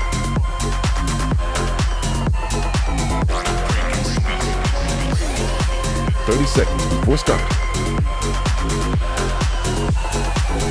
Turned up to the maximum. 20 seconds before start. 15 seconds, baby. 10 seconds before start. 5, 4, 3, 2, 1. From the 7 best of 3s I've casted so far in Galaxy Battle, why are you looking so serious, Matt? There you go. From the 7 best of 3s I've casted, 6 of them have been 2 mappers, quick and easy 2-0s, but talking off camera a little bit, I think we might finally have our first 3 mapper. I know it's something you don't want, but look, I'm just here to give you the facts. The Wolves and Batera, they're close. They're close in terms of their VRS. They're close in terms of their skill, in my opinion. Is that it? They just have like one huge camera? What the hell is that? Alright, well, Batera in some hot waters recently on Twitter for allegedly being a little bit sus. But it doesn't change the fact that if you look at the map pool, this is like 50-50 all across the board. We're going to be starting off with Nuke. The Wolves have a 47% win rate, Batera has 52. Then Mirage is literally to the dot 50-50 for both, and then Ancient is 52-62. So honestly, I hope we're going to be getting a close game, because I haven't actually seen close best of 3s. All of them have been kind of 2-0 sweeps. Let's see how things go. The Wolves will be starting on the CT side, as this is Batera's pack. It's the most obvious start. The CT, of course. I just don't want to be honest, but I agree with you, Davis. I think it is just a time for the full race at the Galaxy. Like, too many times we see just the 2-0 in the group stage. So, yeah, the numbers of times to play, the win percentage, the Nuke, which is big C-sided map in the history, and the CS2 for sure. But thanks God, we have a Nixon for the trade only, and the 1440 know about the Heaven type, where without health cannot support like straight, just for the nades maybe. But Crystal out of box, he's from the back, it's Nixon with a double kill. This is it. The bomb carries down, and that's the pistol round for the Wolves, guys. Before the live, we talked with Davis. I tell him like, mate, it's gonna be 2. I just believe in the 2-0 so much because I believe in a huge start for the Wolves at the city side with more than 7 rounds, and they not so bad at the T. So flip the game on your opponent pick. Just do the same. What previous? Who's previous won the match? I forget already, guys. Oh, I'm so stupid. Alliance. Just do the same as Alliance, and that's carry 2-0, but no bomb. No force, just straight eco for a 2-0. You're correct. For now, you're correct. The Wolves have found the first round, and they 100% should be getting the second one as well here. Like, we have... Actually, yesterday, or no, 2 days ago, I saw, in a single match, Matt, I saw 3 rounds where 4 pistols and a hero rifle converted. And those pistols were, like, literally Glocks. It wasn't even Deagles. So... I'm like 1% skeptical here, but it's literally just the Glocks, and Violani has already found the first. The rest should fall to the FAMAS in due time. And they do. Clean up crew. They don't lose a single weapon. I don't think height goes down as well. Well, that's a great start for the Wolves, exactly as you predicted, my friend. You don't have to leak the script to everyone. Thought it was just for the casters. Talking about the Wolves, what we know about them, like Diverse here with the Biolani for so long, almost for the 1 year to play together. Matthias with a Nixon, just a bit less than half a year with the normal KD, just a bit more than the 1. And the Yorka benched, and we have the new blood is in the house. Mr. Cristo. Started with 1 kill only, but guys, everything just starting at the full buy when we have Mateus with a smoke to close them down. So falling back. Guard with no health. This can be the problem right now for him. But I don't know what's the plan. Looks like they just walk around slowly, want to take the lobby, just implode a bit of the utility of the city side, and only then start to proceed, because Bert needs to be the first one to open because he's red just for the 1 bullet. So I don't believe in the crazy headshot with the Galil, with the K-47 maybe, but Galil is not the gun to be the huge surprise. So outside is coming. Looks like Nixon is ready for this. Okay, lucky. 1 HP on Vert. Trying to cross, but there you go. Nixon finally finds him. I feel like this is too telegraphed, and you can just get so much damage in by spamming the smoke. So even though Betero Advance is secret, you have to ask at what cost. And it has been quite expensive, right? They're pretty much a 3v5. Vert is just there. If he stub, his toe gets stuck somewhere, he hits his elbow, he should die. So... moving good. Actually, for some reason, the Wolves have just not sent anyone to B side. This is the plant. That's what's so weird about this. Like, the bomb should be going down. It does. Just allow the ramp player to arrive. Another low HP, and Vert actually gets a kill with that 1 HP. So we have 1 HP and 11 HP here. It's still a 3v3 though. Yeah, the retake is huge, but looks like just got the 1 more extra player for the full roster. Wolves ready to get the first one easy against the red player. They know Vert, they not know he's red, so they're gonna play like the straight clutch. Hidus in the ramp. No nice to close him down. Vert, nice position from the Solas quick, and this is it. Nixon with no chance to save the gun, only with that kill, and if he's gonna be deep enough behind Red Fox, this is it, boys. Yeah, 1-1. Started for the 4-5 red Vert, but these red player find 2 kills and flip just a bit the start of the side for the Betera. It's a nice point.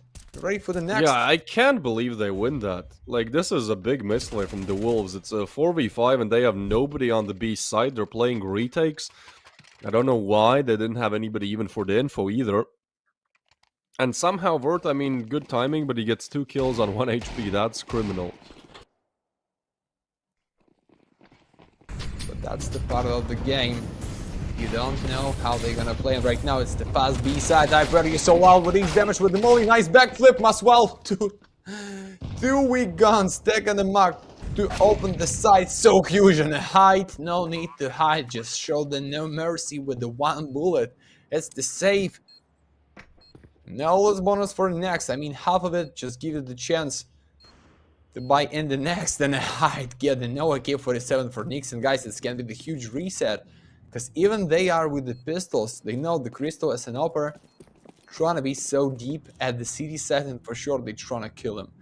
Uh-oh. That's extra call. Yeah, Extra famous for the dead, squad. Yeah. friend. Maybe Quadro? Whoa, whoa, what? Aye. What? Team It's not kill, even a baby. call out. Yeah, maybe, I guess he's not dead. That is the only way how he could have survived. Hyde does some team damage. I love how Christie was like pre-aiming that. That is, you know, the jump. A bit of a weird timing, but damn, look at this shit, man. What the hell? Only What the one. hell? What the hell? Did you see So the maybe Genius tactical. interview for that guy?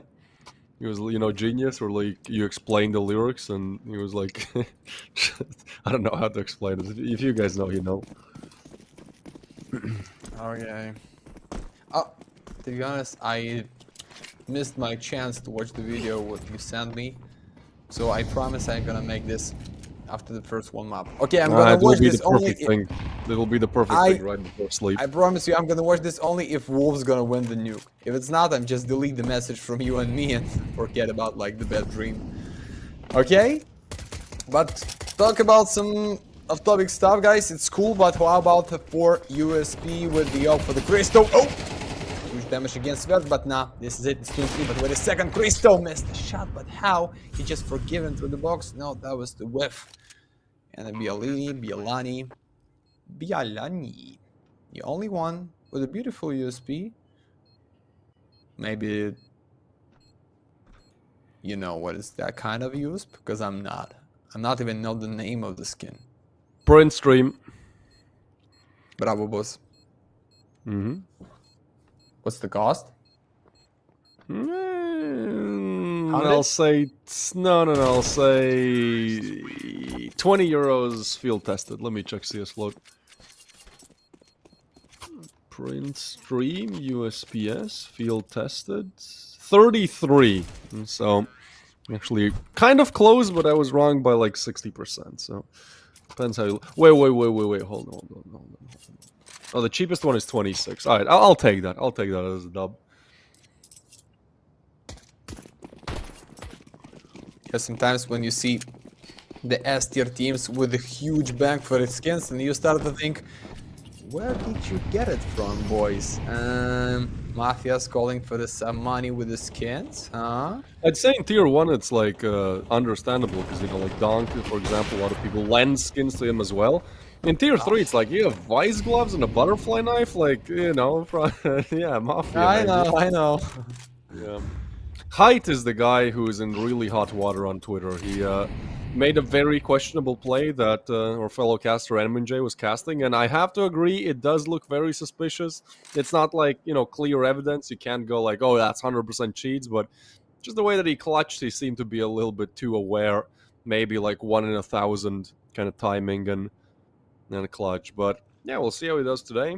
For now, 7-4 actually. Gets that opener with the op. Yeah, the problem is just to prove the things. Because we can talk, we can see it's kind of bullshit, but guys, you just need to prove, and it's not so easy. That's the regulation of CS. Like, you can do some stuff, but if you still play there, if you still grind the money online, so who cares? Right now, hide. Oh. Uh-oh. Nah, straight on your head. So Nix, Oh how my many God. line? Oh, only 1. It's only 2. Looks like enough, but 2 and 3 at the B side, it's not strong. Oh, yeah. Let's go for the type where it's a huge double. Enough time to switch for a K47. And the Wolves get the 1 more. But guys, that was 3 in a row for the Betera. And that's enough money for them, even by in the next, if they're gonna lose. But that round was cool, because they started with the 4 and end this with a 3 or 2 players. It's cool. How cool, it's just a 3-on-3, it's normal. Let's go. No up this time for the T, but maybe no need. Just play fast A side, as you did like 2 rounds ago. That was clean. This time, slowly in the lobby. Okay. Yeah, great fight back there from the Wolves. Like, you do not want to start 2-4 with almost no money left. Like, that was actually a huge win for them. The score could have been 2-5 at this point. So, it's Batera's pick, so they're expected to perform well. They're also theoretically the favorites in this matchup, but the Wolves, for now, fighting back for sure. Nixon gets one. Tape is there for another double. Tape just delivers from all angles, even clears his teammates now. That leaves just Masswell in height. Crossfire, yeah, this is too easy for the Wolves. A bit of a flat attack there from Batera. They just kind of walk into these angles, don't clear some places, and to be honest, the Wolves just have great aim in that round. Good stuff.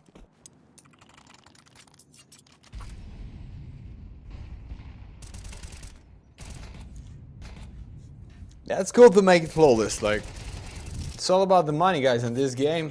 When you're playing out on your own pick, when you understand, like, we just gonna end this map for the T set, which is, by my opinion, one of the most hardest side to play in this game. When Anubis is done to play for the city, it's all about the T and the nuke. So, a big reset with the 3 AK-47 against these by, I hope no misplay and miscommunication for the Wolves to get these one for the crystal through the smoke. Okay, but that was one of the pistols, and the Tensi still plays the bond for 007. Nixon with once more. They know about the B side. Matios. Oh, your shoulder is out. 2 of them. So red. It's easy. Should be. Yeah. Bomb is down. One more flawless round almost, because there's just Nixon out and the Vert. Oh, some extra shots. It can be cool, but anyway, it's 5-on-3.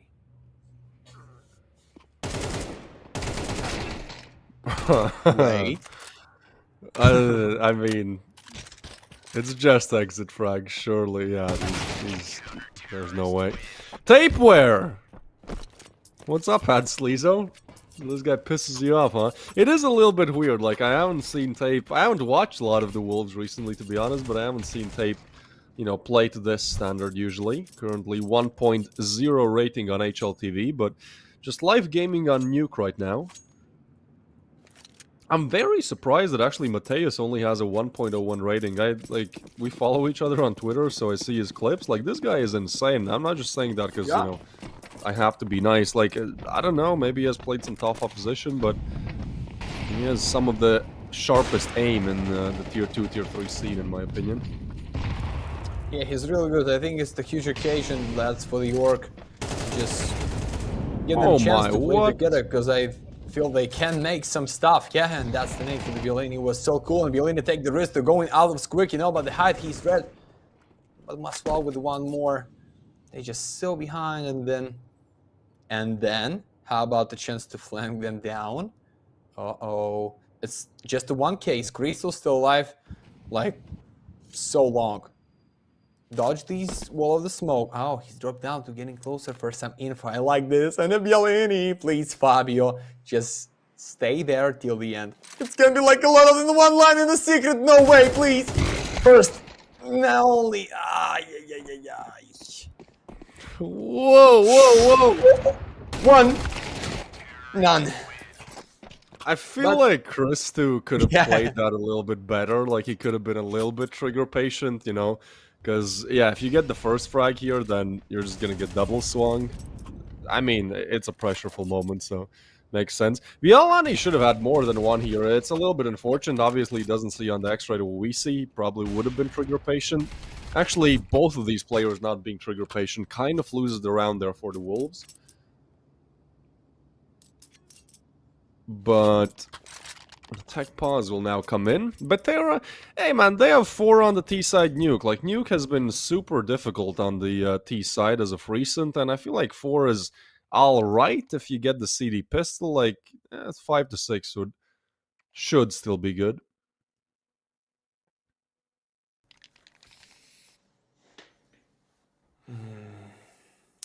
So, that is the occasion.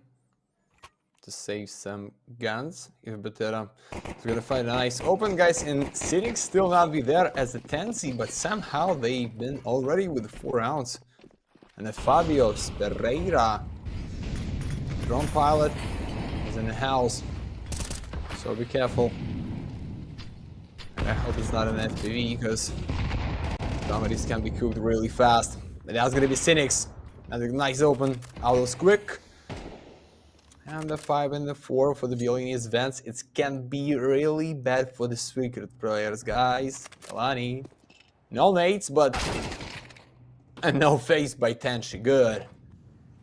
So 4 and 3 is the chance for the 5 right now. Maybe it's already like safe now. Just trying to guess, but what the cost? Yeah, I'm looking at Butera's lineup. I'm like, who the hell is Cynics? I have not. This guy's 1 and 8. I didn't even notice him up until this point.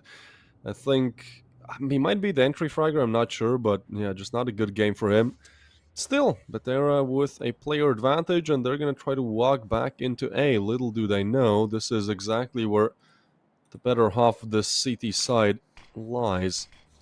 Matthias will be the first point of contact. Weird timing, but actually gets one. Now there's 3. 2 of them are low, and they're not going to be expecting a hot play. No way in the whole world. But again, it feels like it should have been a double. Only 1 and Chris with another clutch misses on both sides of the op. And since he has the op, he has to hit 2 shots. Tenzi's low HP doesn't really change much here. And his position is very predictable as he tries to go around to hot. There will be player on top of it already. Yeah, this is like a 3%. Oh, he gets the frag, and he might be checking top of hot. He will. Low HP. Tenzi goes down. Never say never, my friend. How the hell do Butera lose that one? Ay, ay, ay. That's a really weird setup as well. I don't even know what to say about that one. That's a 5% I don't know, just... chance. But yeah, maybe better for them just see. Maybe no need to pick, just hide. Being with your scope just for the default, for example, and waiting for the box player, just get the lucky timing, kill him in the squig or in the box, but even he's not because he's red. The sniper should have thrown the last one and the easy shot, but looks like that was not the big play for the Wolf. It was just a misplay for the Butera, and right now, oh, Mateus feel like that was no time for me. Should be as close as I want so drop down for the B so fast. Just waiting for the chance to make the decisive move to find a kill. That's one more time. But I feel comfortable to play slowly, like they understand if we cannot go in fast, we're just gonna wait like almost for the whole round, and then we can explode so massive. But the question is, who's gonna have the first one open? Cynic still not be there. When we have Nixon with a 13, he's not the big carry, but 2 KD for the 11 rounds, it's enough. It's like, it's cool. And really slow, as I said to you. And Mattia right now with the info, guys, we need to help. I hype Mateus up, let's see. He needs to get a double here. Live up to his full potential. Weird timing, and actually that's perfect. If Nixon draws the mail, helps Mateus to activate, but they go trade for trade, and Butera come out on top from that engagement. As Height will be planting the bomb, seems like 5 should be given. Just Biolani and Chris too, and Biolani's position now exposed. Quick special spot for the white screen. Yeah, face. It's the huge molly, so you know about the Aqua. Even Crystal find a default shot. No. It's gonna be like cheeky jiggle just for the check. But that's Biolani with enough time. Switch for the Mach 10. You don't check the Ukrainian position. It's the huge jump, but he touched the floor with the dead body. And Butera gets the 5 and let them down without anything. Just the pistols, MPs. And looks like we can have the draw at the side, which is so nice for the Butera, not so big for the Wolves. But guys, it's the nuke, and we don't know how weak the side for the Wolves is here. It looks like anyway comfortable map for them to play there. but no money is the problem. And the better call for the tactical, I think maybe just for the Wolves, like, come on guys, what's the setup we can use with the scout only and for the 1 MPs? But no, Betera just want to talk. They understand, guys, being at the 7-5 and lose the second pistol round, it's not a case for us. It's just an occasion, then step-by-step grind for the draw at the 8-8, like 9-10, but we need to find a big win because Mirage is not so cool for us to play. So, what's the plan, boss? Wolf smokes? That is the default for the new.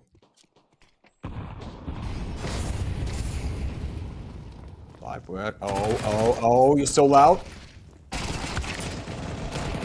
One out the box and a second from the ramp. 302, fast start in 25 seconds only, but Matthias is red and maybe just need to take the scout from the crystal, but looks like no. Yeah, I'm surprised he keeps pushing, because, like, they know exactly where he is, and he's low HP, so it has to be oh, what the hell, Matthias? No way, I can't believe this. If he gets another kill out of this, no. Yeah, it's such a dumb play, like, so risky. But, hey, he gets 2 kills, I can't blame him. Christu now with the scout has clutched the 1v2 once, now just needs to connect a single bullet on Vert, and, well, Cynics will be a little bit more difficult to take down. He's close to them. No timing, only hits the shot. Now they're both low though, so the USP could finish them off, but can't. And we have a 6-6 huff. Honestly, I'd say, like, 6 rounds on T-side nuke is like, I'd say 8-4 on a balanced map. So I think Betera still with the lead, maybe starting off a little bit slow. As you said, actually, man, you know, with the Wolves starting fast, but there's a comeback now, 6-6. And honestly, I think if Betera win the pistol, then it's not going to be sealed yet, but they're definitely the favorites. Heavy favorites if they win the pistol. Before that, though, as always, we have the giveaway. And look at that beautiful transition from Wanderer in the background. Yes, but that's gonna be the same beauty of the skin. Again? And I think for the same person, no? A same AVP for the same person, yeah. What the? This is rigged, man. Wait. Maybe it's the lazy stuff of the Galaxy just show us the same animation from the previous. I don't know. I mean, look, congrats. You secured, I guess, 2 blues are not too bad. It's still like €5, so something. I think kind of cheapy skins. It's the beautiful gift for your friend when you try to get a matchmaking and you're like, oh, my friend, just take it up. You're so bad, but just be the same bad as you are, but with not the default op. I think so, because no, it's nothing, guys. We're still grinding for the purple or for the pinky swag. It's on the line, but we're talking about the pistols right now, so no skins until the second map or after the overtimes. You don't know, because the first one, how we see the close score behind is gonna open. Nice. Drive by. Cowboy's not there. No, Civics from the Heaven is huge. Nice trade. 302. Bert, no bullets. But they can drop down for the B side. Why not? You know about the main. You don't know about the second player. Looks like. Honestly, the Wolves should just pick up the bomb and go B as fast as they can. I think that might be the plan. Yeah, that's the best plan here, because they're just feeling so claustrophobic. There can be player main. There might even be a backstab. Like, this is just a very good call, just to lock in the bomb. And at the same time, Betera have to rotate quite a bit to even get to the site. No kit either.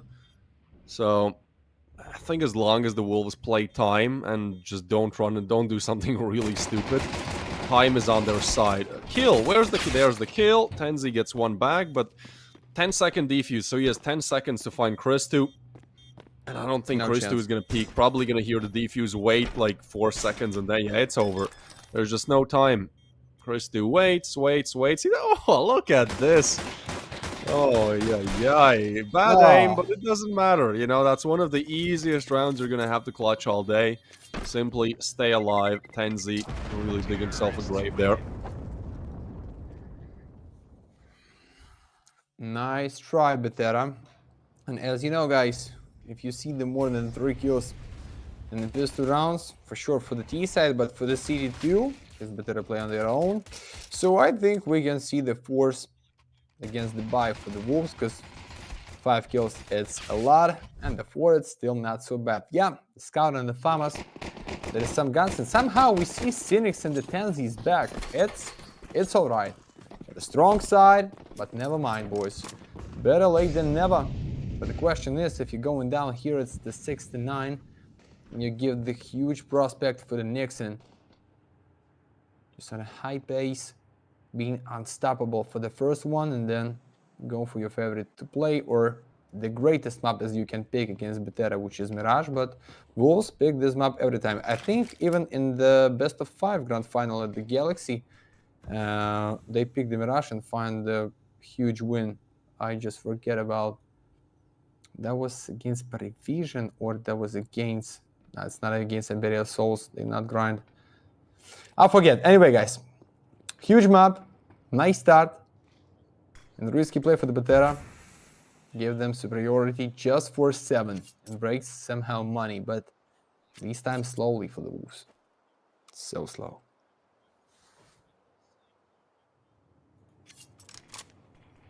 I love that the Wolves are playing this one slow. Like, I see a lot of teams actually crumbling to the force buys on Nuke because, you know, lobby crunches are a thing. But this is, yeah, we're still pushing up, but Bialani finding the first frag. Now the A side is almost open, and they just have to clear hot, and at that point just stay vigilant of heaven, and you're good. Massel trying to hide in the smoke, might actually try to push out on the plan, but they're faking it, still pushes out Tape, that's huge. I feel like if he doesn't turn there, that's still a 2v3 that can still get nasty. Time is a little bit low, but Height in no position to deny this, so with $0 to his name is probably just looking to save, maybe get some exit frags. Like, this is a very strong showing from the Wolves. Should secure themselves the 9th one as well, right? Because Betera went all in this one. And the problem, the big problem is just what you can bring for the next round. Scout with the 4 pistols, it's fine, but without any misplay for the Wolves, we need to see the 9, guys. And yeah, as I told you, boys, like, you need to find more than 7, because in the pistols, in any map, in any pick, or even for the decider, it's kind of big gamba. You don't know who's gonna win this, and even at the odds, you can see, like, for example, when the Vitality plays the qualifier in the major against Legacy and pick the Inferno in the best of 1, it's still like being for the 50-50. So, because it's so hard to stop the 5 of them, just push out for the 1 point only to plant the bomb, and even they're gonna lose, it's enough money to buy and grind for the next round. But that was just a chance for the Betera. Right now, it's the technical, not for so long. And the Wolves start the same as they start the first one side. And I like what I see, my friend, because I believe in it too. Oh, so much. It's my birthday. Please love me. Leave me and love me at my birthday. Dobby needs to be free. Yeah, we're gonna be seeing Ancient, my friend. There's no other way around this. I don't know who wins Nuke, but whoever wins Nuke will lose Mirage, I can tell you that much. I have the script, it's confirmed. Also, what is this Betera? So they have 5 USPs that are like, you know what, let's take the longest range fights possible. We have 5 7s and USPs long range. That's just a weird call. I feel like you're so much better off stacking a bomb site than... Or, like, I've seen stacks on Grey Box before, I've never seen this. I haven't stacked with USPs. Doesn't work out, what a surprise. Yeah, but in the other way, there is no sense to save. Just no reason. How many for Tape? Still alive. 4? No, it's Nixon. It was my streak. But it's okay to be flawless in this round. So it's not about the numbers of kills. Why does Mateus keep trying to jump on the silo? Like, I'm 100% sure you can't do that. I don't know if he has the memo there, but... Yeah, no matter what kind of movement you have, you can't just jump on the silo from hot. What the hell? But if he wants so, like, who the boss? Just the coach? Just the sponsor of the Wolves? And the oh, guys, you know what? when you see the tactical, when your opponent get the maximum lose bonus, and you feel the huge difference, because you know, if we implode them down right now, it's gonna be a nice chance for us being just in one step from the map point and the tough side to play. So that's why they want to have a small talk for a big walk after this one. And I like this. And they still play without the sniper, and that is still Bielani's Goril, because they grind for the big money. They know Betera streak is coming in any second, in any time. So just want to find the maximum from the every round, and I like this. That's why I like the Wolves, like for the past 3 months. Just see how they play, because I'm casting, I'm not a fan, just sometimes see how they play. And I like in total, like everyone is here, even Mateus, your favorite, with 8 kills only. But that was, what is this height? That was on the outside through the box. Wait, can we have a replay? That was the pick, or he just make it for a crazy shot? I missed this. But okay. Easy event kill, yeah. But they should be winning this rifle, right? Because 6 to 9 is still dodgy. Like, that is still, I'd say, 50-50. If you have 6 on the CD side, your opponents have 9. As long as you win this rifle, they will have to chew through definitely one more buy from the Wolves if they get the plan down in this or the next, and maybe 2 buys. But this is just a must-win one, because their cash is actually super low. So we could be looking at 6 to 11. If the Wolves somehow figure out a way how to convert this 3v5. Nice spotting action going on there. So info is definitely there. Christu, probably the most predictable position when you send 2 players down towards Secret. Ram player arrives as well. I mean, the setup is perfect for Betera. I had nothing bad to say about it. Height will miss, but... oh, he will actually not cover Vert either. So they do get the plant, which is already good for cash. And honestly, 3v4, it's not too bad. Let's see how they play it. We have 2 coming in from 3 coming in from ramp. That's going to be really deadly, Matt. Like, if Tave just plays headshots here, and we know how good he has been, 14 and 8, like, you can just get 1, tuck away, play it slow. In the meanwhile, there's a fight, but Tave will get 1, only the 1. And now it's Mateus in a 1v3 clutch. Too low, he will try to molly the bomb, but there's plenty of time. As they tab the bomb, the molly just, yeah, I guess miscoms about where the bomb is, and that will be Betera. Looking a little bit dodgy with the Wolves planting the bomb there, but yeah, it is just the tape game right now. Oh, wait, Nixon is 17. He's like old school electronic, you know, the game ends and he's on like 25 bomb, you're like, where? I saw like 2 of his kills.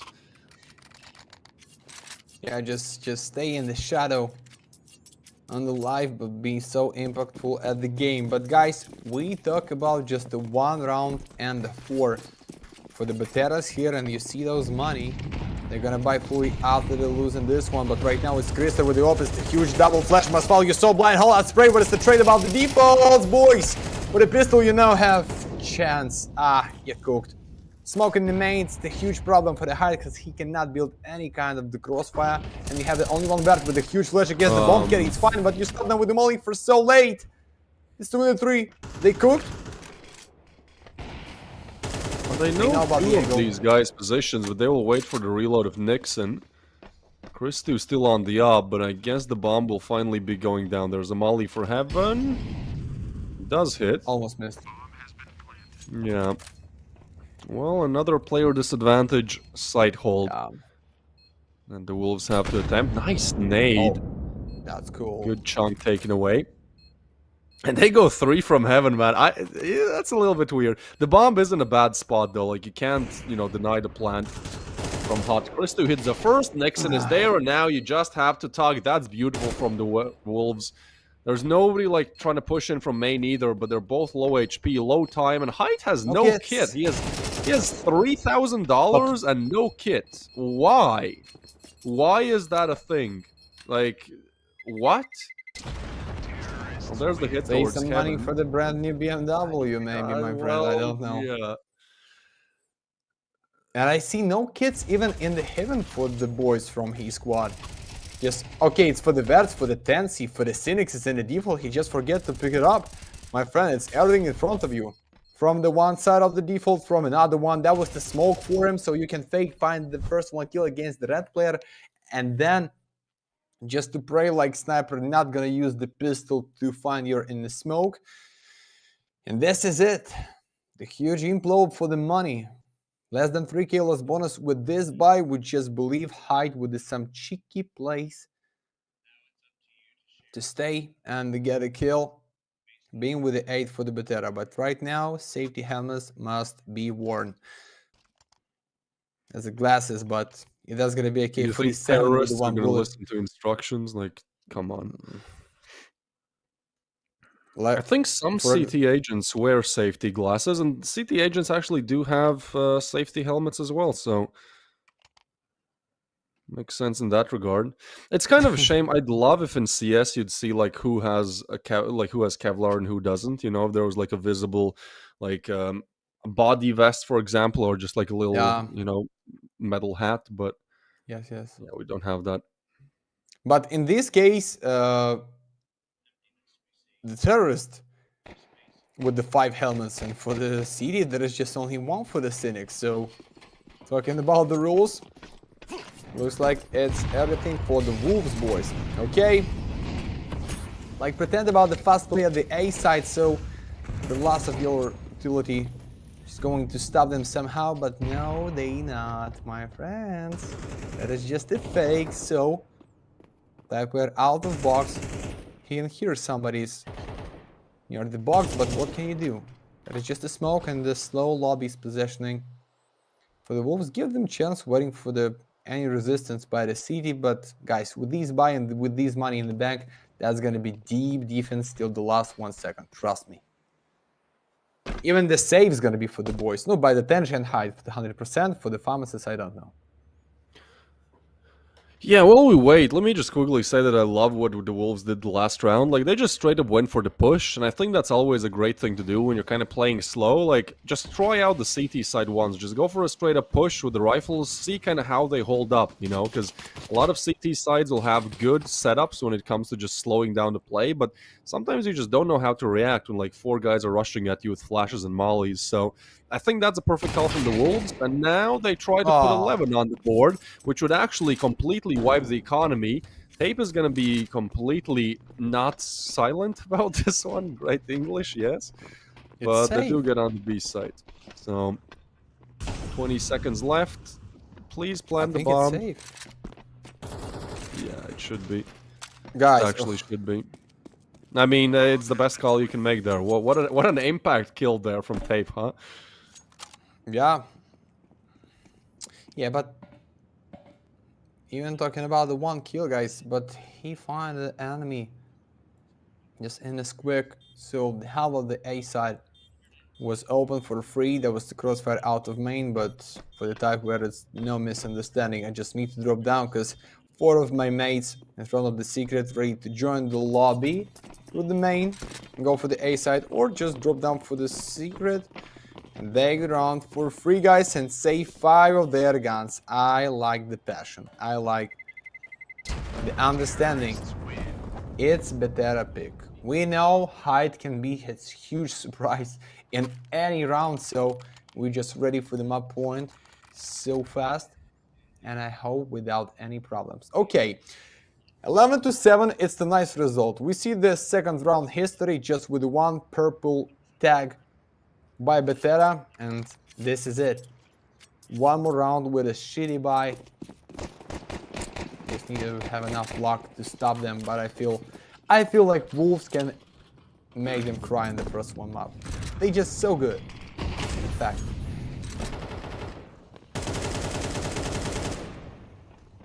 No lucky shot for Christo. I kind of feel like this one is over, no? Like, Betera has shown absolutely nothing on the CT side. And that is not normal for Nuke, for sure. But honestly, the Wolves have just been playing good. They've been winning their gunfights. It's difficult to pinpoint, like, one thing that's going wrong for Betera right now.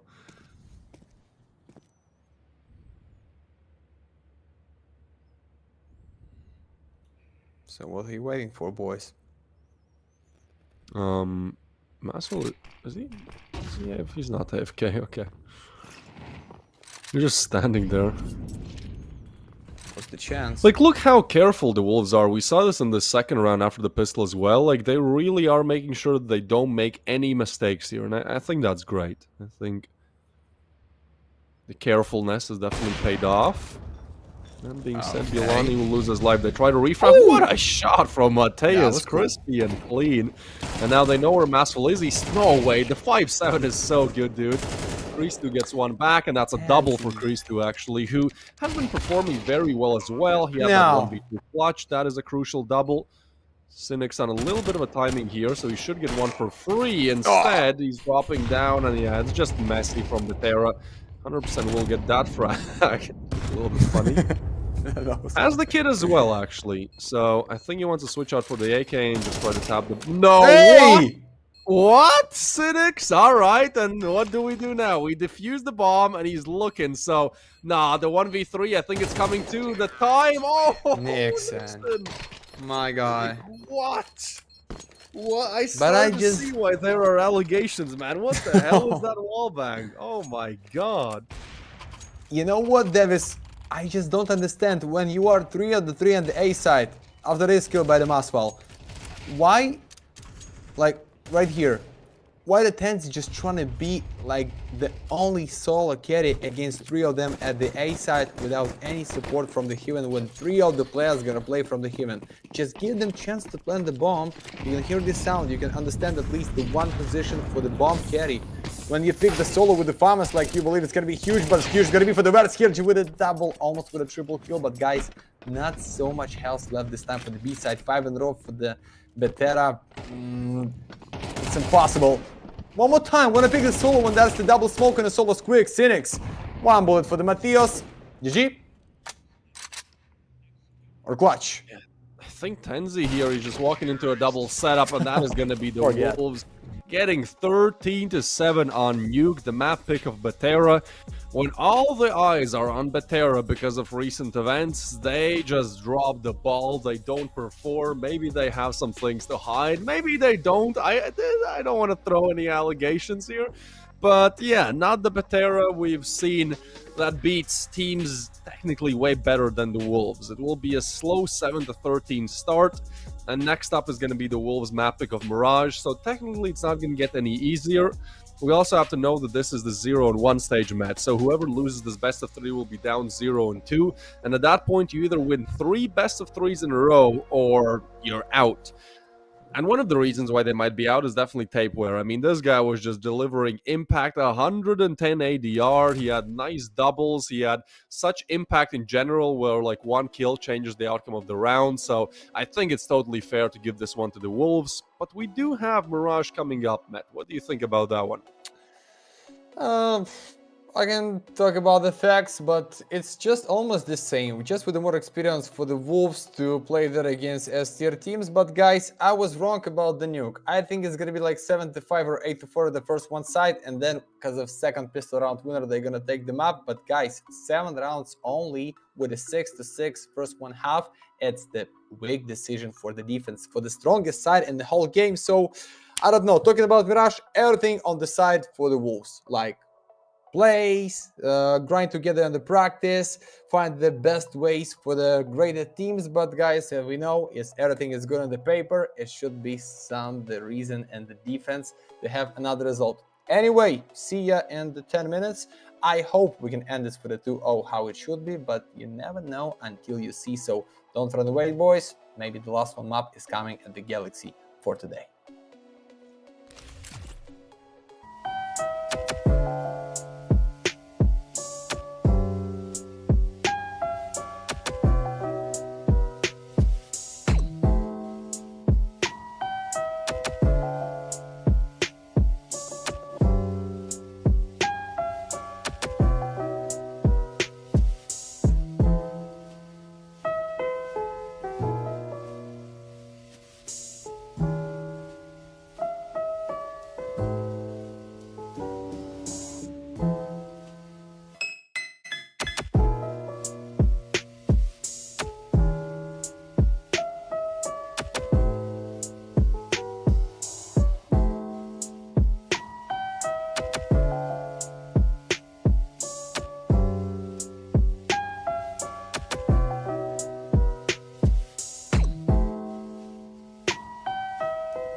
I am an artificial intelligence, and I can't talk to you. Get ready for the start. 1 minute to go. Players ready. Get ready for the start. The players are warmed up, and I hope you are too, my cucumber. While you and I are having fun, it's already 40 seconds before the start.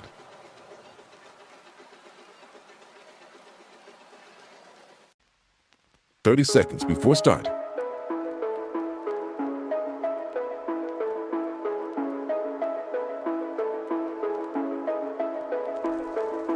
"20 seconds before start. 15 seconds, baby.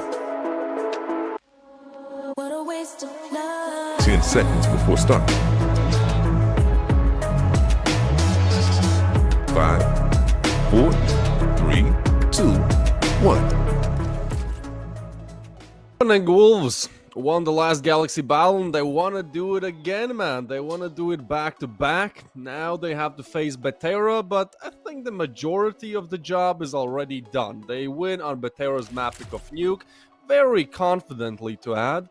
And now we have Mirage. Now this is the most puggiest map ever. This is literally a 50-50 map if you look at the stats. It's also a map where anything really can happen. But I kind of feel like, you know, Copenhagen Wolves got this one in the bag. I've completely 180'd my prediction, Matt. I think after what I saw on Nuke, they should be winning this 2-0, right? No, I'm not telling you yes for the 100%, my friend. We know how it's getting started right now for the strongest side by Betera. And almost do the same what the Wolves bring in the start of this best of 3. But guys, that was only 6-6, but we know how default is the defense on the Mirage. Welcome back. Thank you so much for being with us one more time. Me and the Davis hope, because we just believe in the facts about the 2-0 here. But guys, the main problem is, by my opinion, it's play here for the T side. Because I checked the stats, it's not so cool for the Betera. They lost against the Foot, which is the one of the biggest academy right now in the world. They lost against Team Next Level, which is step-by-step grind Foot B. That's one of the, I don't know, the greatest tier 2 squad, young squad from the Ukraine. And we have 2 rounds only against the Monte 3 days ago for the Wolves. But Monte used to play there and used to play not so bad. So, all about the start, all about the money, and all about who will go for the second side with the numbers with the more than 6 or 7 rounds. But it's okay. Just talk about the setup, boys. We start. We see what is going on the mid side. Kind of split for the A side, I feel, because A house just standing there for the any kind of resistance, despite on the one player only at the ticket box. And the split them down with the setup from the under and from the start of mid. So, if you go for the B, you find the big come across for the trap. But no, you're not. I'm only for short. And you know about the vert. This is it. And the crystal. Nice one. This is a weird one. Absolutely, There's 4 yeah. coming from CT. They have the plan down though, and what? Mateus does a backflip, baby. Yeah. Gotta be careful of Bilani though. Nice smoke though, and Bilani now exposed his position. They're holding it. That's a defuse. That's what the hell is this round, man?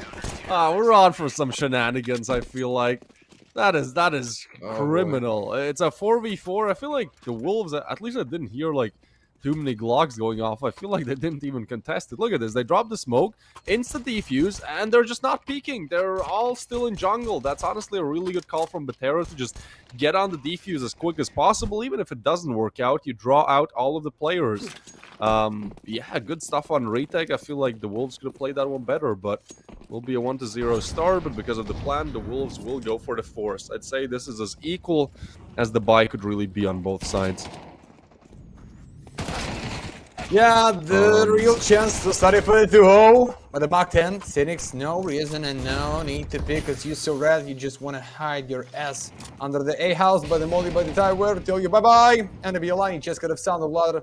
Get this free kill for that smoke. Okay.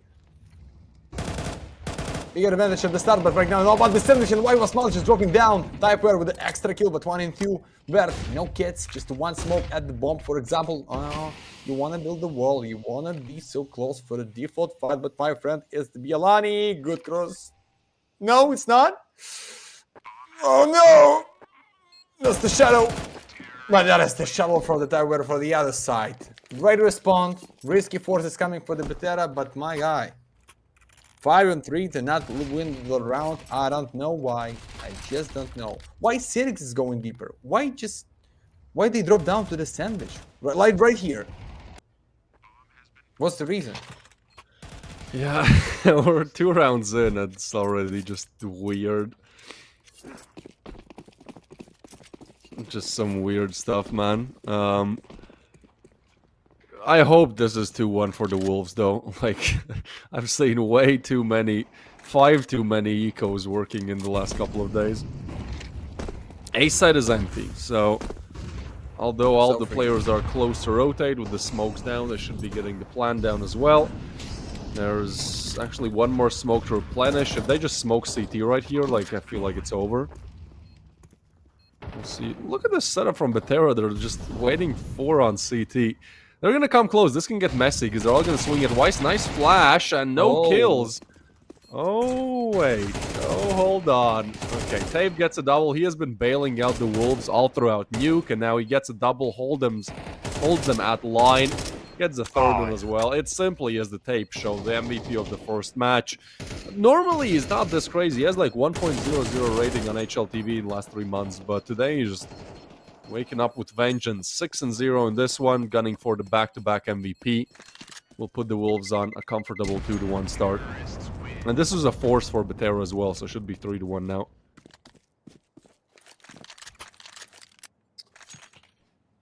Yeah, I think that is just the Wolves not so stupid. They understand, even at the Galaxy, like, with a lot of not such a strong teams, the new one with a lot of fresh bloods, at the Tricket, for example, at, I don't know, like the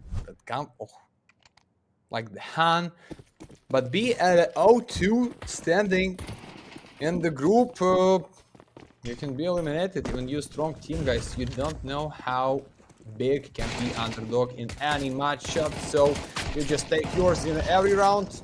Like this, for example, in the mid, there is just only 1 per hide. That's so fast in half a minute. How it should be.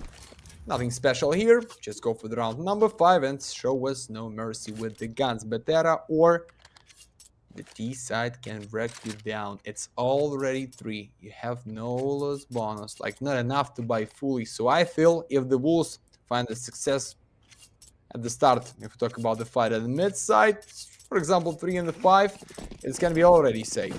Like no reason to fight to the last 1 player and make them down once more time for the 1-5. That's almost GG. And in my head, who am I? I don't think so. Okay, fast play at the B side, double nade. Or is it? Oh, they fake us out as well. But it doesn't really trigger any rotations from Betera. They're still 3 strong on A. Smoke comes down, some tag up action on Tape. Mateus is low as well. Yeah, Tape is 8-0 right now. Vilani has been playing great as well, so we'll see. This is like the first round where Betera actually has a nice advantage, except for that second one that they just threw. Let's see if they can find a way out to throw this one, my friend.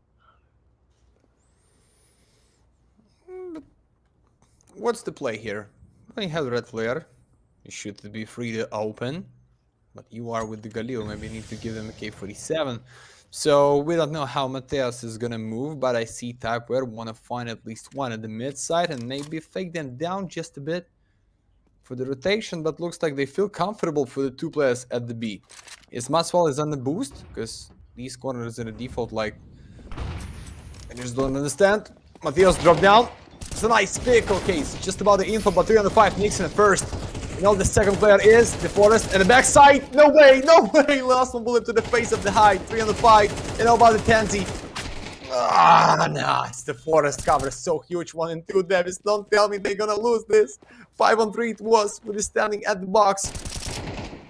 No chance. He No knows bullets about left. both, but out of bullets. So the USP, no, not with the USP, dude. They're both low now. He's gonna pick up another M4, but no kid is the big issue here. Has to find at least one more player, then get the defuse. That's the first. 15 seconds left. He has to tap the bomb now and hope and pray that Nixon goes out in the open, but the time is simply too low. Although he gets the frag, No time. I don't think there's enough time. The Wolves, man, they get handed a freebie on that one. That was a bit of a choke coming in from them, but they still secured a 4. Yes, baby. One more time, we need the replay. Fabio, show us this B-side one more time. I just want to understand how lucky Nixon was to get this face off the height, or it's like the huge spray with a nice transition to the face with the last one bullet. But guys, who cares if you find the round, if you break the bank? And even 1-1 without time, the question is for you boys. How do you feel about to play with the full buy and even without pair of the kids? To be right now with one AK-47, you cool, but 5 is coming. And the B-side is coming maybe one more time, Yolani. Deny. Oh, through the smoke, okay. That's a bold move.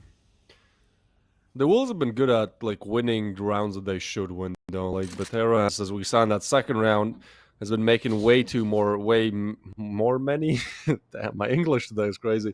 They've been making more mistakes than the Wolves. The Wolves are kind of very careful, as we saw on Nuke. That's a missed molly, so the one that Tape throws kind of doesn't matter. Okay, maybe I should not have praised them. That's gonna be a triple stack on the B site. But Christu starts off with a headshot. Second one found as well. Alright, yeah, they make some mistakes, but we're still good. Yeah, nothing here. Just one AK is going down. Looks like there is no space. Going for the nini money more. 5v7, and this is it. No drama in this round, guys. I want to see some money, because without, looks like weak force every round. Oh, hi, okay, you cool. Ready for the second one? Free to offer. But not today. Okay. Okay, so I hope you right now understand, boys, what the Wolves want to play here on the Mirage. This D side is real huge. Ooh. Ooh. So good, so good. Can see on Twitter how good he is. What have you seen this clip, Matt? What do you think about it? If you've seen it from like the height 1v2. Mate, I'm not. You just need to send me. Looks like I'm out of the. Yeah, you're just not in the loop about anything. Yeah. Respect. But send me, please. Yeah, 1 second. I found it. His crosshair is shaking at the nuke, or what? No, just the way how he clears things. You just watch it. Just watch it. I'll do this round, man. Just watch that clip and tell me. I'm just watching this right now. No problem. Yeah. This is like a whole thing for the people in the chat who don't know. Like, go on Twitter and just Google H1TE CS2 height CS2. We just can send it to the chat of the kick. No, people need to know. Yeah, sure. You can do that as well. I don't know.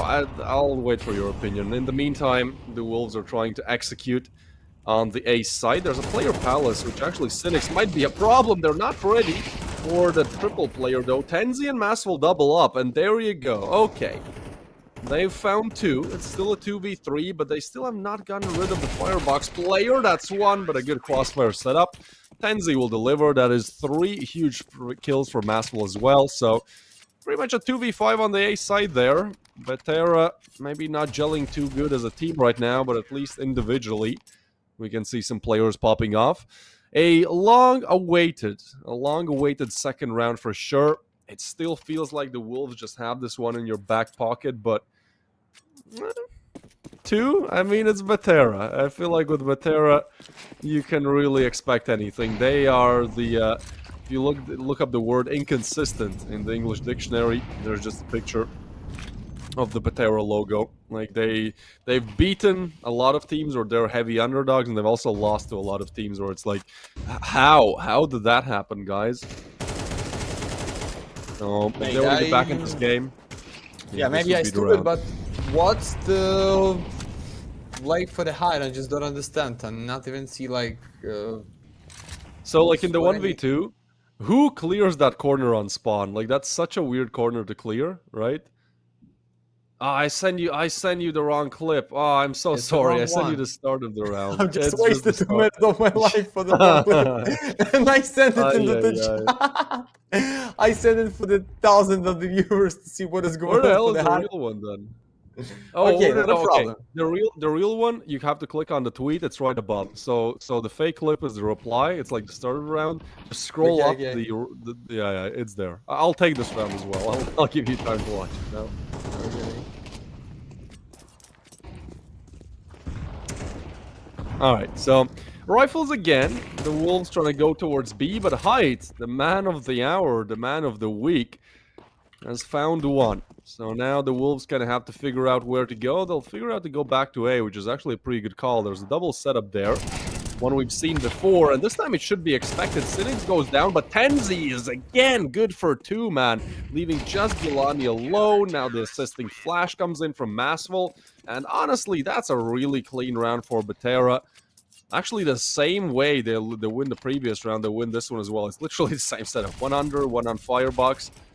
But seems to be working out really good for them. Good stuff, really.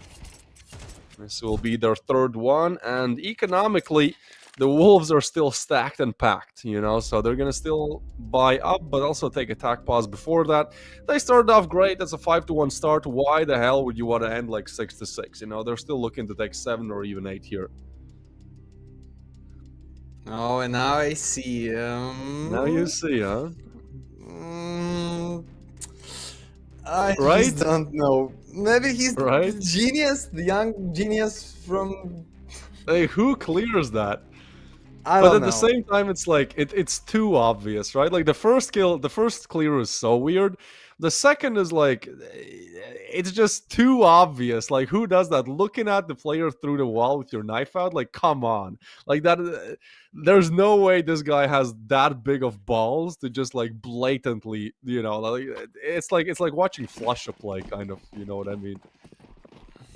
But Nate, maybe he's not so stupid to make Knight in the vital round for him just to get the kill on B's clutch. Maybe he understand like that's gonna be pop, that's gonna be damage, so they're gonna know what I did.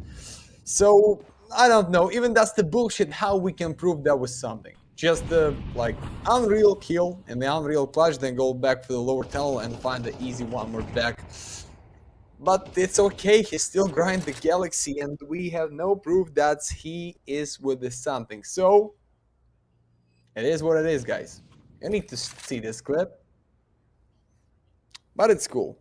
But I don't like when I watch these clips, mate, Batera find the 2 rounds in a row.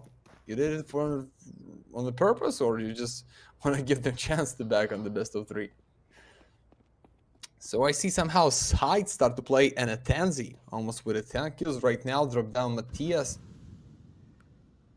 And this round then slowly for the mid.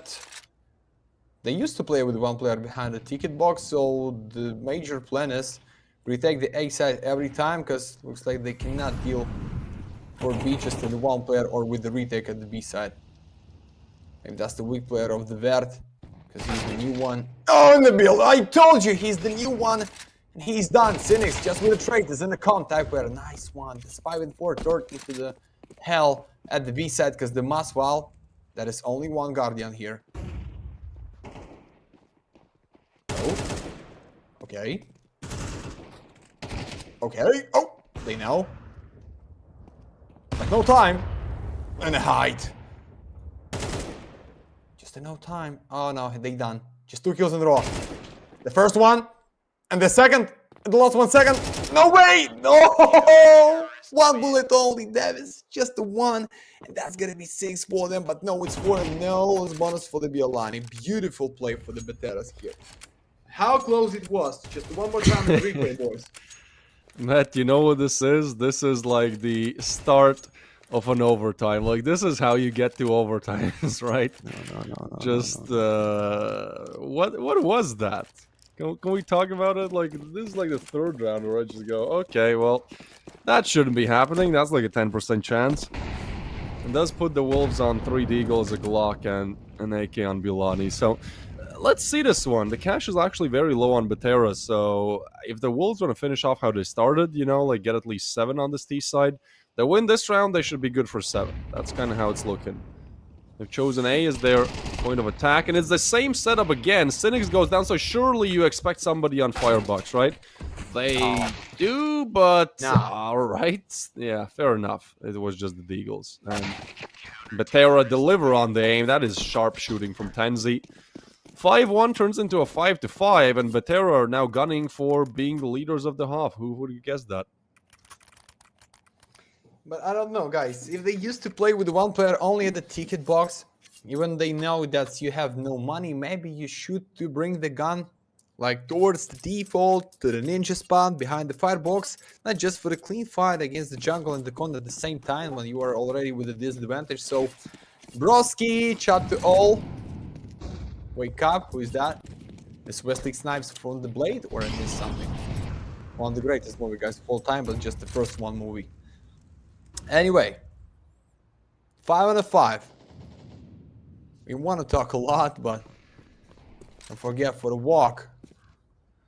So this is it. The A house for the just one player, but I don't know how much time it's need to be there for the Crystal to help the boys. Maybe he's gonna be the lure till the last 1 second, and they're just waiting for the under by Typeware, which is almost the main carry for the 2KD, the same for the Biolani. Okay, you close the window. You need to go up for the con, but this net is huge. Okay, they know. It's the tiny gap, but out of bench is the chance to get this one. It's noise made. Wolves with a very good call, though. They're slowly approaching B, and as long as Verd doesn't get one and get away, the B side should be open. Window jump. Tape misses the jump up, but I think that kind of actually saves his life. Okay, let's see this. They're pushing B. Verd good for 1, but the trade is there, so B side should be open. That is a perfect call from the Wolves. Now they just have to get the plant down, but Maswell has been such a crutch in their attacks, too, now. Oh, and yeah... What is... I don't even know what's happening, man. That's such a weird way to lose it. Or do they? Tape gets another one. But it's 15 seconds to go. Biolani, yeah, he has to run, and they have to clear 2 players here. This is such a difficult angle to clear. Maswell still gets the 3rd and the 4th. Oh my god. What? I don't even know, man. I just lost for words. Yeah. No time to back from the A side. But Typeware just trying to do everything what they can, but no check against the car. I think when that was 15 seconds left only, they start to feel like, or we find the 2 kills, or we not gonna plant the bomb and lose the 1 more round. But things got it something in the bag to buy right now. Oh, not break the window as you want so much well, but maybe that was the huge part of the plan. Win the round, so I don't know. I see like it's the normal score. Like even 7-5 for the T at the Mirage is huge because almost 9 of 10 comebacks. The huge highlights instead of Kadian from the T side against the Cloud9, against the Gambit, if I'm right, with the ace and the knife. That's every time for the CT side. 6-6 should be beautiful, but 7-5 it's okay. We're not cheering, guys, for the Wolves. We just hope it's gonna be the end in the 2 maps only, because today is my birthday and I wanna lay down so fast. I'm joking. Even with the decider, which is ancient, it's cool. Nice one. And they know they used to play in the 1 player only in the ticket box. Even that's the sniper and that's the height. With some hype and the Twitter, why not to try? Yeah, the bomb is here, the smoke is coming. Oh, Danzy. The shots are clean, man. But the Wolves still try to make it on the side. The real problem has been just getting the bomb plant down. They seem to die before the bomb even goes down. Tape's position is known, and Vert tries to fake the footsteps, lure in Tape there. Happen now. Whoa, Vert gets a frag through the wall bang. The aim is just so sharp on Batera right now. Tape has to talk because he has to be aware of the side players as well. And the meanwhile, Christu, I think, can be the key to this round. As he's tucked towards ramp, he goes down. Nice shot from Tape, but they're just defusing again. Batera, you know, pros don't fake, I guess. And that's how they start off with the pistol. And this is 6 rounds in a row. It was 5-1 for the Wolves. Now 6 in a row for Batera, and although it's not great for CD side Mirage, it's also not horrible. 7-5 is a perfectly normal scoreline, right? And now I think if they win the pistol, they definitely are in the lead, analytically speaking. Yeah, but this is just for the deep defense. Like even at the A side, every time they gamble just with one player only, and then every time from the ticket box they waiting for the chance to stuck together and make them cry after the bomb plant. So oh yes, that killed 777. Congrats. So Davis, when he turned out the cost. So I don't know what condition it is, but it's actually not too expensive. I think the headshot is around 15 euros. Let me check. Headshot. Normally we give minimal wear skins away. Yeah, it's 13 euros. Like it's a red skin. It's a red skin, so it's difficult to get, but it's not too expensive. Still, it's for free, man. It's for free, you know, so nobody can complain. Oh, thanks God, at least one purple for today, guys, because maybe it's the last one map at the Galaxy. We don't know if we go for the OTs even, for the decider, but Bielani wanna give them huge chance with the player as well. First one, the second is not coming. The use percent reload, but the other one help, but no, it's the time where from the window, for the wild. What is this, mate? Maswell, I was still alive. Just leave me alone. Nah, you're not. Clean pistol round. Nice push at the mid side. Huge resistance. Give your nice chance to be at the 6. And looks like with a 7, because the backflip for the Cynics this time. Not land on your legs. Yeah, no bomb, no kills. 7-7 should be, guys.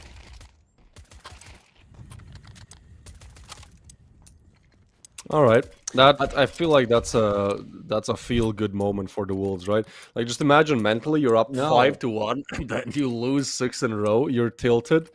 I think if they lost the pistol, mentally they would have just been checked out. We probably would have, you know, seen Ancient. Now it's a recovery. Just got to take down the Glocks. Actually, Bielani is kind of alone here. Smoke will come down, but I think Batera is just going to disrespect it. Actually kind of works out in their favor because Christu just assumes they're not going to push the smoke. Now they do. Bielani good for 2. And alright, crisis averted. Christu picks up the rest.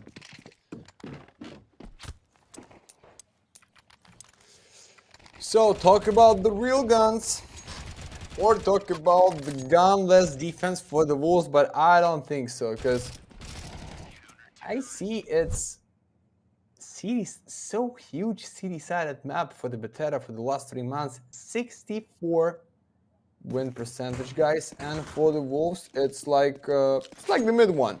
Yeah, like red and black. So right now everything works for the Wolves, but you don't know how AK-47s be bad to your face. And the B, and it's all about the B side, but where I don't know, with these jump when you solo, when that is not short player, not the jungle player even, but the Nixon with the flash find the first one, and the type where can stop them somehow with a nade. And goes himself with a smoke. And this is it. Yeah, Matthias is here. The bomb carries down. This is it for him too, I don't believe. Yeah, Cynics, you're not so bad, but not today. 8 is coming, baby. Bravo. Yeah. And easy. But what's the plan, Davis? Just rushing from the B side? There was not even smoke for the kitchen, for the window. I don't know, like not even double flash them at the short. They just want to rush and kill. Okay, but not the greatest decision against Wolves for sure.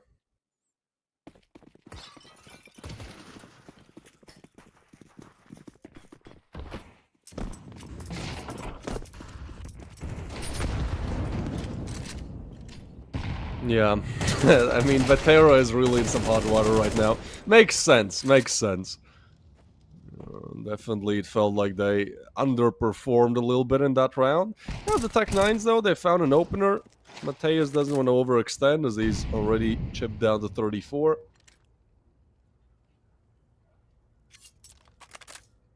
Why do I feel like they're going to win this round, Matt? Why do I have this feeling? Can you tell me?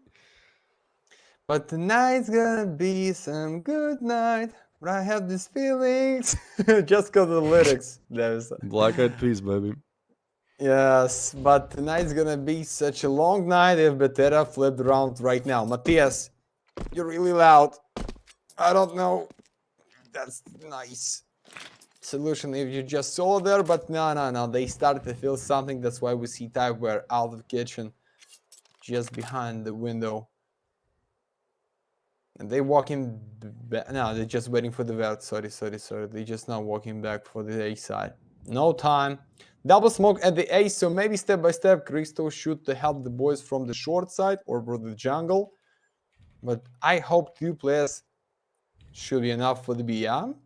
Okay, Phoenix with the jump really loud. Matthias is red, is full, so maybe Matthias need to be the first one to open.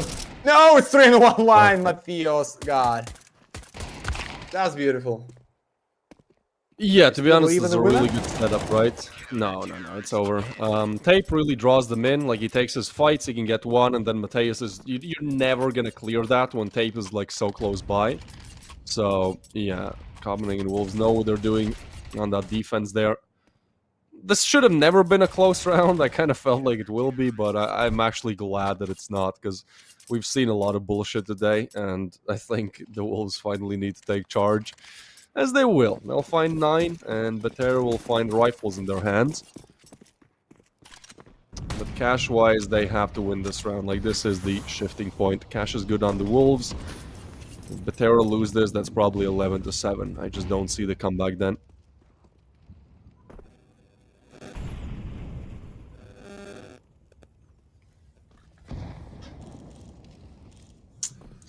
Don't worry, be happy. Okay, so no window play this time, and Matthias, your smoke give them too much info right now. I don't know if you need to try to pick, because they cannot help you. Nix him from the con somehow, but just above the smoke. Not like with a straight kill. And he want to find the gap just between the wall. Like the big Rafferty and the bench, but how close he is for the first 1 kill. And I hope he's going back immediately to secure the lead. I don't know, the bomb is still there. At Typeware, that's kind of risky pick if you want to know what is going on the mid side. Maybe we just need to be in the deep corner. In the dark water, have the chance to find the head. Matthias, oh, yeah, it's the sound of Molly. We're just about the trade. And the under, the under is still there. Half a minute, guys. What's the plan? Yeah, this one's going to be messy, but I think the call is to go away. But look where the bomb is. Oh, trades come through. Maswell gets 1, but it's 20 seconds to go. And Kristu is in the perfect position to deny this plant, although he should be expected. Time is of essence here. Nice cross. Kristu exposes his position. We'll try to just push up on the site. Knows where both players are. Swings out. Nice first shot. Does he know that Maswell is low? He does not. And Maswell, man, a huge 3-piece. And he gets the 8th for Betera. Damn, what a close round that one is. Looked really scrambly from Betera there. Like, didn't really seem like they had a plan, but you don't need a plan. If Maswell is going to keep hitting shots like this and just hard carrying the team, then you don't really need a plan. You just say, hey, Maswell, go kill. Interestingly enough, if you talk about the best players in September, so the highest HLTV 3.0 rating in September against top 50 teams, the first one is actually simple, Matt. We're back in 2018. Second is Nico. Third is Wonderful. Then we have Bro from Energy. And Maswell is actually number 5. Obviously, he hasn't played like top 20 teams. Even it says top 50, but he realistically has played like top 30, top 50 opposition. But still, being number 5th with 1.29 rating, like this guy might be going places, you know? And I think that clutch proves it. Hits a really crucial shot on low HP.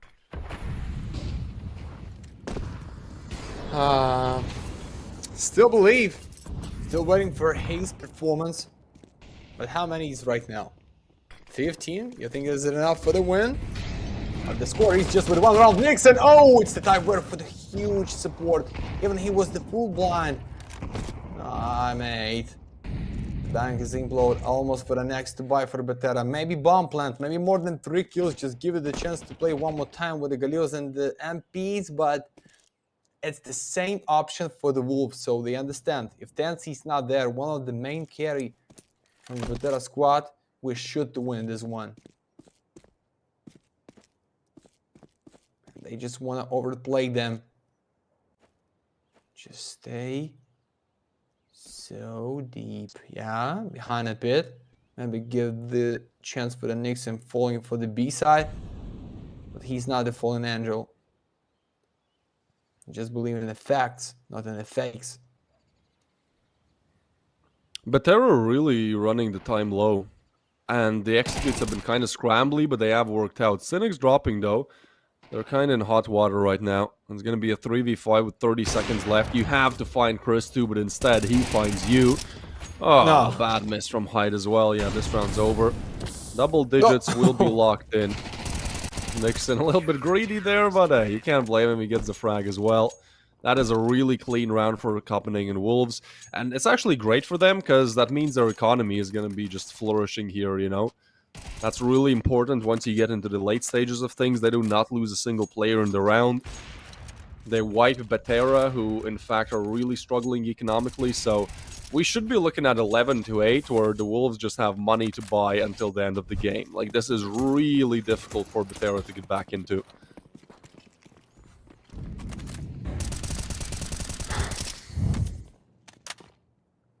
What do you want to hear? Is that possibility of the 1 AK-47 to flip the whole A side? But Biolini cracked the bird face. Waiting for the one more, ready for the 3-on-1 line, but no, it stands out of corner 1-3 for the Maswell. Okay, we talk about the Maswell today, but is it enough? No, it's not, because Crystal, it's not so bad, and he's so young, guys. 11-8. And the pool boy. That's it. One step before the match point. That's what we need today for the Wolves. Or somehow huge streak is coming, but we see second round history. I'm talking about this. I'm talking about the defense for the Wolves, guys. Only 1 round. We just see the same at the first one, but for the T side. So maybe it's not about the maps and the sides. Maybe it's all about the way to play and communicate with the players. Maybe. Nixon will get the refrag though. My dog is biting my elbow right now. I think he really wants to be fed, but we still have a game on our hands. Masval is making it so with this headshot in Bilani. That's going to be a player advantage now, and the A side taken. Tenzi! Oh, well, that's around, isn't it? 2 headshots will finish it. Nixon found through the smoke. 9th on the board for Betera. They win a crucial must-win round, and they hold on. They keep strong.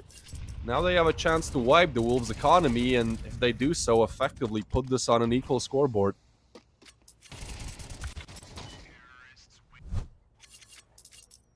Okay. As always, guys, when we start to talk about the something, it should to change in the second round in the history for the side, but Betera. And you see how much they have, and they just play full league, guys. It's all about the confidence. Yeah, they don't want to get the chance. Yes. Despite on the money, despite on the numbers of the kills for the Biolani, you can buy here, but you don't want. Oh, and the Matthias going with the flash. Double kill is coming. No way. That was close. But 4-4. Wait. It's not the end. I feel like it's not the end. Should be around for the Betera, but this cheeky D-goals to your back on the helmet. Oh. How is Tenzi there, though? Like, that's my question. Just so silent. 3v4 AK has been retrieved. They're still pushing A, but it's a triple setup there, and the Molly definitely gives away the sound. Hyde is now low as well. Nixon trying to set up a crossfire. Nice nade by Maswell, though. Now kind of comes down to Chris, though. Hasn't been cleared. There's the AK in play as well on tape. I honestly like the setup from the Wolves, but they're still operating with the lower buy. As Christu, they're just not gonna clear it, huh? And he thinks he needs to get a headshot. He will. That's a 2v3 now. And they know exactly where the last player is. Christu trying to stay alive. They will run him down, but that gives the chance for the AK to activate. Trade for trade, and it comes down to the Deagle. Masvel on low HP, but he has clutched before, has found 3 kills in this round, looking for the 4th one on Nixon. But Nixon ain't peeking, and the bomb is down. So Masvel, a really difficult clutch to pull together here. He's hoping that Nixon peeks, and he does! Oh my god, Masvel! You start to see why this is the 5th highest rated player against top 50 teams in September. Again, just bails Betera out. That was all Masvel there, man. 4 kills against Deagles. The rest of the team did nothing. The strategy, Masvel go kill, still works. Can't believe he clutches that one out. That's insane. Oh boy. But we talk about the full econ, not even with the first one armor, guys. To bring the real guns. Round number 22, Cristo. Reveal the smoke as a Nixon, but... And that is with the Matthias flash, guys. Flash, nade through the con. Position in the mid, like, not so easy to dodge, and the Tansy get the trade. So they ready to fight on the A side right now. By the Masvel with a nice trade. He covered the sniper in the beautiful way. Right now they know it's a chance for us to plant the bomb and go for the 11 to 11, but no step back. It's 12 should be there. Down Masvel. No! But well, Masvel's down. Yeah, I think with Masvel down now, the chances like double for the Wolves to win this one. The bomb is again down, minute left. I think they should be aware about the op. Certainly they expect somebody CT, but do they expect 2? That's a big question here. Is Betera kind of wait and hope that the Wolves peek into the crosshair of height? Tenzi trying to clear out connector here. Because they picked up the bomb. Actually want to get flashed in. Push in, but that's the bomb. Just, hey, free delivery. Beep, beep, boop, ordering bomb delivery on Bolt, my friend. There it arrives, and that should be it. Christo even switches out for the M4. Height. Let's see it, height. Okay, one more time, one more clip. Yeah, one more clip for the Twitter. He will wallbang Christo. I understand if the sniper is just trying to be like so aggressive with a pick and then 1-in-1 for the rifle, but right now he just the one missed and the one step away from the winner. Betera, what is this? You can play, you can not about the con, you can not even know what is going on from the back and in the jungle, but if you're gonna so deep with the bomb at your back for the city side, it's the huge chance to being wrecked. And this is it. They thought about the set, about the flash, and that's gonna be kill. Costly pick right now in the tactical for the Wolves. Not for the Betera. They want to win this derby, so no overtimes maybe. They just want to go down and go to sleep as you, my friend.